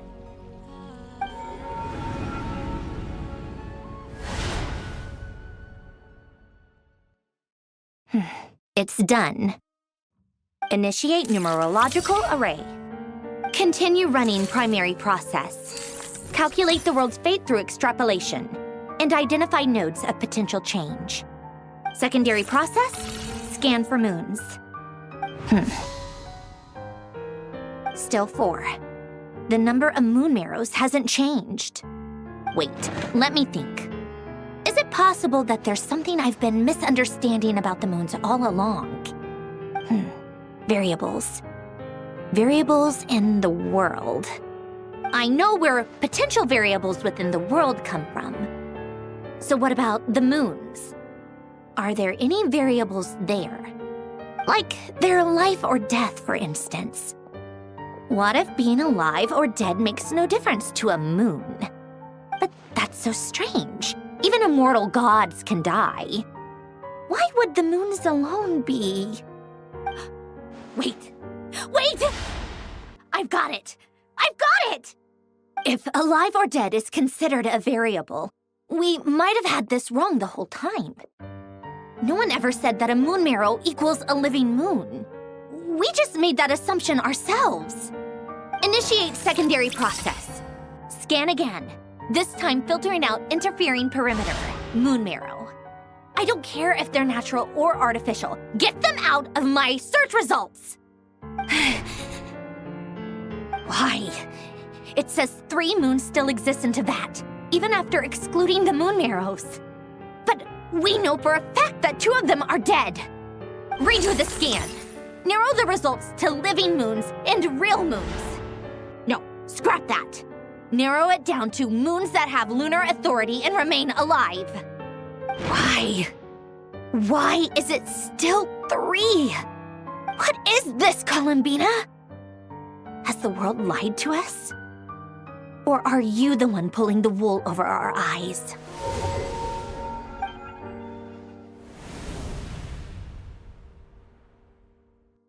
So, you think that the moon's reflection might be where Nibelung imprisoned the 3 moon sisters? Yes, it would explain a lot, such as why that space would respond to a moon goddess's power, opening the moon gate at her command. It would also explain why Miss Columbina has been unable to leave, and why time flows in reverse there. In the messages she sent, Columbina promised us she'd find a way to return, but we have no way of knowing how, when, or where this might happen. The fact that she still has yet to reappear in this world indicates that returning from that place is no easy feat. We cannot afford to simply wait for her. So you're saying, if she could return by her own power alone, she would have done so long ago. Yes, she certainly wouldn't leave it to this late stage when it's so touch and go. I've been giving this some thought, and I've come to believe that Luanatar might be an anchor that she left behind, as a sort of future waypoint. This could also explain why Luanatar is always by the Traveler's side. Sounds like a plausible theory. If that's the case, there must be some criteria we need to fulfill to allow Columbina to return to the present. The question is, what could they be?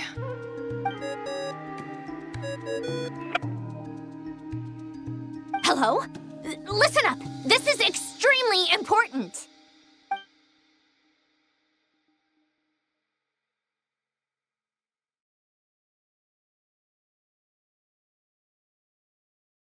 Not only is Columbina alive, but she may well exist in a form unimaginable to us. I'm still unclear on the details, but she's done something truly inconceivable in the past. And the clue to what she's done lies in the moon and Teyvat sky. Truly amazing. Oh, I'm so delighted for her. I'm sure we all feel the same. And I'm sure Columbina is ready to get back here and fight by our side. I'll keep my calculations going and try to find some way of coordinating with her. But that's not an excuse for everyone else to slack off, okay? All of you had better keep trying to think of solutions. How can the dead moon still live? And Luanatar...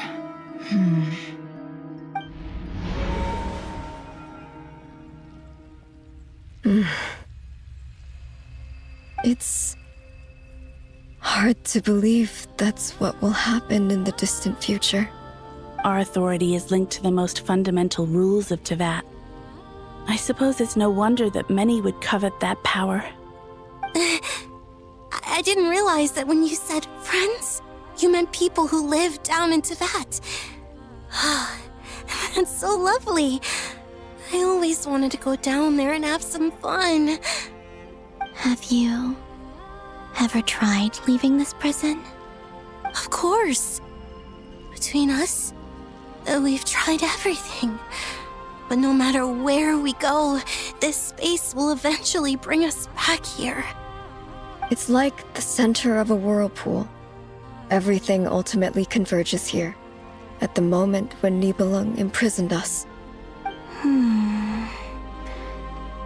In that case, have you tried using any of those pathways that connect this space to the real world? Sorry? What are those? They're passages through which you can make small-scale changes to reality by using Kuvaki. Or am I the only one who can use those passages? Because part of my soul remains in reality. Kuvaki. What is that? You don't know? It's a unique kind of elemental energy found only in Nod-Krai, the land from which the moons arose. Oh. Well, it's true that the moons first rose up from the part of Tibet you say is called Nod-Krai. But there is no difference in the elemental energy between there and anywhere else. What? Could you show us some of this Kuvaki? Hyposelenia? Maybe if we see it, it'll make more sense. Okay. Isn't that just your power? What? But it's everywhere in Nod-Krai. In the air, in the land. Even the creatures who live there have adapted to its influence. How curious.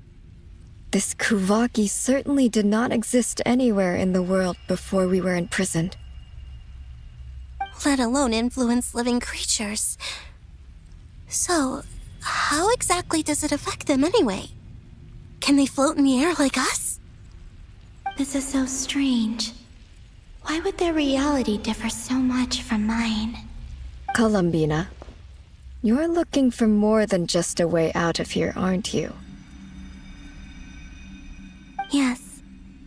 If I am to help my friends, I will need tri-lunar authority on par with that of our foe. You mean... you'll need our power? This sounds extremely risky. The Three Moons' powers are not mutually compatible. Concentrating them into one goddess will be a very painful process. And if anything goes wrong, it could tear you to pieces. I know. But I'm willing to take that risk. Even so, let's say we successfully transfer our authority to you. How will you take it outside this prison? Nibelung constructed this realm specifically to prevent us from using our powers to interfere in his war. No moon goddess can leave this place alive. What if I don't leave alive?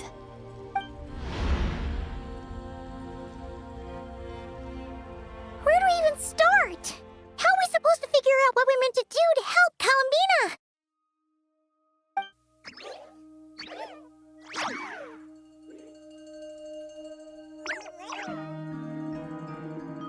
Columbina, what do you need from us? If she really got to the beginning of time in there, how do you think she'd leave us a message?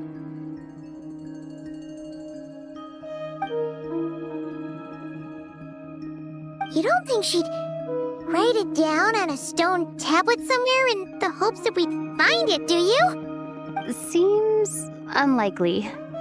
Columbina may not talk a lot, but she thinks deeply about issues like this. Let's review what we know. This is the Columbina who fought alongside us against the Reikir of Solnari, and with whom we celebrated Moon Prayer Night. She knows our personalities, our ways of doing things, even our unique strengths and abilities. So, If she wanted to tell us something from a long, long time ago, what would she do? Oh.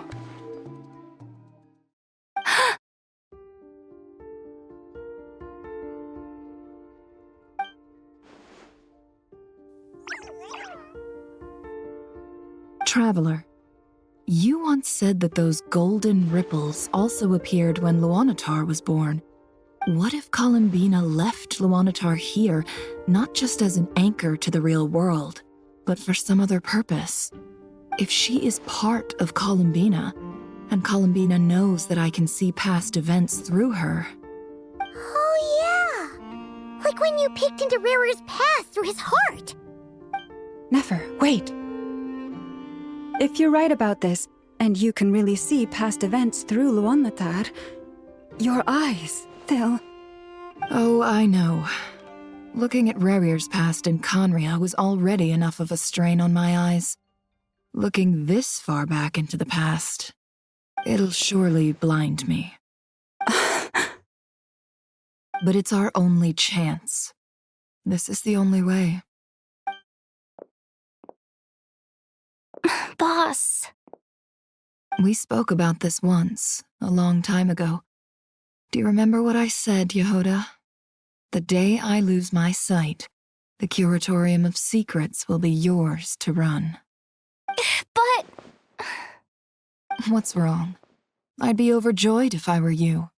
This day's come a lot earlier than either of us expected. I need to know you'll honor our agreement, Yehoda. Promise me. Yes, Boss Neff. I promise. Are you sure you don't want some time to think this through? What is there to think through? I should have gone blind after our battle with Rerir. Frankly, it's almost criminal that I got away with it for this long. Then at least let me take some precautions on your behalf. And if you really do lose your sight, I'll visit your office every day and make sure you're well looked after. Oh, please, anything but that. I was actually ready to go through with this. Are you trying to scare me into backing out? As if I could ever scare you. I'll assume you're just joking to calm your nerves. All right, enough chit-chat. Let's do this.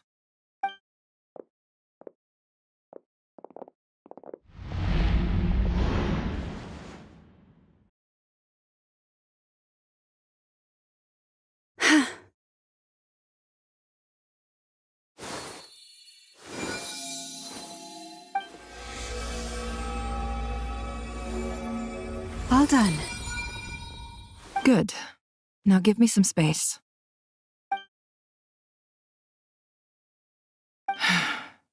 Come on then, little one. Show me what happened in the past.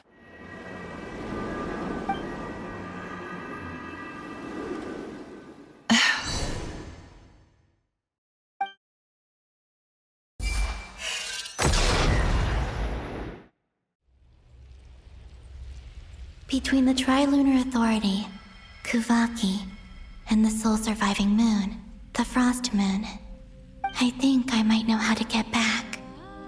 But I will need my sister's help. Time to go talk it over with them.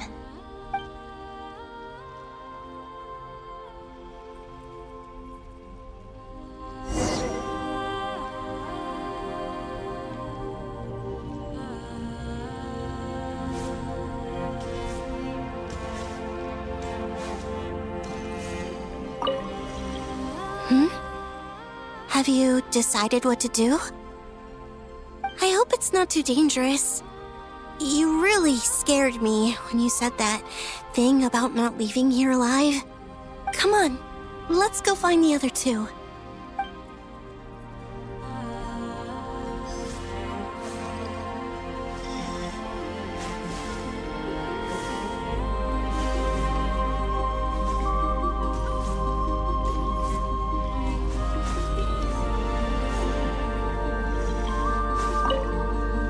Seems you have reached a decision. I'm all ears. What do you propose?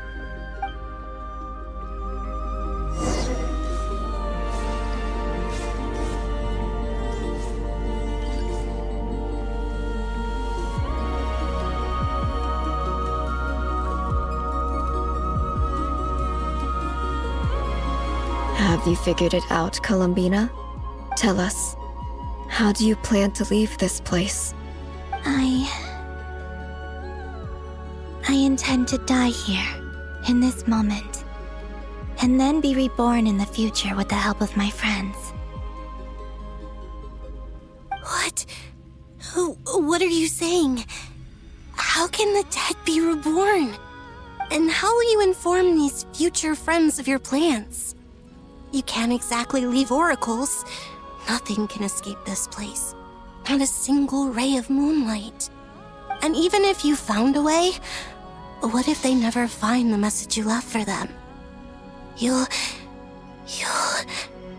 No, that won't happen. Come again? They will find my message. I'm sure of it. I'm not following. How exactly will you achieve this? It's quite simple, really. First, I will leave my soul here.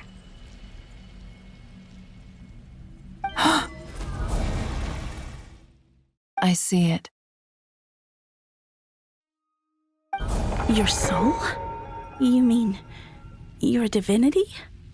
Yes. I once left a portion of my soul in the future. One so small that this prison barely noticed anything. In this very moment, she can resonate with my soul across time. When the time comes, I believe that she can serve as an anchor to pull my soul from here back to the future reality. Just as gravity connects the world to the moon. Exactly. In the future, where I came from, the moon has been cast beyond the false sky, but I can still feel that it is there. In a similar way, I can feel a connection to the soul fragment I left behind even now. My friends can use it to detect my presence. But how do you just leave your soul here? Is that even possible? On my way here, I met an ordinary mortal who entered this place long before I did. Her body is long gone, but her soul remains. And before that, I encountered an old enemy whose entire soul survives here intact, while the power that once corrupted his body has faded away. So, perhaps this space is specifically designed to imprison divinity and authority, but not the physical body. Still, even if your body can escape, would it not just be a lifeless husk without the soul inside? Wait, is that what you meant when you said you wouldn't leave alive? Yes. I shall turn my body into moonlight and pour it over Nod-Krai. That power shall protect the land and quietly blend into it, awaiting my soul's return in the future. However, I cannot do this on my strength alone. I would need your help to do this, so I'm humbly asking for your assistance. Oh, dear sister, you need not be so formal. As I said before, we are but remnants of a bygone age. You, on the other hand, were born alone in that distant future, and you have walked a long and lonesome road since then. How could I bear to let your story end here in this dungeon? Don't forget, we are your sisters, your family.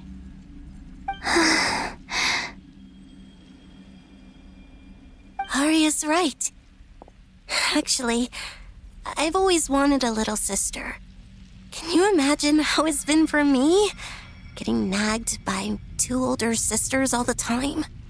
Now, I finally get to be the big sis. And not just that, but I get to help you return to your world, too. How could I say no to that? Sonnet. Canon?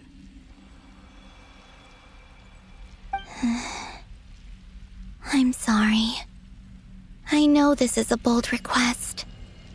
The Frost Moon is rightfully yours, and it remains intact. Oh, no, please, don't misunderstand me, Columbina. I was just thinking. back on the years that the three of us once spent together, you cannot imagine how happy I am to hear of the future world you describe. The Frost Moon Scions, your lovely, kindly friends. For the three of us, whose purpose in life was to maintain the peace in Teyvat, it is a great relief to know that the people of this world live in such an abundant future. If your plan can save them and save Nod-Krai, I will gladly give you all that I can. Besides, the three of us have been together since the day we were born. I could never abandon them to live on alone without them. Canon. Still, I do have one question I would like to ask you before we proceed. Certainly. What is it? Why do you cover your eyes?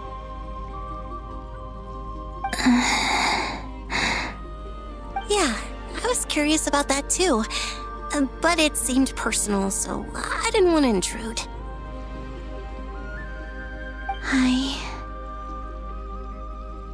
There was a time when I refused to look upon the world. I believed it was full of nothing but lies and falsehoods. I wished to hide my feelings, seal my heart, until I could return to my true home. I see. Perhaps that decision saved you from ever having to see the false sky again. But at the same time, you likely missed out on many true and precious things, like the smiles on your friends' faces. Promise me this, Columbina. When you return to the future, open your eyes, take a look at the world around you, and see your friends. I'm sure that you know this already, given that you long to return, but that is your true home. Give me your hand, Columbina. Arya, Sonnet, you too. Okay.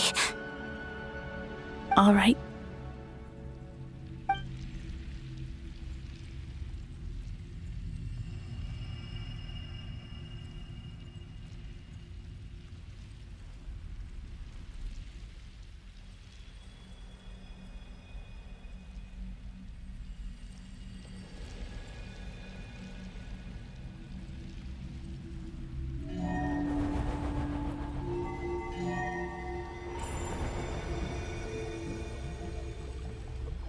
We once were the songs sung for eternity, but now it is you who must continue to sing.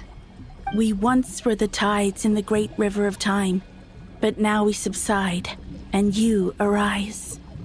We were the messengers of madness and inspiration, but now the lies have faded, and your truth must endure. We are souls awaiting the sun. You must return to be with those who smile when they see your face.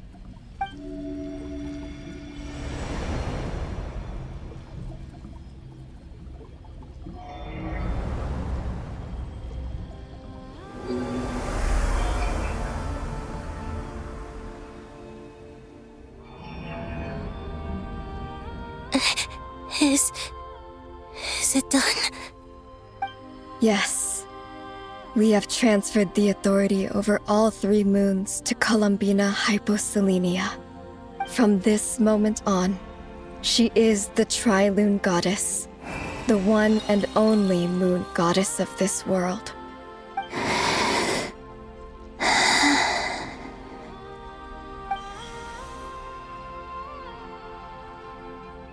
Thank you. Thank you, my sisters.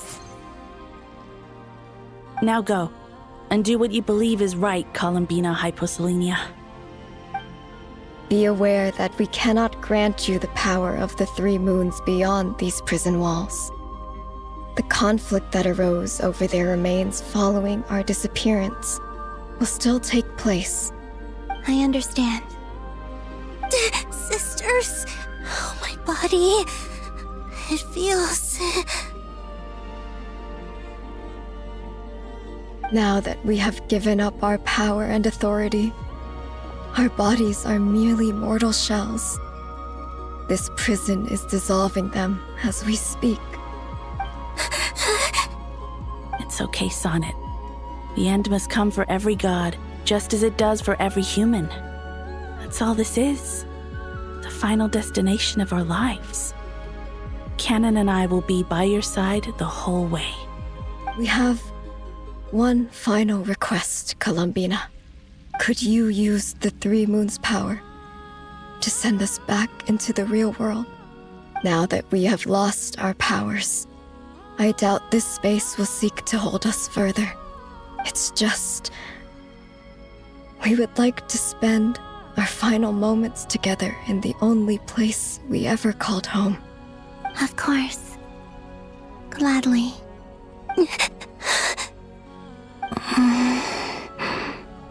Sonnet? Yes? Don't... I wish I could tell her not to give in to the abyss. Not to be afraid.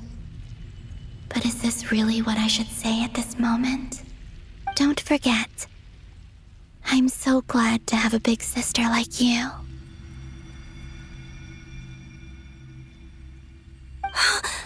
No, Hypo. Thank you. I'm okay. I'm not afraid.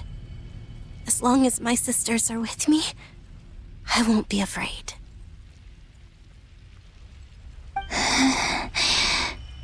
It looks like this is goodbye, sisters. Goodbye, Columbina. Take care of this world in our stead. I will.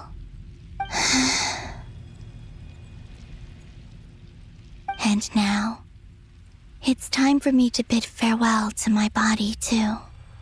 May it become the moonlight that keeps Nod-Krai company through the long years ahead. So this is why Nod-Krai was not always home to Kuvaki. It only appeared after I poured my body out upon this land, and only this land. Kuvaki responds to me because it is me, my body, answering the call of my soul. And the golden energy I've encountered on my way here was, in fact, that very soul, which I am about to leave here to guide me. O power Triloon, eternal moonlight. I, Columbina Hyposelenia, lay aside my body. Let it be cast into the dark night to illuminate the future. May it be a companion to all who dwell beneath the moon.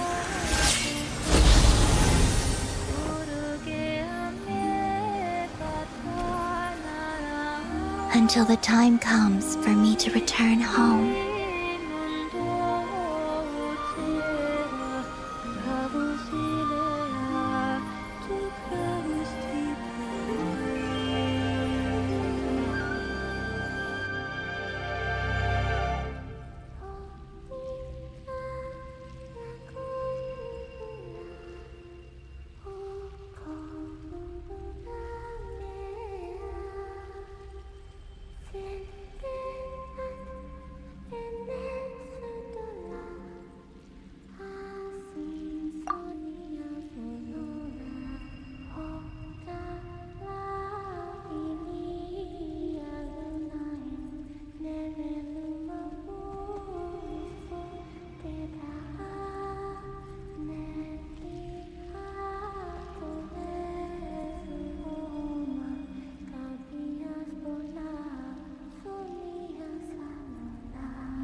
That was crazy! Were we even allowed to see that?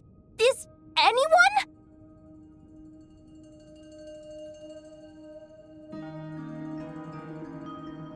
How many am I holding up? I see 2 fingers, and a look of sheer terror on your face. Truly astounding, Miss Nefer. Your eyes have glimpsed the very ends of the world, and yet they remain as sharp as ever. Or is the credit for this miracle due to Miss Lauma? It seems that even time itself is no match for your medical skills. Surely you jest, Mr. Flint. I suspect we have Columbina to thank. She must have realized the immense toll that the ritual would take and purposely set aside some of her power in the past to protect Nefer's eyes when this moment arrived. There is always a great price to pay for witnessing the truth, but it seems that this time, Columbina has shouldered that burden on our behalf. She chose the perfect method of getting a message to us. Though her eyes were always shut, she was clearly so perceptive. She knows us well. She knew exactly how we would think and what we would try. Despite being separated by time and space, we're seeing the same possibilities and seizing the same opportunities. We still don't even know if she's okay right now. But as long as there's a chance we can do something, we'll fight to make it happen. We'll get you back somehow, Columbina.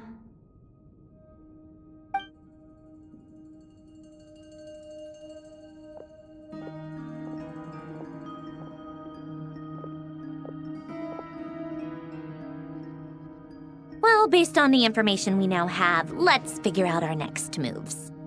Thanks to these gentlemen, we have a much clearer picture of the situation with Dottore. The civilian population has been moved to safety, so we no longer need to hold back.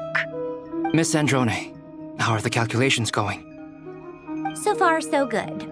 I'll keep seeing how far I can push the system, though. Can't have Hatman being powered down for nothing. There's still a long road ahead. Where should we begin?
Our plan is clear. Time is short, so let's get moving. There's just never enough time, is there? Time is the bane of my existence. Ugh. Anyway, I'm gonna get back to work. All right, we'll do our part too. Yeah.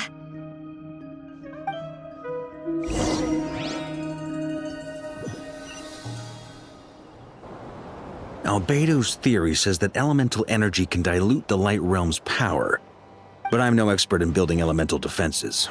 Sounds like something out of the advanced elemental theory section of the library. Whew.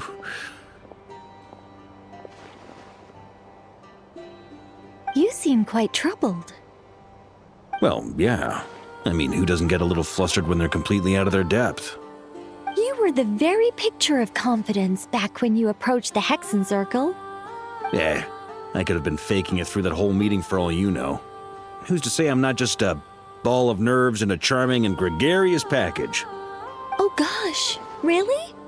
I'm so sorry, I had no idea. Well, you're all the braver for it. Still, I was much more in my comfort zone than I am here. At least in Mondstadt, you can cry for help from a cliff top and actually stand a chance of summoning Barbados himself. Things have never looked bleaker than they do now. If we don't pull this off, Tevat's doomed, isn't it? Oh, you think so? Actually, yes. Yes, it probably is. It's a shame. Don't put too much pressure on yourself. Tevat has faced annihilation many times in the past, but it also gave us you, didn't it? Hey, don't give me that. It's not like I'm anyone special. I disagree. Every human born in this world is special. We angels have always believed that. In that case, this humble human being has a big favor to ask of you. I thought you might say that. I'm sure Alice, in her great wisdom, sent you here precisely to help us in this difficult time, yes? Well, that has less to do with her wisdom and more to do with my power. Of course, of course. Well, the thing is, these elemental defenses we're about to build, I don't think it's a question of if they'll fail, but when. Durin's findings from his patrols make it clear that Dottore is constantly expanding his territory. First it was his lab, then the design bureau, and now this. It's not realistic to completely stop him encroaching on the rest of Nod-Krai. Rather, our goal should be to stall him for as long as possible. If Miss Sandroni's calculations are correct, well, they're the closest thing to certainty we have in this situation, so let's assume they are. Anyway, her calculations suggest that our best hope for victory lies in Miss Columbina's return. It's up to us to slow Dottore's advance and buy time for her to make a return. Are you asking me to help you with building the defenses? No. I'd like you to prepare for what comes next. When he eventually reaches us, we will have to fight him. You were an angel once and a mage now. I'm asking you to lend us your protection. Oh. Can I take it that you're triggering the terms you fought for during our three-way talks? Well, technically those terms were about protecting Mondstadt. But if you're happy to agree to the change in location, then yes, let's do that. You're cashing in on this much sooner than I'd imagined. Well, yeah. The way things are going, I might not get another chance. Very well. The mages have heard the knight's plea, and we will respond. To tell the truth, Alice and I had already discussed how we might help you all, so I didn't come empty-handed. I always like to be prepared.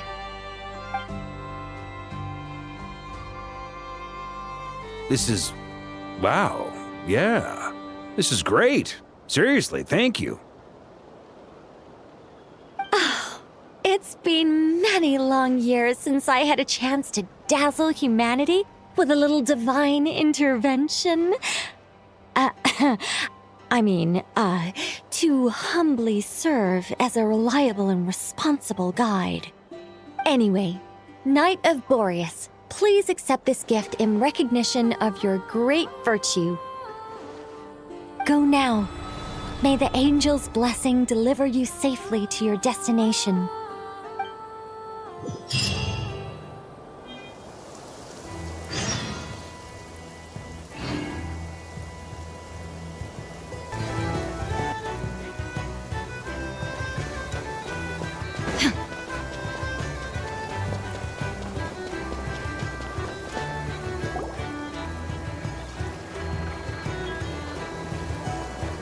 You're here. Sandroni! How are things going? Glad you asked. You two are about to become the first people to lay eyes upon my masterpiece. Or should that be the first person and the first, specter? Hey! Whatever. Come, feast your eyes on this. Wow! We've never seen something like this before! This meter displays the progress of my formula. Currently, it's still making the most important connections. Once it's finished running, I'll deliver it right to your side. And then, we can finally bring Columbina back. What do you mean, deliver it? Can't you just tell us over the Dodo communication device? It'll just be some numbers, right? Ugh, you're such a greenhorn. This isn't the kind of formula you solve in math class. It's a highly complex algorithm capable of constructing a framework of rules. Whatever. We'll be here all day if I start trying to explain it. All you need to know is the formula must be completed before we can bring Columbina back. I'll share the data with you. Nicole's agreed to let me use her information channel, so we just need to use the Dodo communication device like so. And... there. Now you can check in on my progress. Wow! Look at that! You're amazing, Sandrone. About time you recognized my genius. Took you long enough. Anyway, that's all for me. You should check on the others if you have time. Make sure we don't have any weak links in the chain.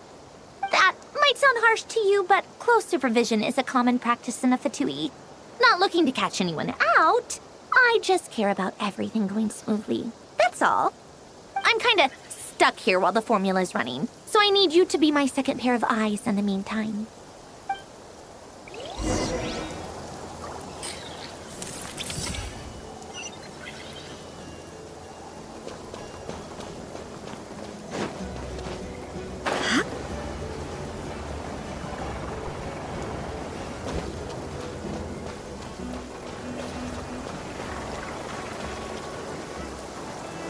Thankfully, Miss Nicole has come to our aid.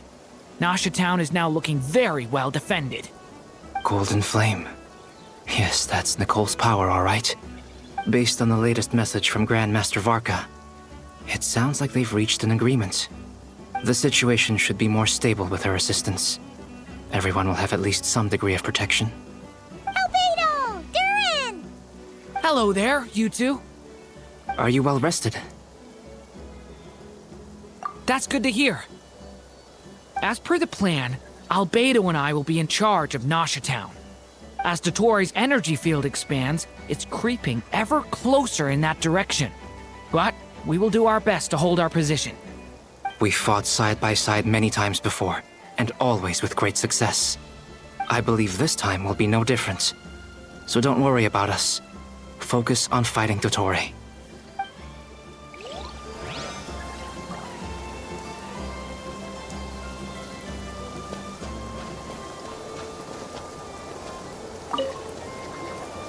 Traveler, Paimon, a pleasure to see you both. Flans! How's everything coming along? Fairly well, if I do say so myself. Personally, I am ready to confront Dottore head-on. Ooh, you sound much more serious than usual. To be honest, I am not usually fond of exercising my full strength. For one thing, it's hardly conducive to maintaining a low profile. Besides, I believe one should have the right to choose when to show their hand. I am conserving my strength until the moment of battle is upon us. Anything to boost our chances of victory. Seeing you get into the zone like this really puts Paimon at ease. Huh, Traveler?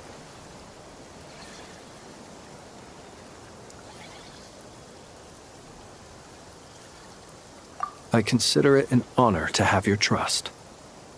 Rest well. I look forward to seeing you both in your element during the battle.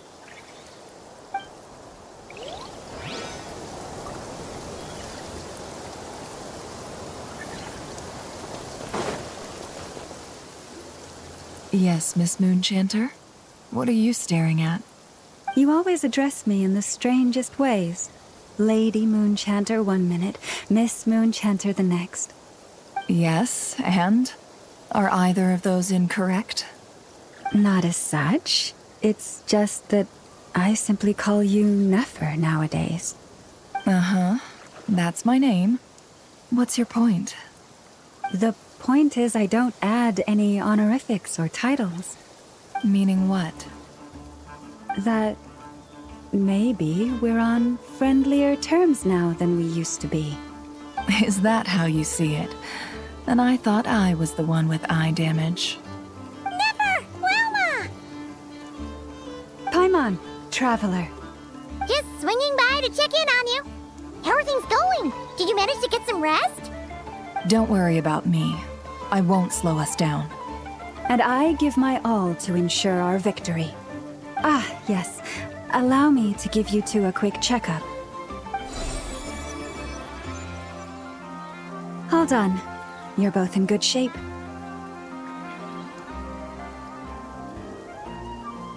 You're welcome. You'll have your work cut out for you in this battle against Dottore, so make sure to get some rest in first. Paimon will keep an eye on her. Don't you worry. I'm glad to hear it. Take good care of yourself too, Paimon. Sure thing.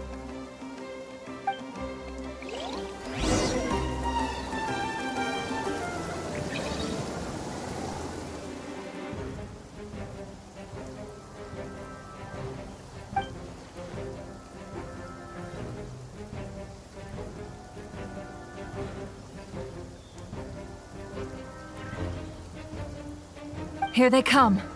That's quite a horde. As we expected. Get ready, everyone! Take your positions and prepare to engage. Let's begin. I'm at the ready.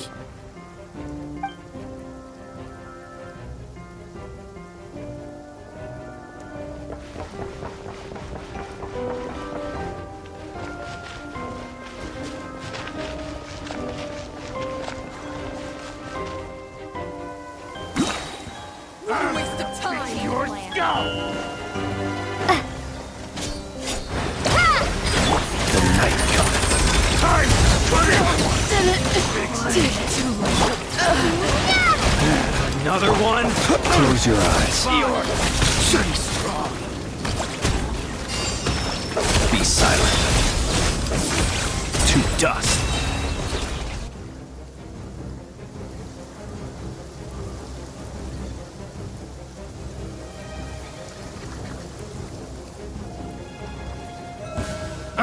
Your turn. Forest, protect us. By the frost moon of old. It all adds up.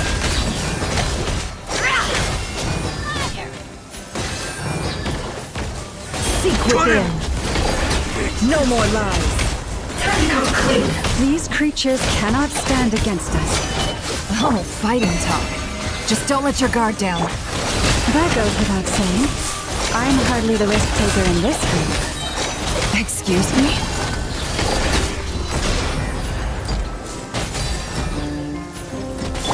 With one heart, we pray. It all adds up.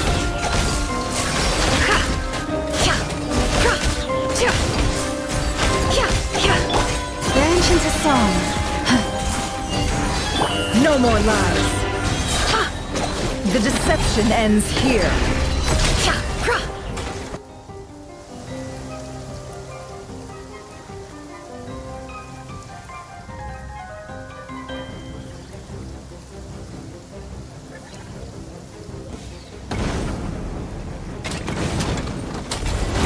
Feel this ancient power.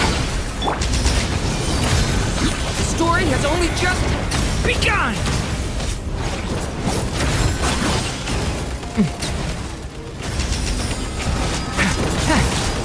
Come to be! That was easier than I thought. Naturally. What do you mean? Is it because as created beings go,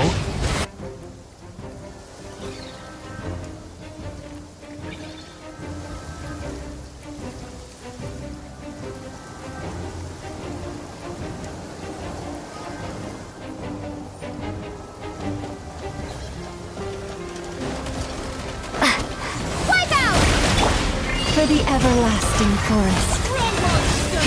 It all adds up. Seek within. Can't hide the truth. Observe. People have always used fire to drive away wild beasts. Wouldn't a lantern work just as well? You read my mind, my dear friend. I was just about to say that. All right then, dear friend. Bring the light! Observe.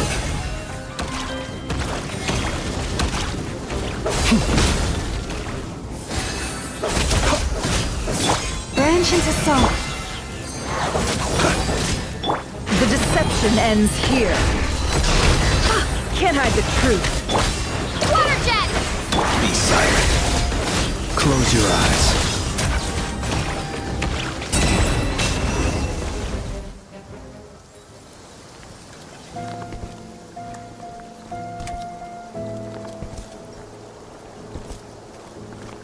You're looking well.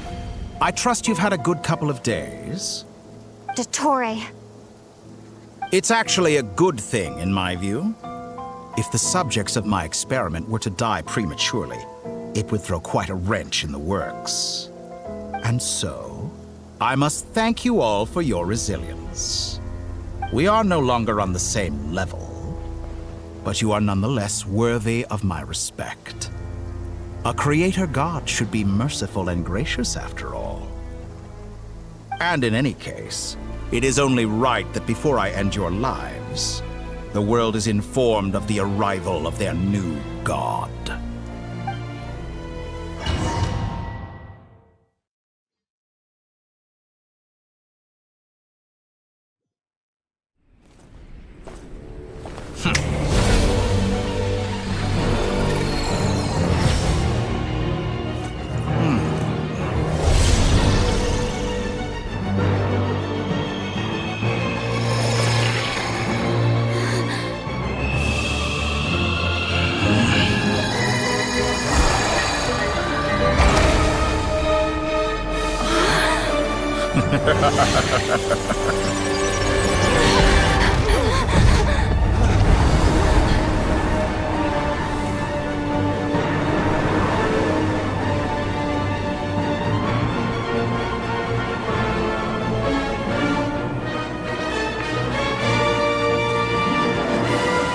The experiment begins.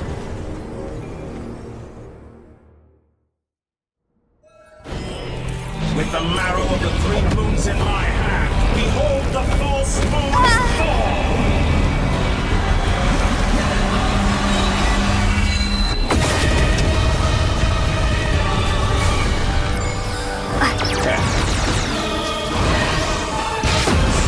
Water jet! Pathetic! No more lies. The mystery unravels. You cannot face me!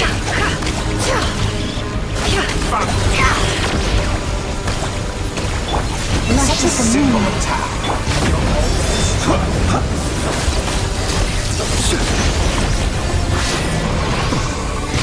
Observe. Can't hide the truth. Dull! You poor lost lamb. Did you honestly think that? Close your eyes. Entropy plans to me!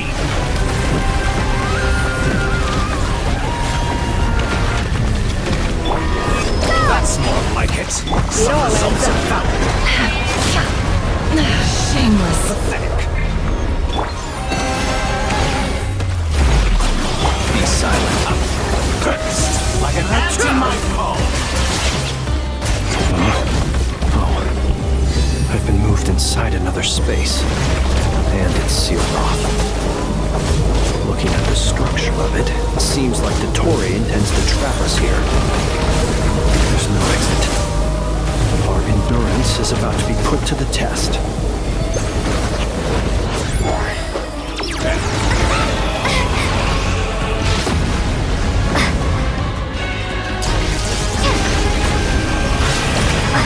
No more lies. Outdone.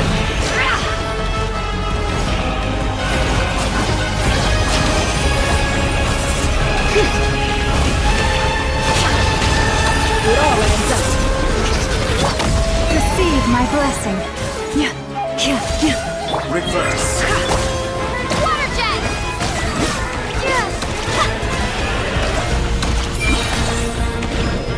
With the marrow of the 3 moons in my hand, behold the false moons fall!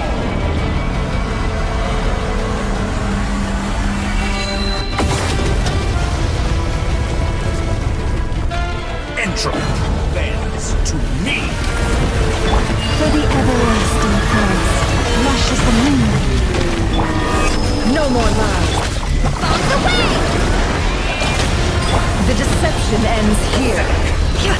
guards up. You cannot face me. Found.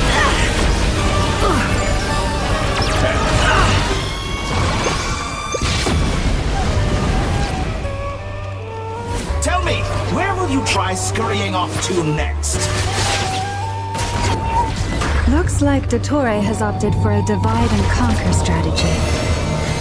But we will not allow him to triumph. No, I shall pray for our victory.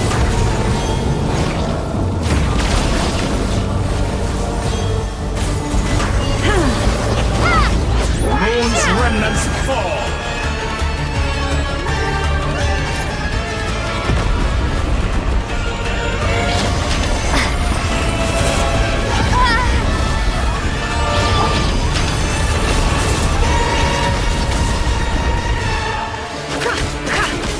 Pathetic.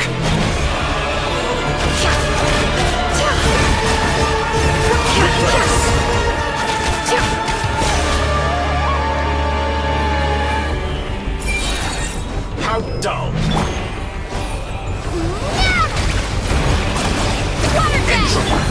Seek within. Me.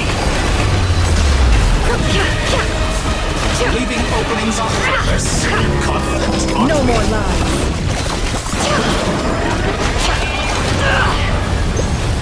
Did you honestly think that would hit me?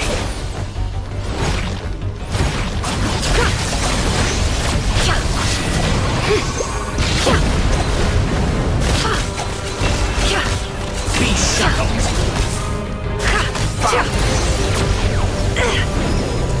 With the marrow of the three moons in my hand, behold the false.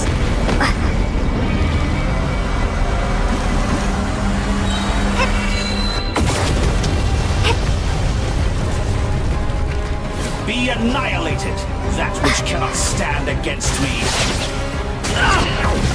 What's this supposed to be? A knockoff version of the space Columbina that trapped him? There really is no way out.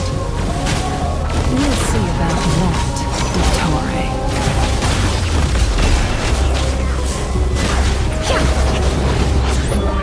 My and I have not intended to take your teammates from you.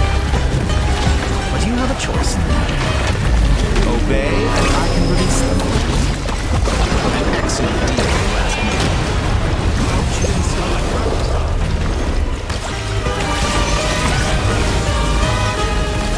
You cannot face me. Found.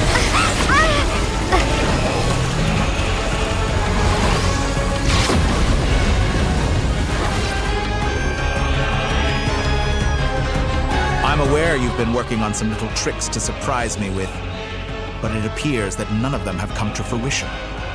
My guess would be that you're trying to bring Columbina back. But then, where is Sandrone? Or are you trying to buy time for her? I always found their friendship to be a curious phenomenon.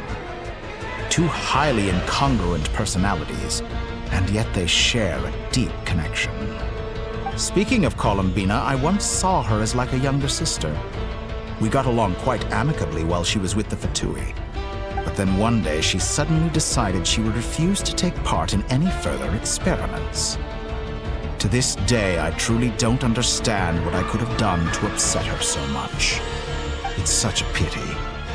I could have had a sister, a family. But alas, she grew to dislike me. You're not fit to be family to her. That I can't deny. So many people, all obsessed with playing out the same tired old dramas. This world is rotten to the core. And then there's you. You had every opportunity to reach the right conclusion. The thought of killing you off like this? But I maintain that I approached you in good faith, so I will offer you another chance. Will you work with me? You have until I count to 10 to make your choice. 1, 2, 3. Not in a million years.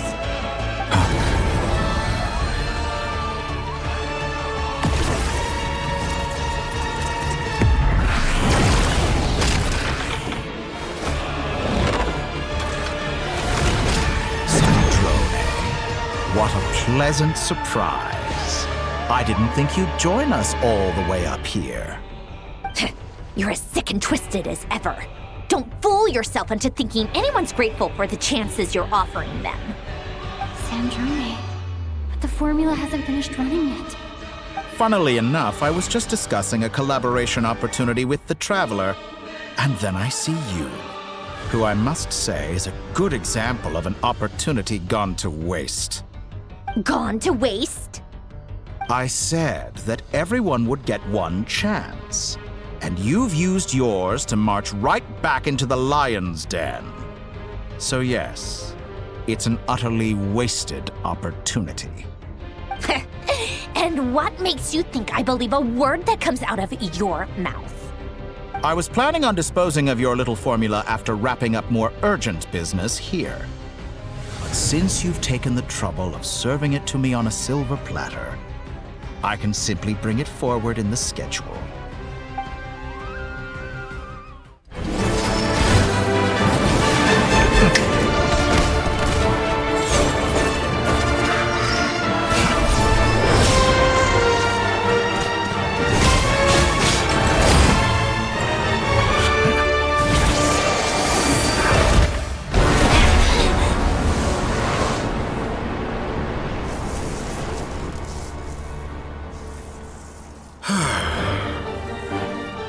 Is this your life's work? This piece of trash?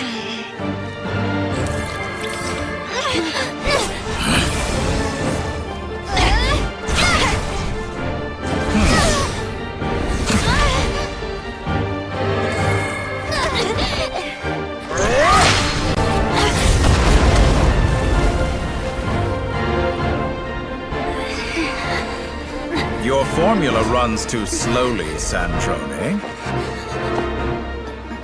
You put your hope for success on others instead of fighting dirty. That is why you have failed. Now, whom should I slay first? Any volunteers? No one? How nice of you to leave the decision to me.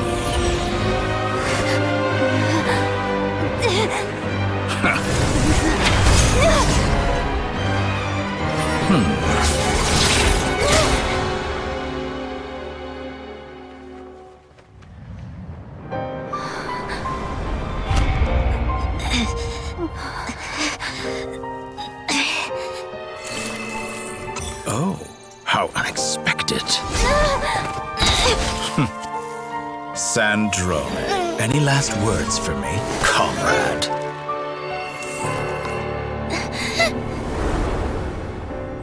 Is there anything you wish for? Not really. But I've always known what I don't want. Go to hell, Dottore.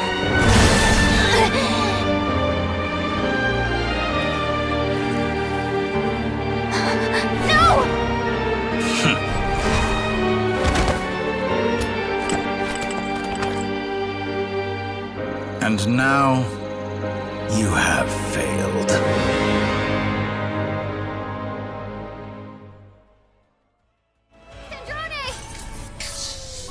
Now you see how fragile mechanical contraptions are.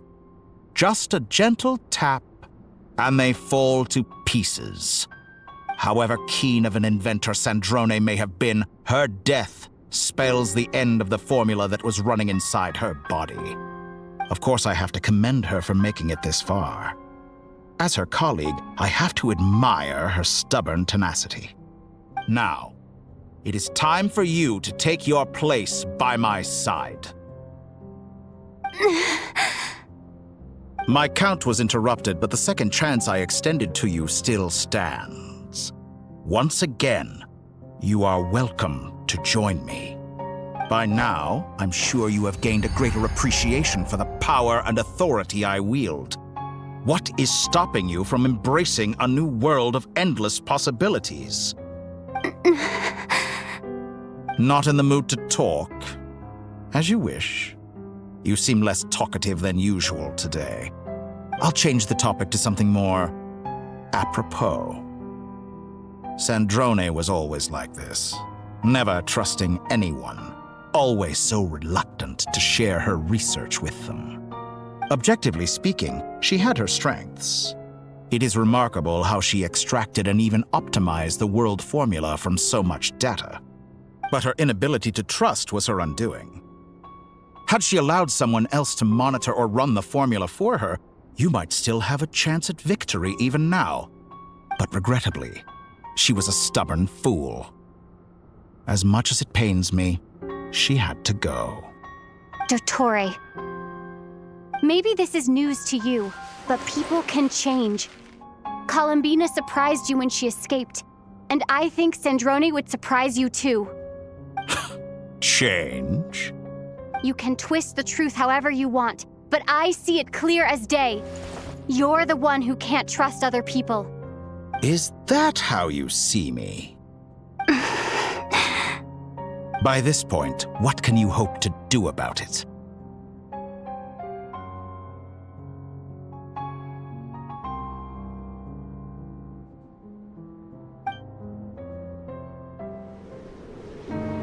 It is pointless to fight on. You've already lost. Wrong. You can't win this, Dottore.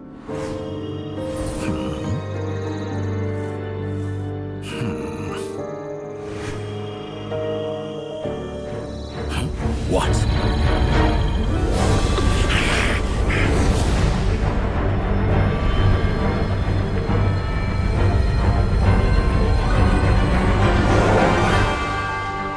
My formula can get us 90% of the way. It will connect you to Columbina. Then, I will bring the formula's output to the Traveler's side. For the last 10%, do whatever it takes. Just bring the moon down.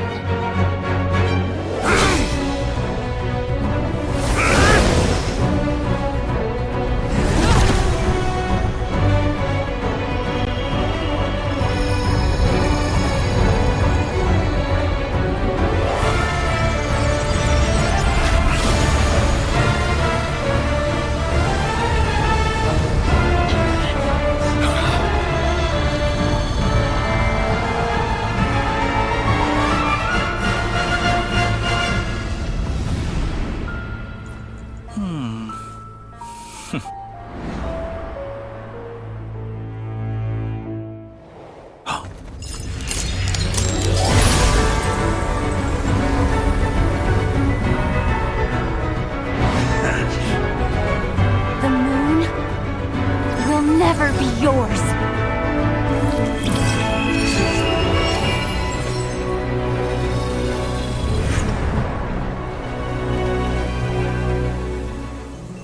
I turn my body into moonlight and pour it over Nod-Krai.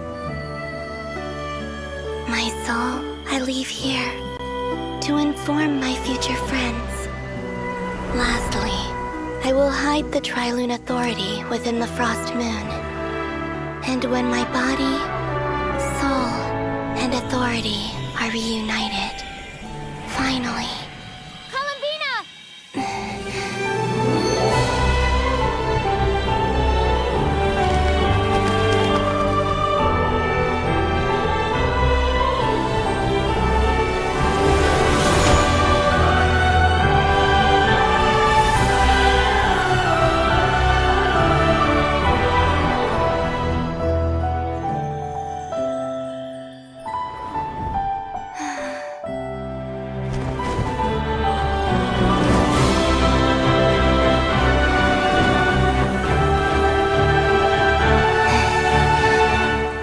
It's been too long.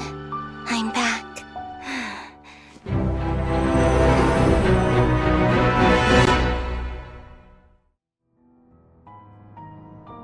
Stay focused on the battle, Traveler.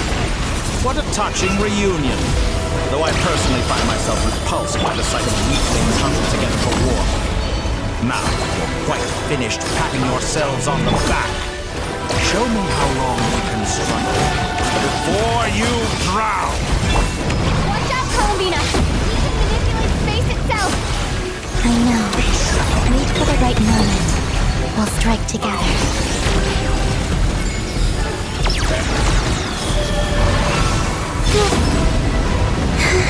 Surge. Pathetic. Go! Entropy bends to me.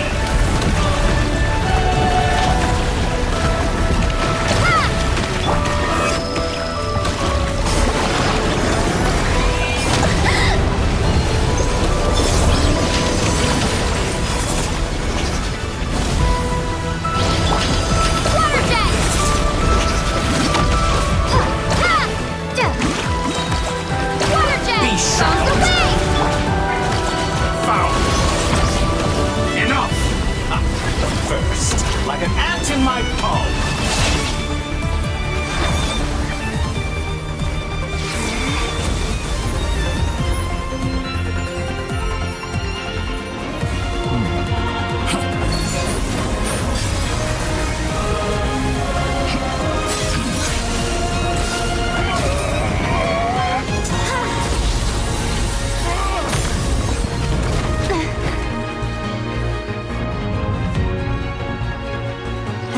You the new moon's blessing.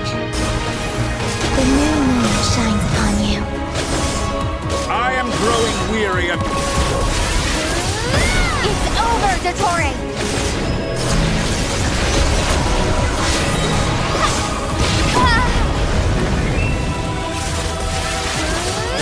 Time to pay for your heinous crime! No longer is the world power in the cold night.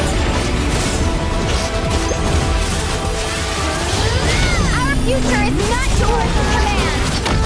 Let the moonlight dispel the darkness. Close to the new world.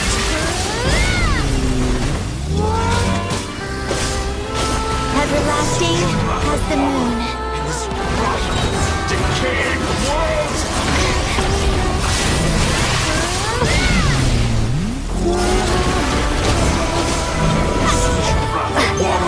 In this rotten, decaying world!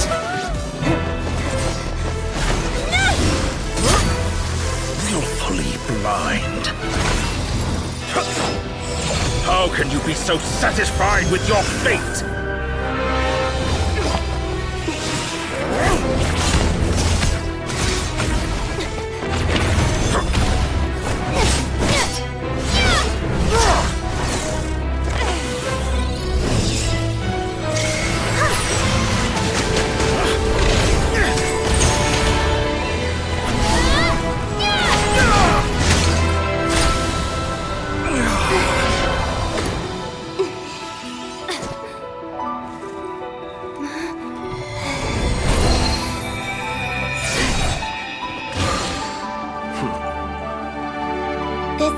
Was never about fate.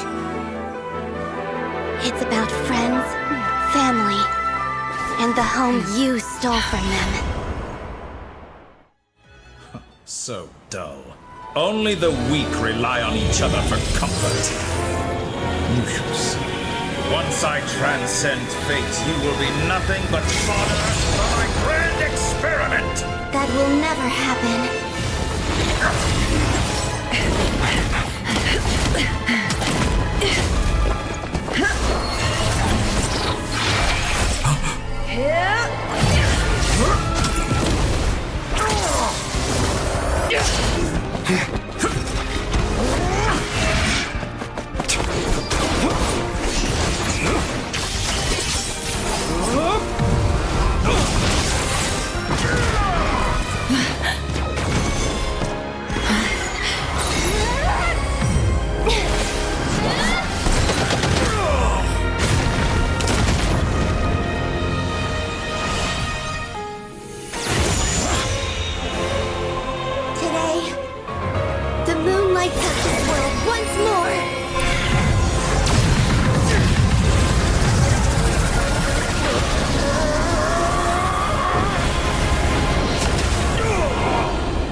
No.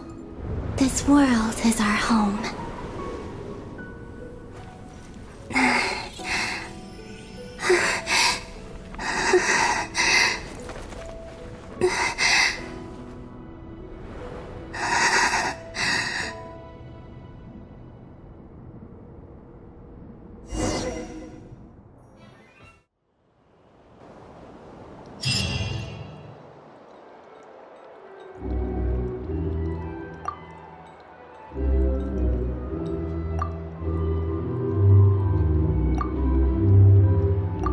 No, you're doing it wrong. The moon looks like this now. What are you trying, children? The new moon, Mom. It looks different than before, doesn't it? Also... Can I go buy a sugar sculpture today? Please? Just one? All right. I suppose today is a special day after all. Almost like a festival. Extra, extra! Get the latest Nasha Express here! Post-disaster report! Nasha Town reborn beneath a new moon! The voyage begins today! The future looks bright thanks to the League. Want a copy? I knew things would be different, but I didn't think that would include the moon. They say a new moon goddess has been born. A new moon goddess? Who's saying that? The Frost Moon Scions? I guess so. I'm not too clued up on the details. As far as I'm concerned, the moon's still in the sky and it's business as usual. Hey, since we've come all this way, shall we grab ourselves a free meal while we're here? Are you a convert now? Or are you just here for the free lunch? Oh, come on. What does it matter? After everything we've all just been through? That smells good. All right, that's it. I'm hungry. Time to eat. Come on! We gotta get there early, or there won't be any good spots left! Shh, keep it down. This is a residential area. What if people are still sleeping?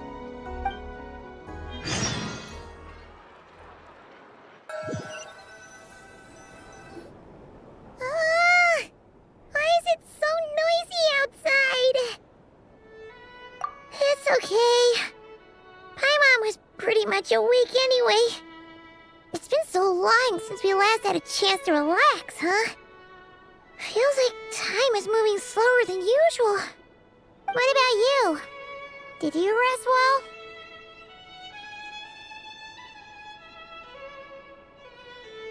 Still winding down from everything that's happened?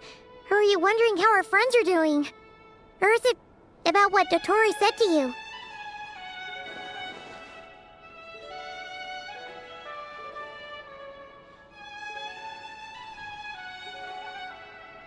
Okay, if you say so. But don't push yourself, alright? Let Paimon know if you need to talk. What we just went through was a lot. It's totally normal if you need some time to get back in your groove. Luanatar disappeared after Columbina came back. Apparently, she was part of Columbina's soul or something. Still, Paimon kind of misses Luanatar somehow. But anyway, you did great. So did Paimon. We all worked our butts off to contain this disaster, and in the end, we made it. So, chin up, Traveler. You should be proud of yourself.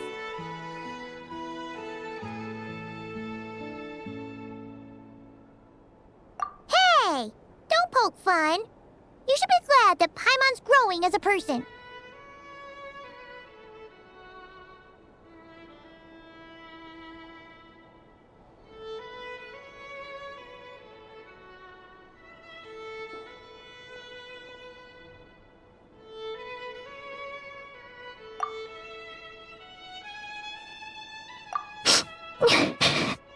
Paimon didn't think you'd mention it. You have no idea how anxious Paimon was. She was worried sick about you. Well, if you really want to show Paimon you're sorry, you're gonna need to make it up to her. You better be ready to splash out on a lavish meal.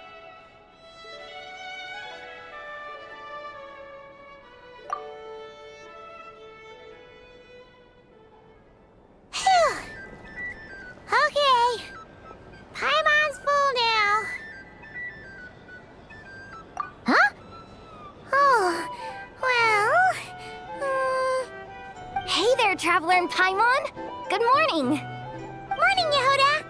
Here for some breakfast? Oh, I've already eaten. Just need some water. I was mostly worried you might forget what day it was today. So, I came over to remind you. Careful there, Paimon. Too much food will make you drowsy. Don't let anyone catch you hiding at the back and nodding off during the league meeting. You should probably be saying that to Aino. She's the baby of the group, if anyone. True. You know, I'm surprised that all these competing groups are actually coming together to try to solve things together. Definitely a first for Nod-Krai. Well, nothing like a region-wide calamity to bring people together. After that, surely even the most self-interested people have to realize that going it alone isn't worth the risk, right? Try telling Boss Neff that. She's not exactly convinced that people are gonna get with the program. Really? But if she's so pessimistic about it, why'd she agree to be the Curatorium's representative in the league? Probably 'cause even though Unity sounds like a pretty far-fetched idea, the benefits it would bring make it worth a shot. I think things will work out, though. I swear, Nod-Krai feels like one big family now with everything that's happened. More than it used to, anyway. Paimon's with you on that one. And it seems like plenty of other people agree, too. Just listen to the bustling streets. All right. Everyone's been rebuilding these last 2 weeks, and the evacuees have been coming back in droves. Life's slowly returning back to normal. Which means my workload's probably gonna shoot back up. Were you about to head out? There's still some time before the ceremony begins, you know. Yeah, we were gonna take a stroll around the square and say hi to some friends first. Sounds good. See you later then.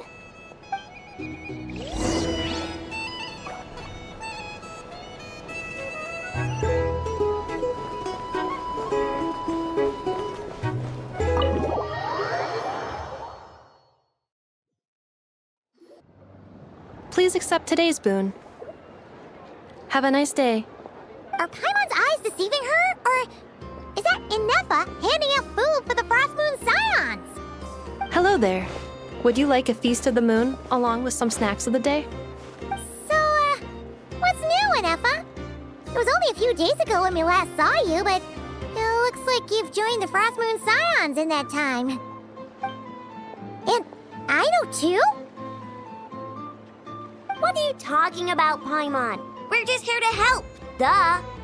In the wake of the disaster, it's all hands on deck. We responded to Lama's request for support. At times like these, the smallest good deed can inspire others and help them through the hard days ahead.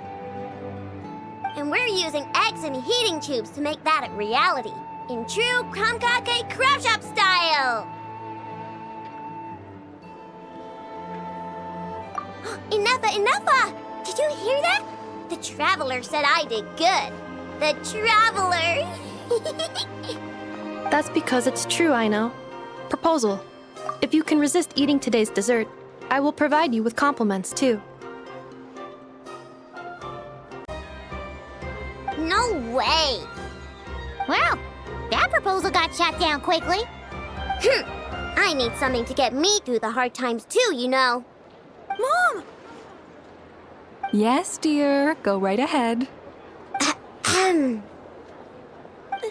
Excuse me. Could I take a photo with the robot lady? She helped us get safely out of Nod-Krai, and she helped us get back home too. She's the best. Of course she is! And since I'm the whiz kid who built her, that makes me even better than best, right? But you stole my snacks, though. Oops. Shall we move to the open space near the center? The view there is better. Thank you! Aren't you the better pick for this job, Flint? You underestimate yourself yet again, Master Ilua. Not at all. I rarely come by Nasha Town. I don't know any of the big shots here. All in good time. Socializing is a step-by-step journey. But you're much further ahead on that road, aren't you? You're not seeing the full picture. You know the truth now. My friends do not understand my habits. There is no question about it. The Lightkeepers need a representative in the League. Someone who is upright, cares about other people, and can realize their self-worth through group action. You say it like you wouldn't make the cut. I am most flattered that you think I would. Sigh a little less, Master Ilua, and have more faith in yourself. All the Lightkeepers agree that you're a very promising young man. That is precisely why Starshin and Nikita felt safe delegating such important work to you. I'm sure we all also agree that we would sooner die of dehydration than manage to wrangle anything out of you in a discussion. My apologies. I am not in the habit of bringing water with me when I go out. Whatever. I'll take the job. By the way, who else is part of this? Oh, it's quite the who's who of Nod-Krai. There's the Moon Chanter of the Frostmoon Scions, the boss of the Curatorium of Secrets, a representative of the Voynich Guild, and even someone from the adorable Kromkake craft shop. I'm sure you will find speaking with them to be a genuine pleasure. If you say so. I've never done this work before, so I'm honestly a little scared of making mistakes. But I'll do it. Not only is it our duty as Lightkeepers, but because I want to make Nod-Krai a more welcoming place. An admirable attitude to take. The beacons are lit, Ilua. We're but one step away from breaking through the blizzard. We have the chance to band together and build our shared homeland into an Elysium. This is unprecedented for Nod-Krai. An opportunity not to be missed. Yeah. You're right. I'll do my best. Quite a few familiar faces have arrived. Let's go, shall we?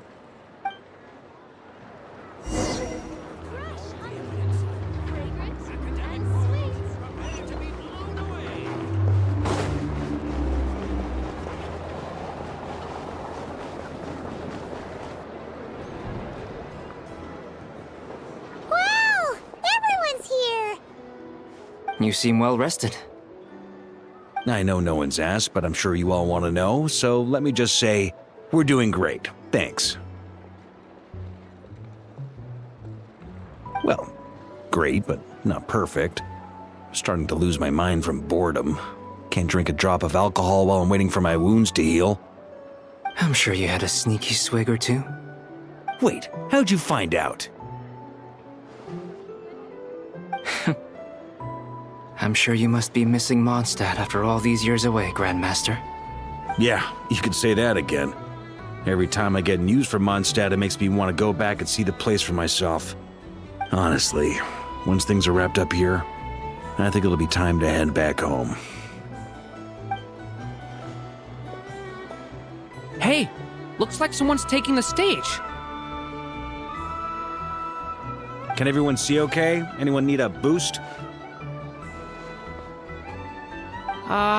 I'll just listen from the back. It's fine. You're taking this pretty seriously, huh, Durin?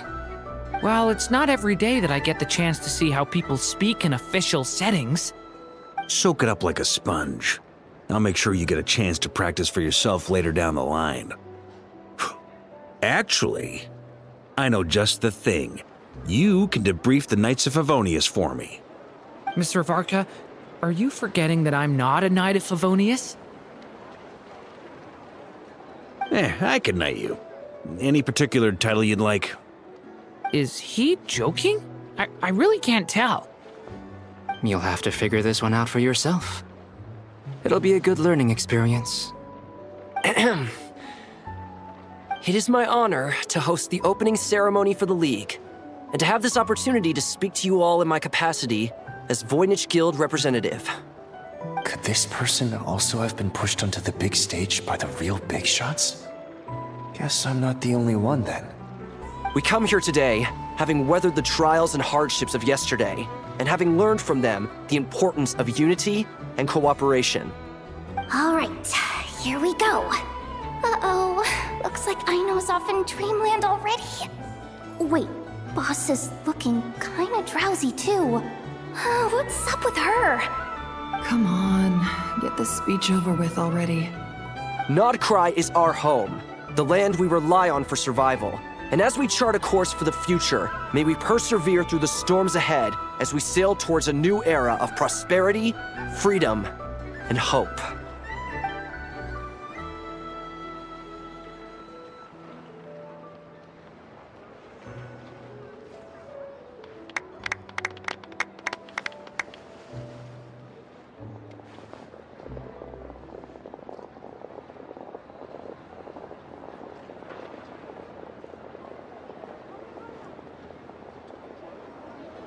Looks like we'll have more opportunities to travel in the future. I'm sure you'll cope, Lady Moonchanter, given how fleet of foot you are. Unfortunately, I suspect I'll be too busy at the Curatorium to act as your host. We have a busy schedule, not to mention an international network of contacts to manage. That'll be all right. I'll just check your schedule with Yehoda well in advance. And if she's not available, I can simply ask Ashru. You... So giving my employees extra workload isn't enough for you? You're really going to drag my cat into this too? I thought you'd approve. Aren't you forever increasing your employees' workloads? That's a bold statement. Are all the Frost Moon Scions feeling more audacious now that your moon goddess has returned? Columbina's return has brought joy to all who care about her. That includes both you and me. As for the Frost Moon Scions, we are learning how to thrive independently, without relying on the moon goddess. It is up to us to make our home a more livable place. Joining the League is one of the steps we are trying towards that end. I like the word try. It's nice and non-committal. You can opt out at any time and still say you tried. You don't see a bright future for the Frost Moon Scions? Or did you mean the League? I'm just not as optimistic as you. The Frost Moon Scions should count themselves lucky that they have a leader as stubborn and enterprising as you. But Nod-Krai's a big place, with all kinds of people. Most of them don't enjoy answering to a leader, or even listening to reason. Well, that's where you and your methods come in. Unless the Curatorium of Secrets is only here for appearances. For now, yes. And that won't change until this venture becomes worth my while. What would make it worth your while? Getting out more than I put in. Right now, I'd barely break even, but I'll grant that it's a good start for Nod-Krai. Then maybe it's worth a try. All right, you can stop now. Or do I have to join the Frost Moon Scions before you'll get off my back? You'd be very welcome to join us. Hey, you two! Congrats on all your hard work! What are you chatting about? Nefer was trying to dissuade me from adding to her employees' workload. Also, she's considering joining the Frost Moon Scions. Sorry, what? Your conversations are always the most interesting.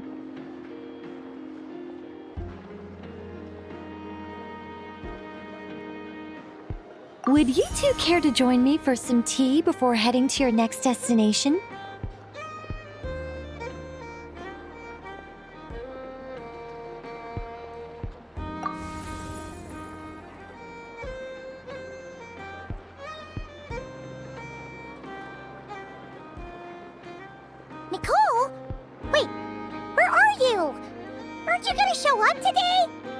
Sadly not. I'm otherwise occupied right now. I'm sorry, Paimon. I can hear how disappointed you are. If it's any consolation, let me say that how things appear on the surface is a far cry from what they are at their core. Perhaps you'll feel better if you focus on the fact you have a special line of communication with the great mage herself. Okay? Has something happened? No, or not yet, anyway. Well, that's not ominous at all.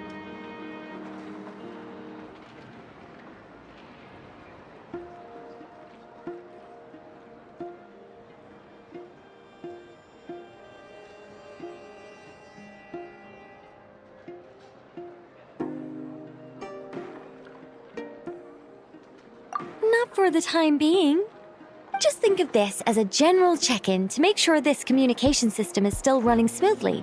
Besides, it's good to chat once in a while if we want to maintain our friendship. You could've just said so. Paimon got all worked up for nothing. Still, the best friendships are built through face-to-face interaction, you know. It's never gonna stop being weird having tea with you when you're not there and just talking to thin air. All right, fair point. I'll bear that in mind for next time. Yeah. Any update on that crisis at the world's borders? Alice just informed me that they had their work cut out for them. And now everyone's thoroughly exhausted. But they did finally get things back under control. Still, we can't let our guard down yet. The disruption caused by this disaster has made Teyvat easier to detect from the outside universe. She plans to wait for things to stabilize, then reschedule her Mondstadt vacation plans. As for me, I agree with Hat Guy's perspective. This is a time when many new variables are emerging, and the situation is changing constantly. Plus, most of this change is for the worse. We have to remain vigilant and ensure that the embers of chaos are not rekindled. I did notice that the energy in Nod-Krai changed somewhat after the War of Funerary Flame. But since it was still aligned with the Light Realm, I never gave it a second thought. It looks like I'll have to examine the connections between phenomena I observe more closely in the future. Just doing my duty. It's more or less second nature by now. Of course. To give you the full picture, I'd have to start with the substance from which angels were formed. Never mind. Paimon's right. Showing off my knowledge would be much more satisfying in person. By the way, you did receive the gifts from the Hexen Circle, yes? I'm not trying to claim credit or anything, but my pride demands that I at least mention it. They're quite similar to the protective talisman that Alice gave Dory, but with some very special enhancements. Oh! So that's what kept our friends safe when Dotori trapped them.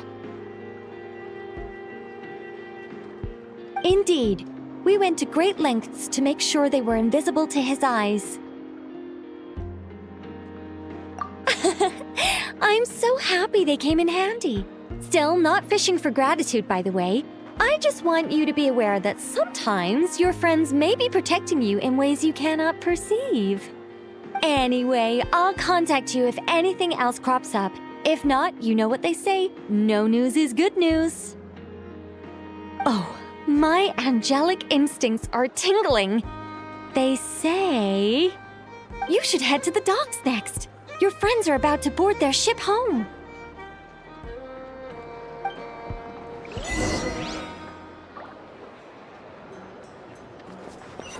When the winds of freedom blow too strong, we're in for a storm.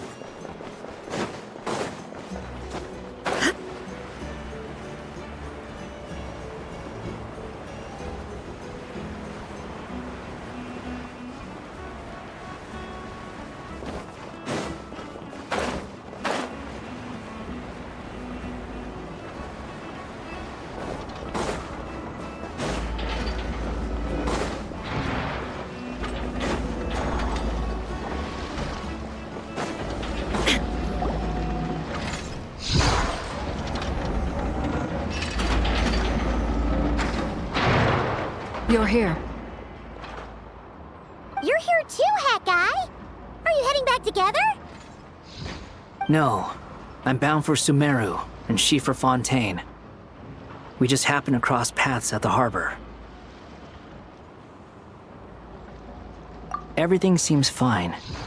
Sandrone may have an abominable temper, but she's always been very responsible with important calculations, and things entrusted to her by valued friends. You always speak as if you know us inside out, Mr. Hat Guy. Maybe I'm just a good judge of character. I certainly hope that's all there is to it. Regardless, you have been a significant help in this matter. For that, you have my gratitude. I didn't do anything special. Sandrone's the one who completed a seemingly impossible formula and turned the tide of the entire battle, even giving her life in the process. She's the one we should be thanking. Even we were unaware that Sandrone had hidden the real formula inside Polonia's body. She managed to fool Dottore into thinking the formula was running in her system by installing an identical-looking decoy within her. She probably realized that she didn't have the strength to stop Dottore. But this way, she could at least get him to lower his guard. She always worked like that. Always had a backup plan. Well, that's why I'm traveling to Fontaine. She made a request of me long ago, and the time has come to fulfill it. Think of it as her will. She said that should she ever fail in a mission, she'd like me to deliver her core and Polonia's to the Fontaine Research Institute.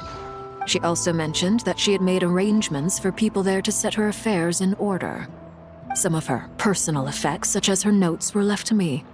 I've decided to take them back to the House of the Hearth, for safekeeping primarily, but also as mementos, I suppose. However, there is one book among them that I'd like to leave in your care. I'll have someone deliver it to your residence at the flagship at a later date. No, I was specifically warned not to tell her. This is her last wish, and I will abide by it. I can only hope so, but none of us here can know for certain. I bade farewell to Columbina earlier today. As promised, she turned the iridescent moon's marrow over to me.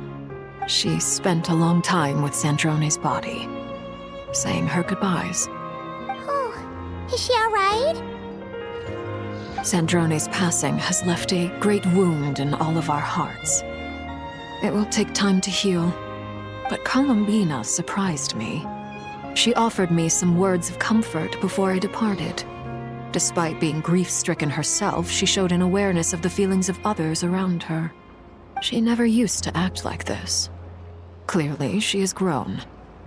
And I suspect that we have you to thank for much of the change we are seeing in her. After these recent events, the Tsaritsa has revoked the Pale Star Edict. Snezhnaya now realizes that the arrest warrant for Columbina was just a ploy by Dottore, who coveted her powers. I shall return to Nod-Krai to see her as soon as I find the time. I hope that from now on, she too will explore more of the world. Columbina Hyposelenia's journey is only beginning. My ship is here. Traveler, Paimon, we shall meet again. You too, Hat Guy. What are you still bumming around for? Isn't Columbina waiting for you? I thought today was the day you'd agreed with her to go find out the truth about your sibling.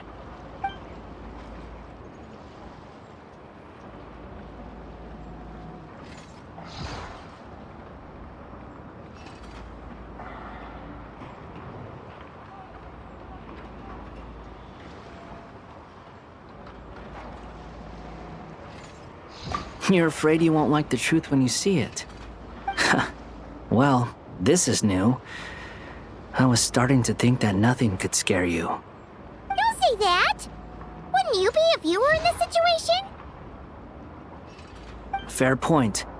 But I'd say I have more experience facing up to unpleasant truths then the Traveler. They say blood's thicker than water. I know how much you need your family back. More than you need any of your friends. And I'm sure that all your real friends understand that too. No matter what the truth turns out to be, they will stick by you and support you, whatever decision you make. Finding the truth is important. But more important still is what you choose to do once you've found it.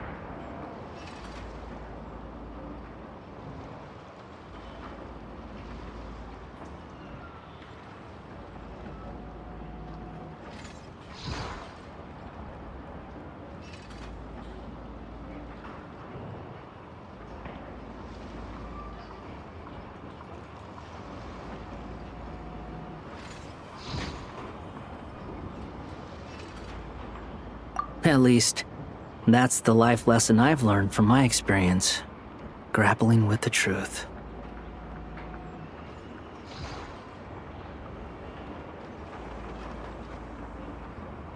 What? Now that Dottoro's dead and gone? A little, I guess.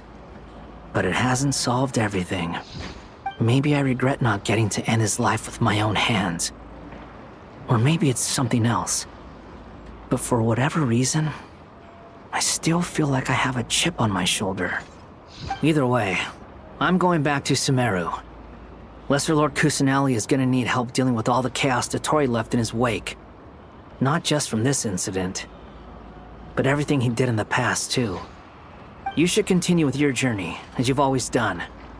Who knows? Maybe we'll meet again someplace else.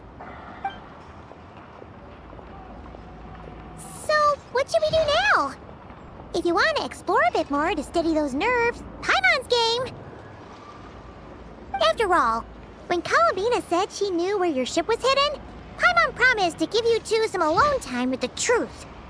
It hasn't been all that long since we were last apart, sure, but with Columbina there, Paimon's sure things will be just dandy.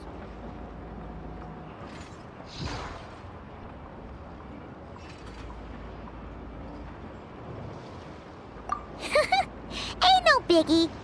Paimon might be all about that food and fun, but she knows how to do right by people. Paimon's sure you'd prefer to digest the news about your brother in peace. But, no matter what you see, just know you can share it with Paimon. Of course, as long as it's not super private. If you can't make sense of something, let's give it some thought together. And even if we both can't figure it out, Paimon can at least treat you to a nice meal.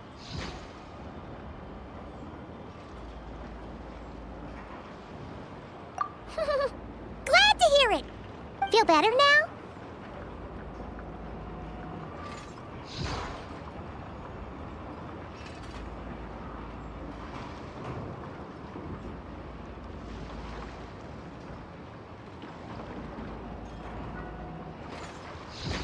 Alrighty. Next up, time to meet with Columbina.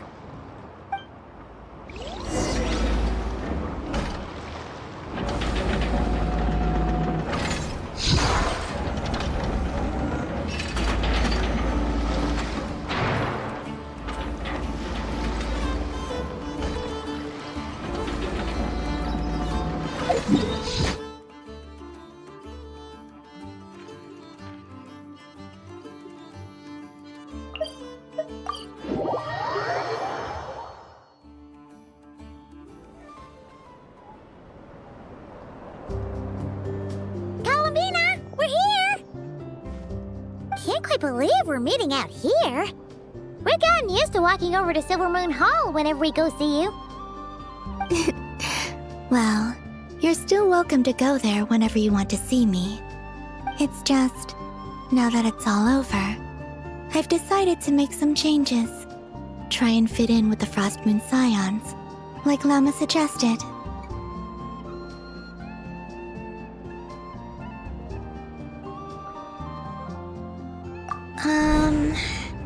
The older generation are still timid around me. They don't dare get too close, and they bow their heads when I walk by. But things are much better with the children. I see more curiosity in their eyes.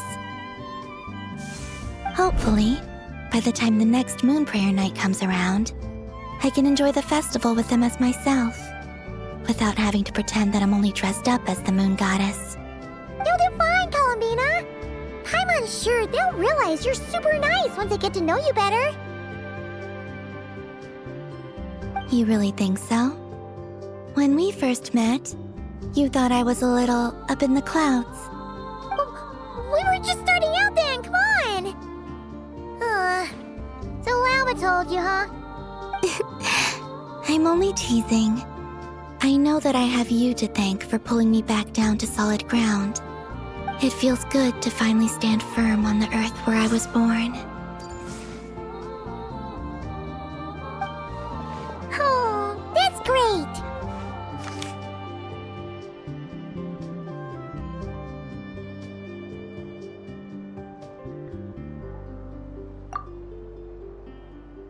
Thank you. I'll make sure not to lose it this time. Well then, are you ready? Ether, what happened to our spaceship back then? Why did you leave?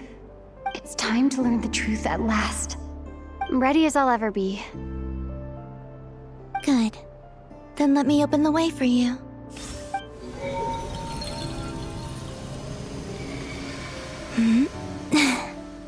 Where does this lead?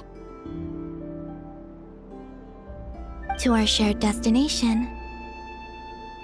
Huh? Do you remember me telling you about my missing prologue back when we just met? I said that my story began on the moon. But while I was inside the moon's reflection, I realized that my prologue was really hidden in the future. I just had yet to discover it at that point. The story of the time before I was born was in fact the story of my distant future. It's truly fascinating. But when I obtained the Trilunar Authority and returned to our present reality, I sensed something I hadn't expected. Your prologue. So you mean... Yes, your spaceship. All this time, it has been hidden on the Frost Moon, which lay beyond the sky.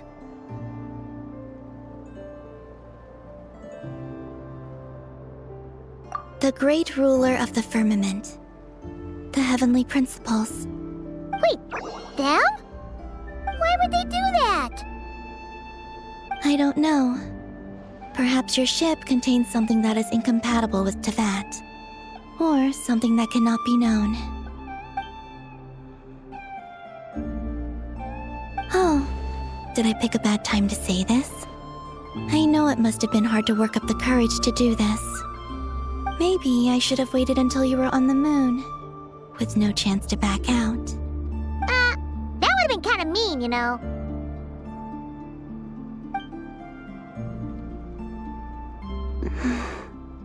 Take me there. Oh? Whatever is hiding in that ship, it belongs to me and Ether. Those memories belong to us. No one else has the right to decide whether I should or shouldn't know about it. Not even the heavenly principles. Very well. Then let's go. You two take care, alright? And don't forget to come back soon! Rest assured, Paimon. We will. Traveler, after you. Thinking about the story that we'll find hidden on the moon? Yes. And hoping that it has a happy ending. Stories like that don't exist, you know? You don't believe in happy endings? I don't believe in endings.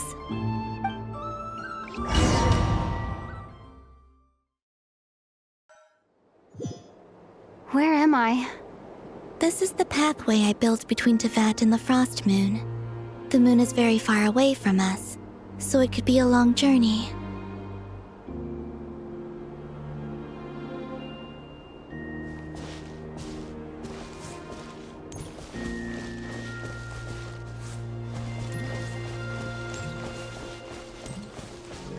After I obtained the Trilunar Authority, I unwittingly saw past events from many of my friends' lives. one was Lauma. She was so young when they chose her to be the Moon Chanter. From then on, the Frost Moon Scions looked to her to bring messages from their goddess. But, for better or worse, I had left Hisi Island before she was ever born. It was not until much, much later that she met me. I think it's for the best. Because of the way things turned out, you had the opportunity to become friends. You're right. In that sense, I think we were both very lucky.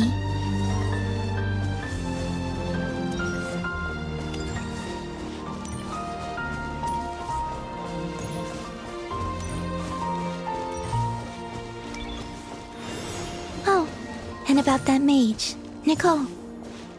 I only recently learned that she has lived in Teyvat since the time of the Three Moon Sisters. The Moon Goddesses always had a good relationship with the angels. I suppose our friendship continues that tradition.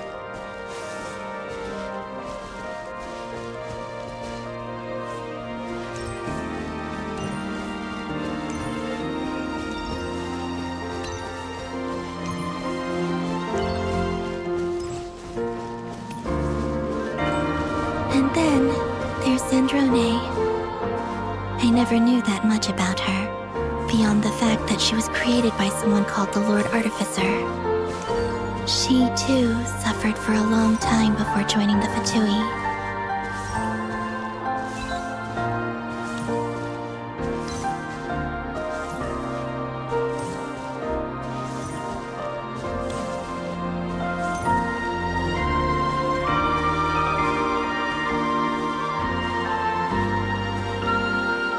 How I wish I could talk to her again, even if only to hear her say nasty things to me.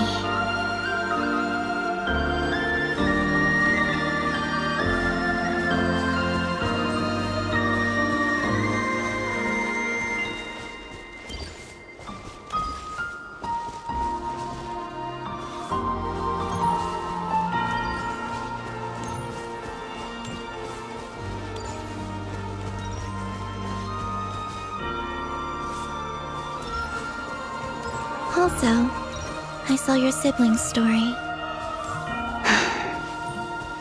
I'm afraid I didn't see much. It seems that he rarely came to the surface, where the moonlight shines. But I did notice that back when you first set out on your journey, he would often appear nearby, gazing at you from afar with a guilty look in his eyes. Ether... Let us speak no more of the past. I probably shouldn't reveal so much about my friends. It's not my place. Let the moonlight carry us forth. We are very close now.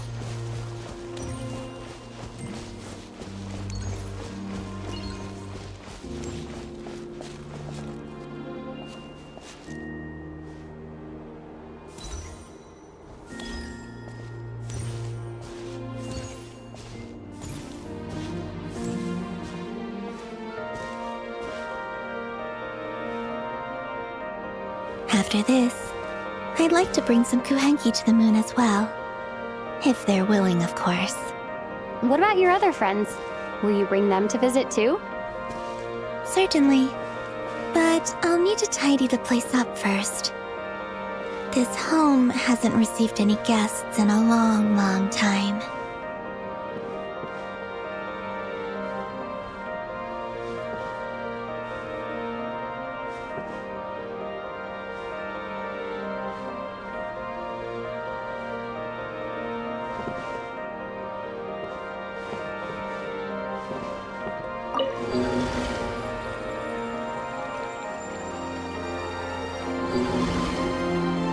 I remember writing something similar with you on Moonprayer Night.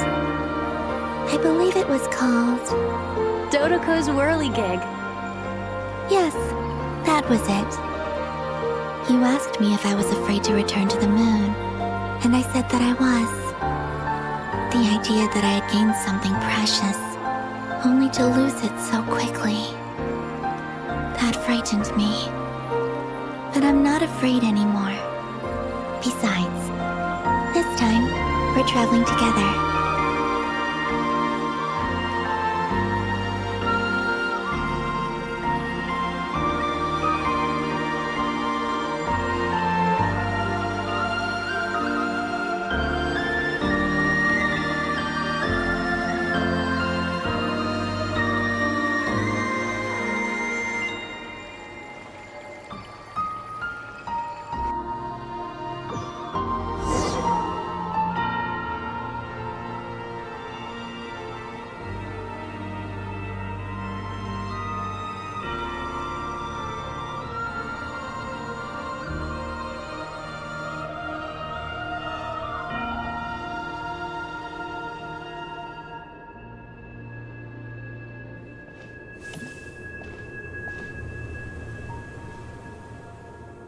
We're here.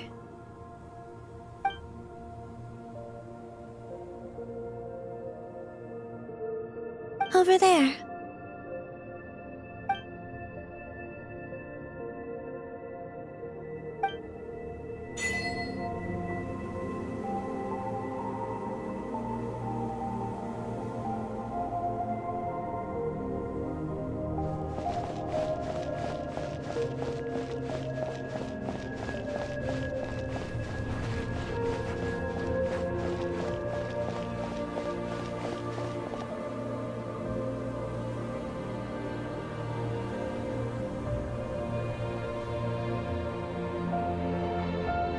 Our spaceship.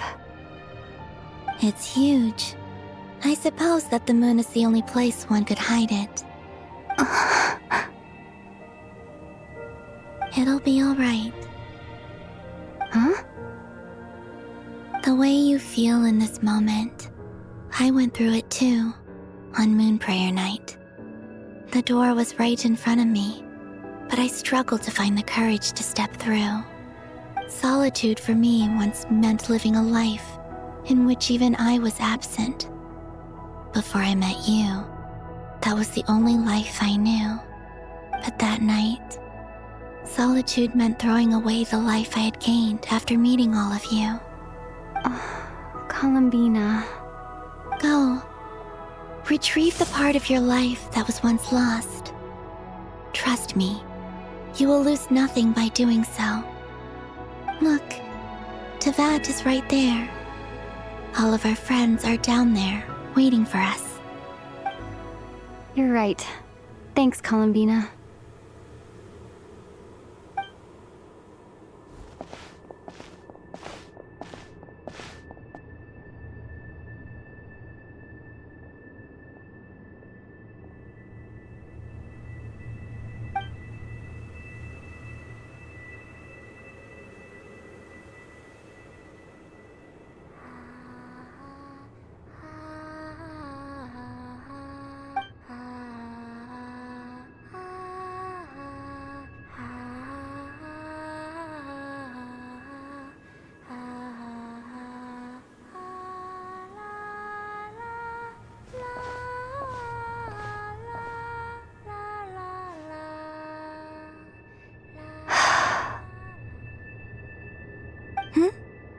Finished? Yeah. Why did you take your eye mask off? Well, since my return, I've decided to take more opportunities to see the world with my own eyes. Besides, I've always wondered how Teyvat looks from the moon. And what do you think? It's beautiful. I could spend a whole day here just gazing at it. What about you? What do you think of the truth you found? I haven't looked at another person's expression in a long time, but I think yours is saying it was neither good nor bad. Keep this up, and it won't be long before you give Nefer a run for her money. Oh, I don't think that's going to happen. I'm much more used to sensing what's going on around me with Kuvaki. I think I'll save my eyes for seeing special moments I really want to remember. I read the spaceship's flight logs. I always assumed that this was my first time in Teyvat. I thought that Ether and I must have been hibernating in space for centuries on end, but the logs show that our spaceship flew over the skies of Teyvat once before. A long, long time ago. Flew over? So you didn't land? No. The ship barely came to a stop before flying on again.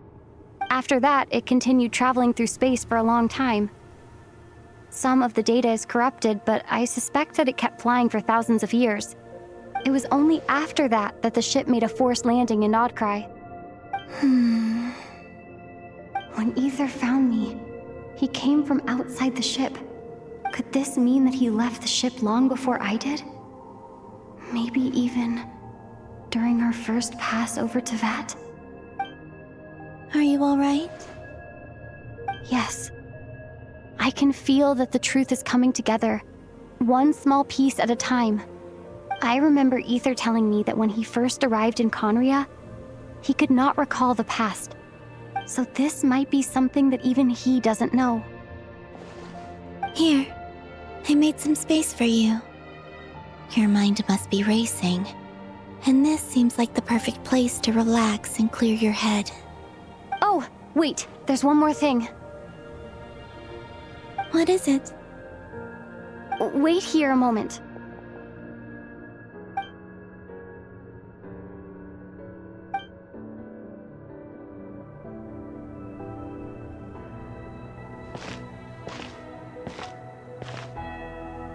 Hey, Columbina.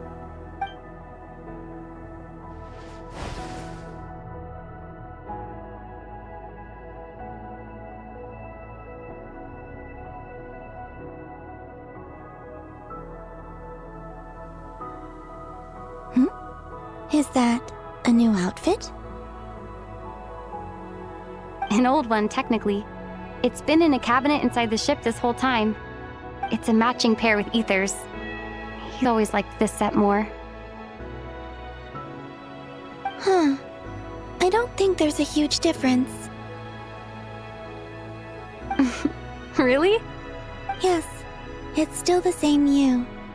You're the same person, no matter what clothes you wear. Only Columbina would make an observation like that. Traveler, do you consider Tevat your home? Home is wherever Ether is. But then, after all the time I've spent here and everything I've been through, yes, I'd say it's my home. Would you change your answer if Tevat changed appearance? I mean, if the truth about Tevat turned out to be different than what you thought. I don't know. But I don't think so. The truth is not what matters most to me about Tevat.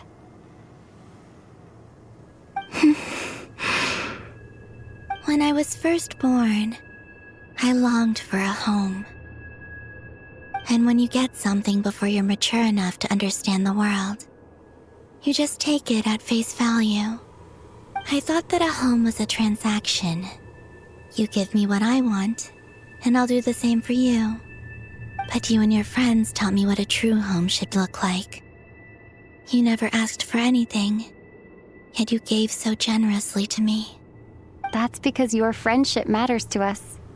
It was worth it. In the past, I thought that my birth in Nod-Krai must have been a mistake.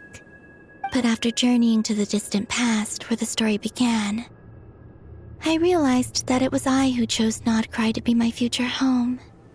Now, I am glad that I made that choice. I'm sure your friends are just as glad. In fact, I intend to make the same choice today as I did back then. What do you mean? Well, I've given the Eternal Moon's Marrow to Lauma, and the Iridescent Moon's Marrow to Arlecchino. And now, I shall return my Kuvagi to Nod-Krai again, that it may continue to protect my chosen home. Wait, but what about your body? Oh, are you worried that I'll disappear again? I won't. Not this time. The Frost Moon has now entered the fall sky, and I am the Tri-Lune goddess. I am only returning to Nod-Krai the part of me that it needs. I am giving what I can, because my home is worth it. Oh, and I have something for you, too. For me? Yes. Come closer.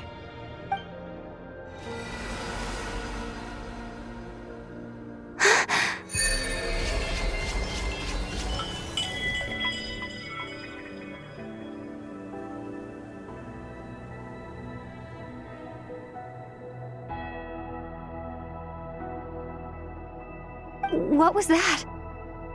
I lifted some of the restrictions this world placed on you. I trust this will help in your future adventures. My power. It feels like it's grown. I can use the elements more freely now.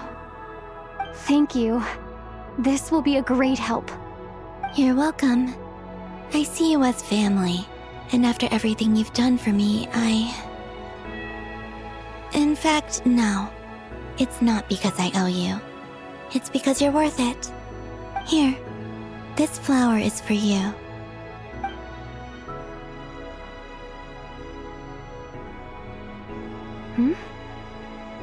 Isn't this a moon prayer blossom? Yes. Don't worry. You will never see these flowers lose their color again. I'm finally discovering the joy of giving. How I wish I'd learned this sooner. Hey, better late than never. What are you thinking about now? Why don't you take a guess? You get 1 shot. I don't think I'll get it in one guess, but I'm sure it's a happy thought. That's kind of a sneaky answer. I can't say you got it wrong. Down into that, the moon seems so far away. I felt it might always lie beyond my reach. But on the moon, everything feels so close by. The haze that once enshrouded the skies has finally been dispersed. I feel like a traveler on a winter's night, starting a new chapter in my tale by the warmth of a bonfire. I don't have a lot of luggage, but I do have a lot of hope for the future. Well, what's next? Next? To start with, I want to stay here just a little longer. After that, let's return home and continue our journey.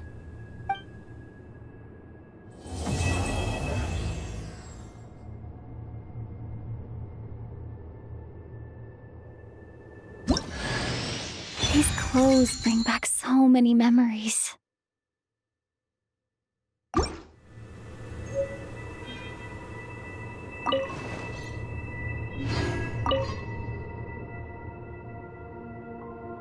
The journey goes on, for you and for me. Like I said, this is not the end. I don't believe there has to be an ending. Oh, is that your next destination? Most people would probably tell you to pack some warm clothes. But I experience things differently than most people, so I can't know how cold it is. In fact, it is home to quite a wondrous heat source. I think they call it Kreshnik's torch. Every city in Snezhnaya is built around one of those. I sensed the energy it gave off as I was passing by on a railway train. It felt grand and distant. I also recommend the Korolievsky troupe in Snezhnograd. They give performances quite regularly, and entry was free for harbingers. I liked them a lot.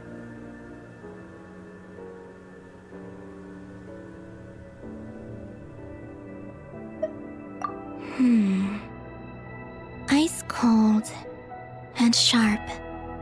Crystal clear in some ways, yet profoundly unfathomable in others. Like the thick layer of ice on top of a frozen lake. That's just the impression that Tsaritsa gives me. I was never able to glimpse what truly lies beneath that icy exterior. In fact, I don't think the people of Snezhnaya even know what kind of power their god wields. Maybe that's because the Tsaritsa herself has never acknowledged, nor accepted that power. There's Regrator, the Rooster, and the Jester. Between them, they control a lot of what happens in Snezhnaya, but I can never wrap my head around how exactly power is split between them. I just know they are each responsible for many specific domains.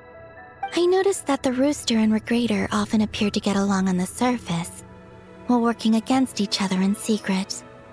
And theirs is not a friendly rivalry. But I wasn't particularly interested, so I tended to keep my distance. Now that I think about it, The term Mistelton often seemed to come up in connection with Project Stuja.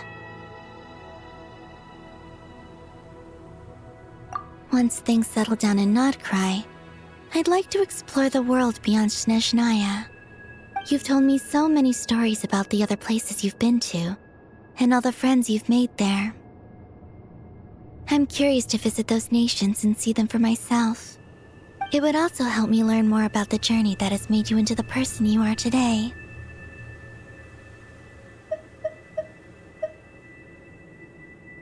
Okay. As you continue on your journey, don't forget to gaze up at the moon once in a while. It is, after all, no longer an illusion. It shall cast down its true moonlight, connecting us in truth.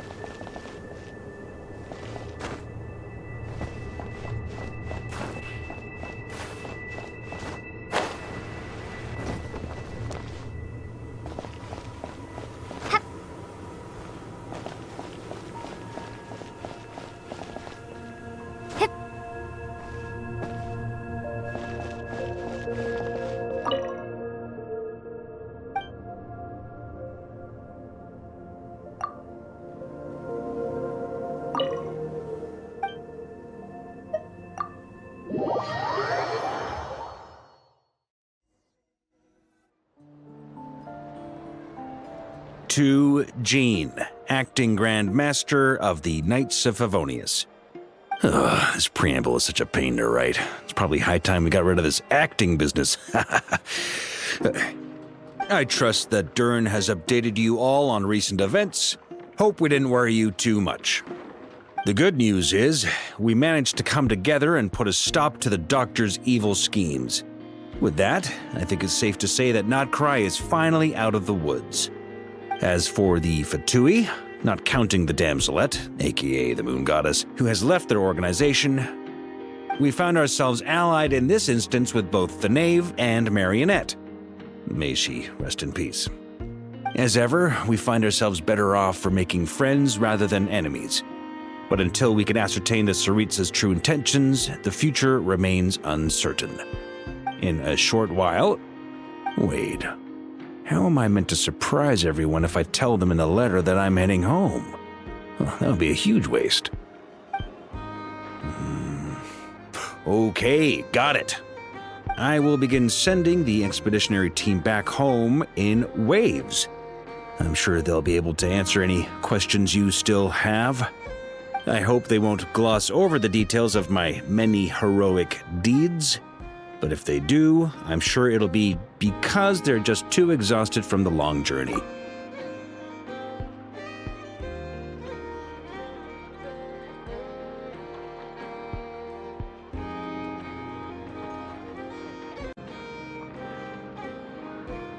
I think of Mondstadt daily. Please give everyone my best regards. P.S. The honorary knight went above and beyond this time. Are there any other honors we can give her? I'll leave it with you. P.P.S. Please be extra nice to Klee for the foreseeable future. I cashed in on the last favor that the Hexen Circle owed us, so we need to earn some more goodwill. If there's any serious problems, feel free to stick me in solitary confinement when I get back. I'll do the time for her. Whew. And that, as they say, is all she wrote. End of an era. And with the moon shining down brighter than ever, I think everyone is going to sleep well tonight.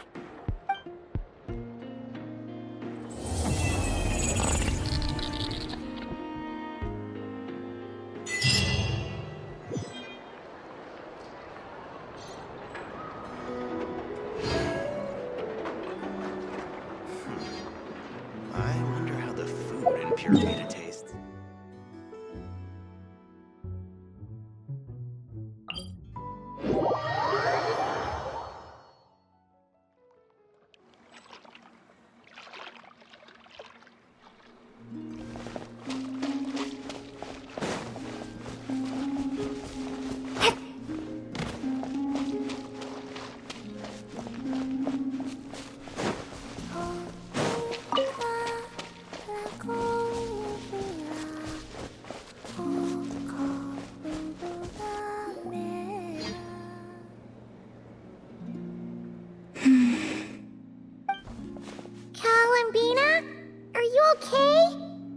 You look a bit out of sorts.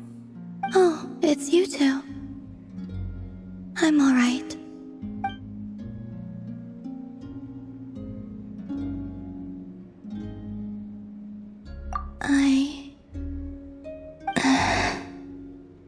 It's okay.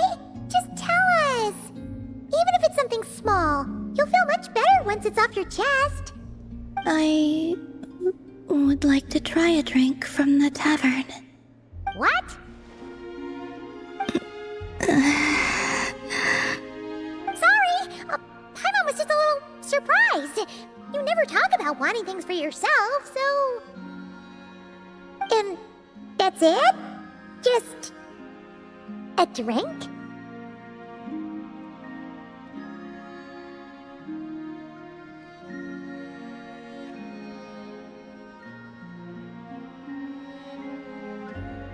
Yeah, kinda. At least something a bit more monumental. Like, bring me the moon. But, on second thought, it does kinda make sense. Palomina can't go wherever she wants right now, so a trip to the tavern might as well be a trip to the moon. It's not just how things are now.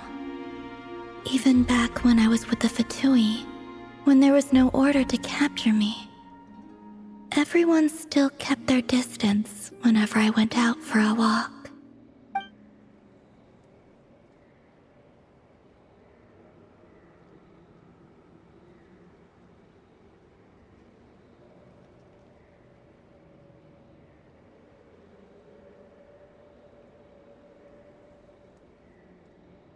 Wait a sec.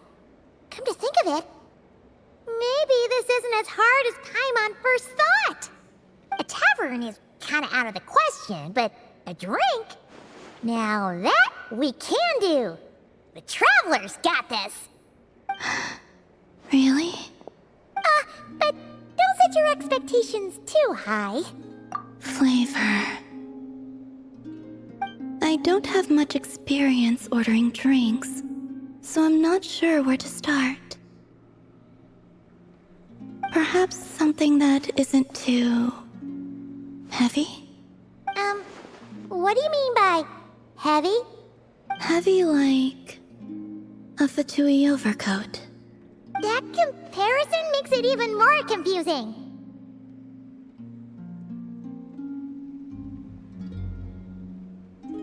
Okay. Whatever you think.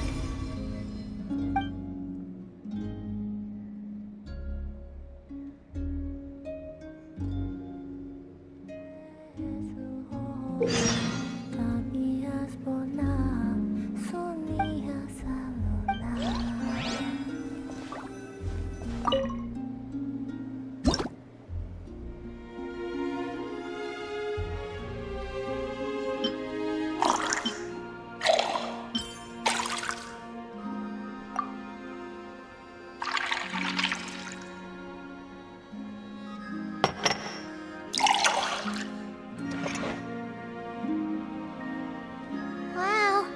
Even Paimon wants to try a glass of that.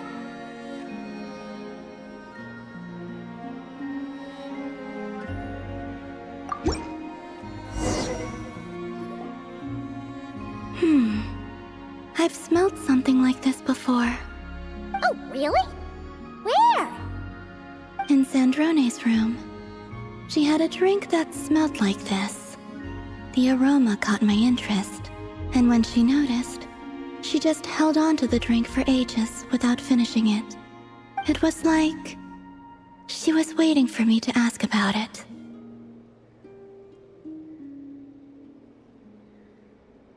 Yes. What did you ask?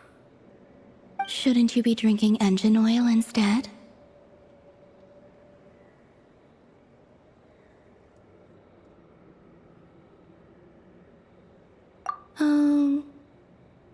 She said something quite unpleasant. It doesn't bear repeating.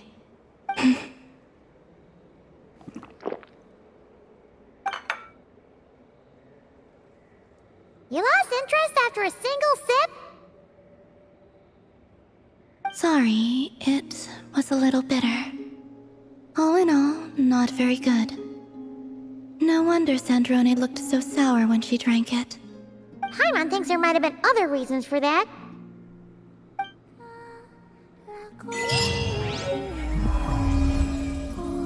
And that wraps up the Archon Quest Act 7 and 8 in Nod-Krai. Let me know in the comments what part surprised you the most. If you want to see the next quests as soon as they drop, like, subscribe, and I'll see you in the next adventure, travelers!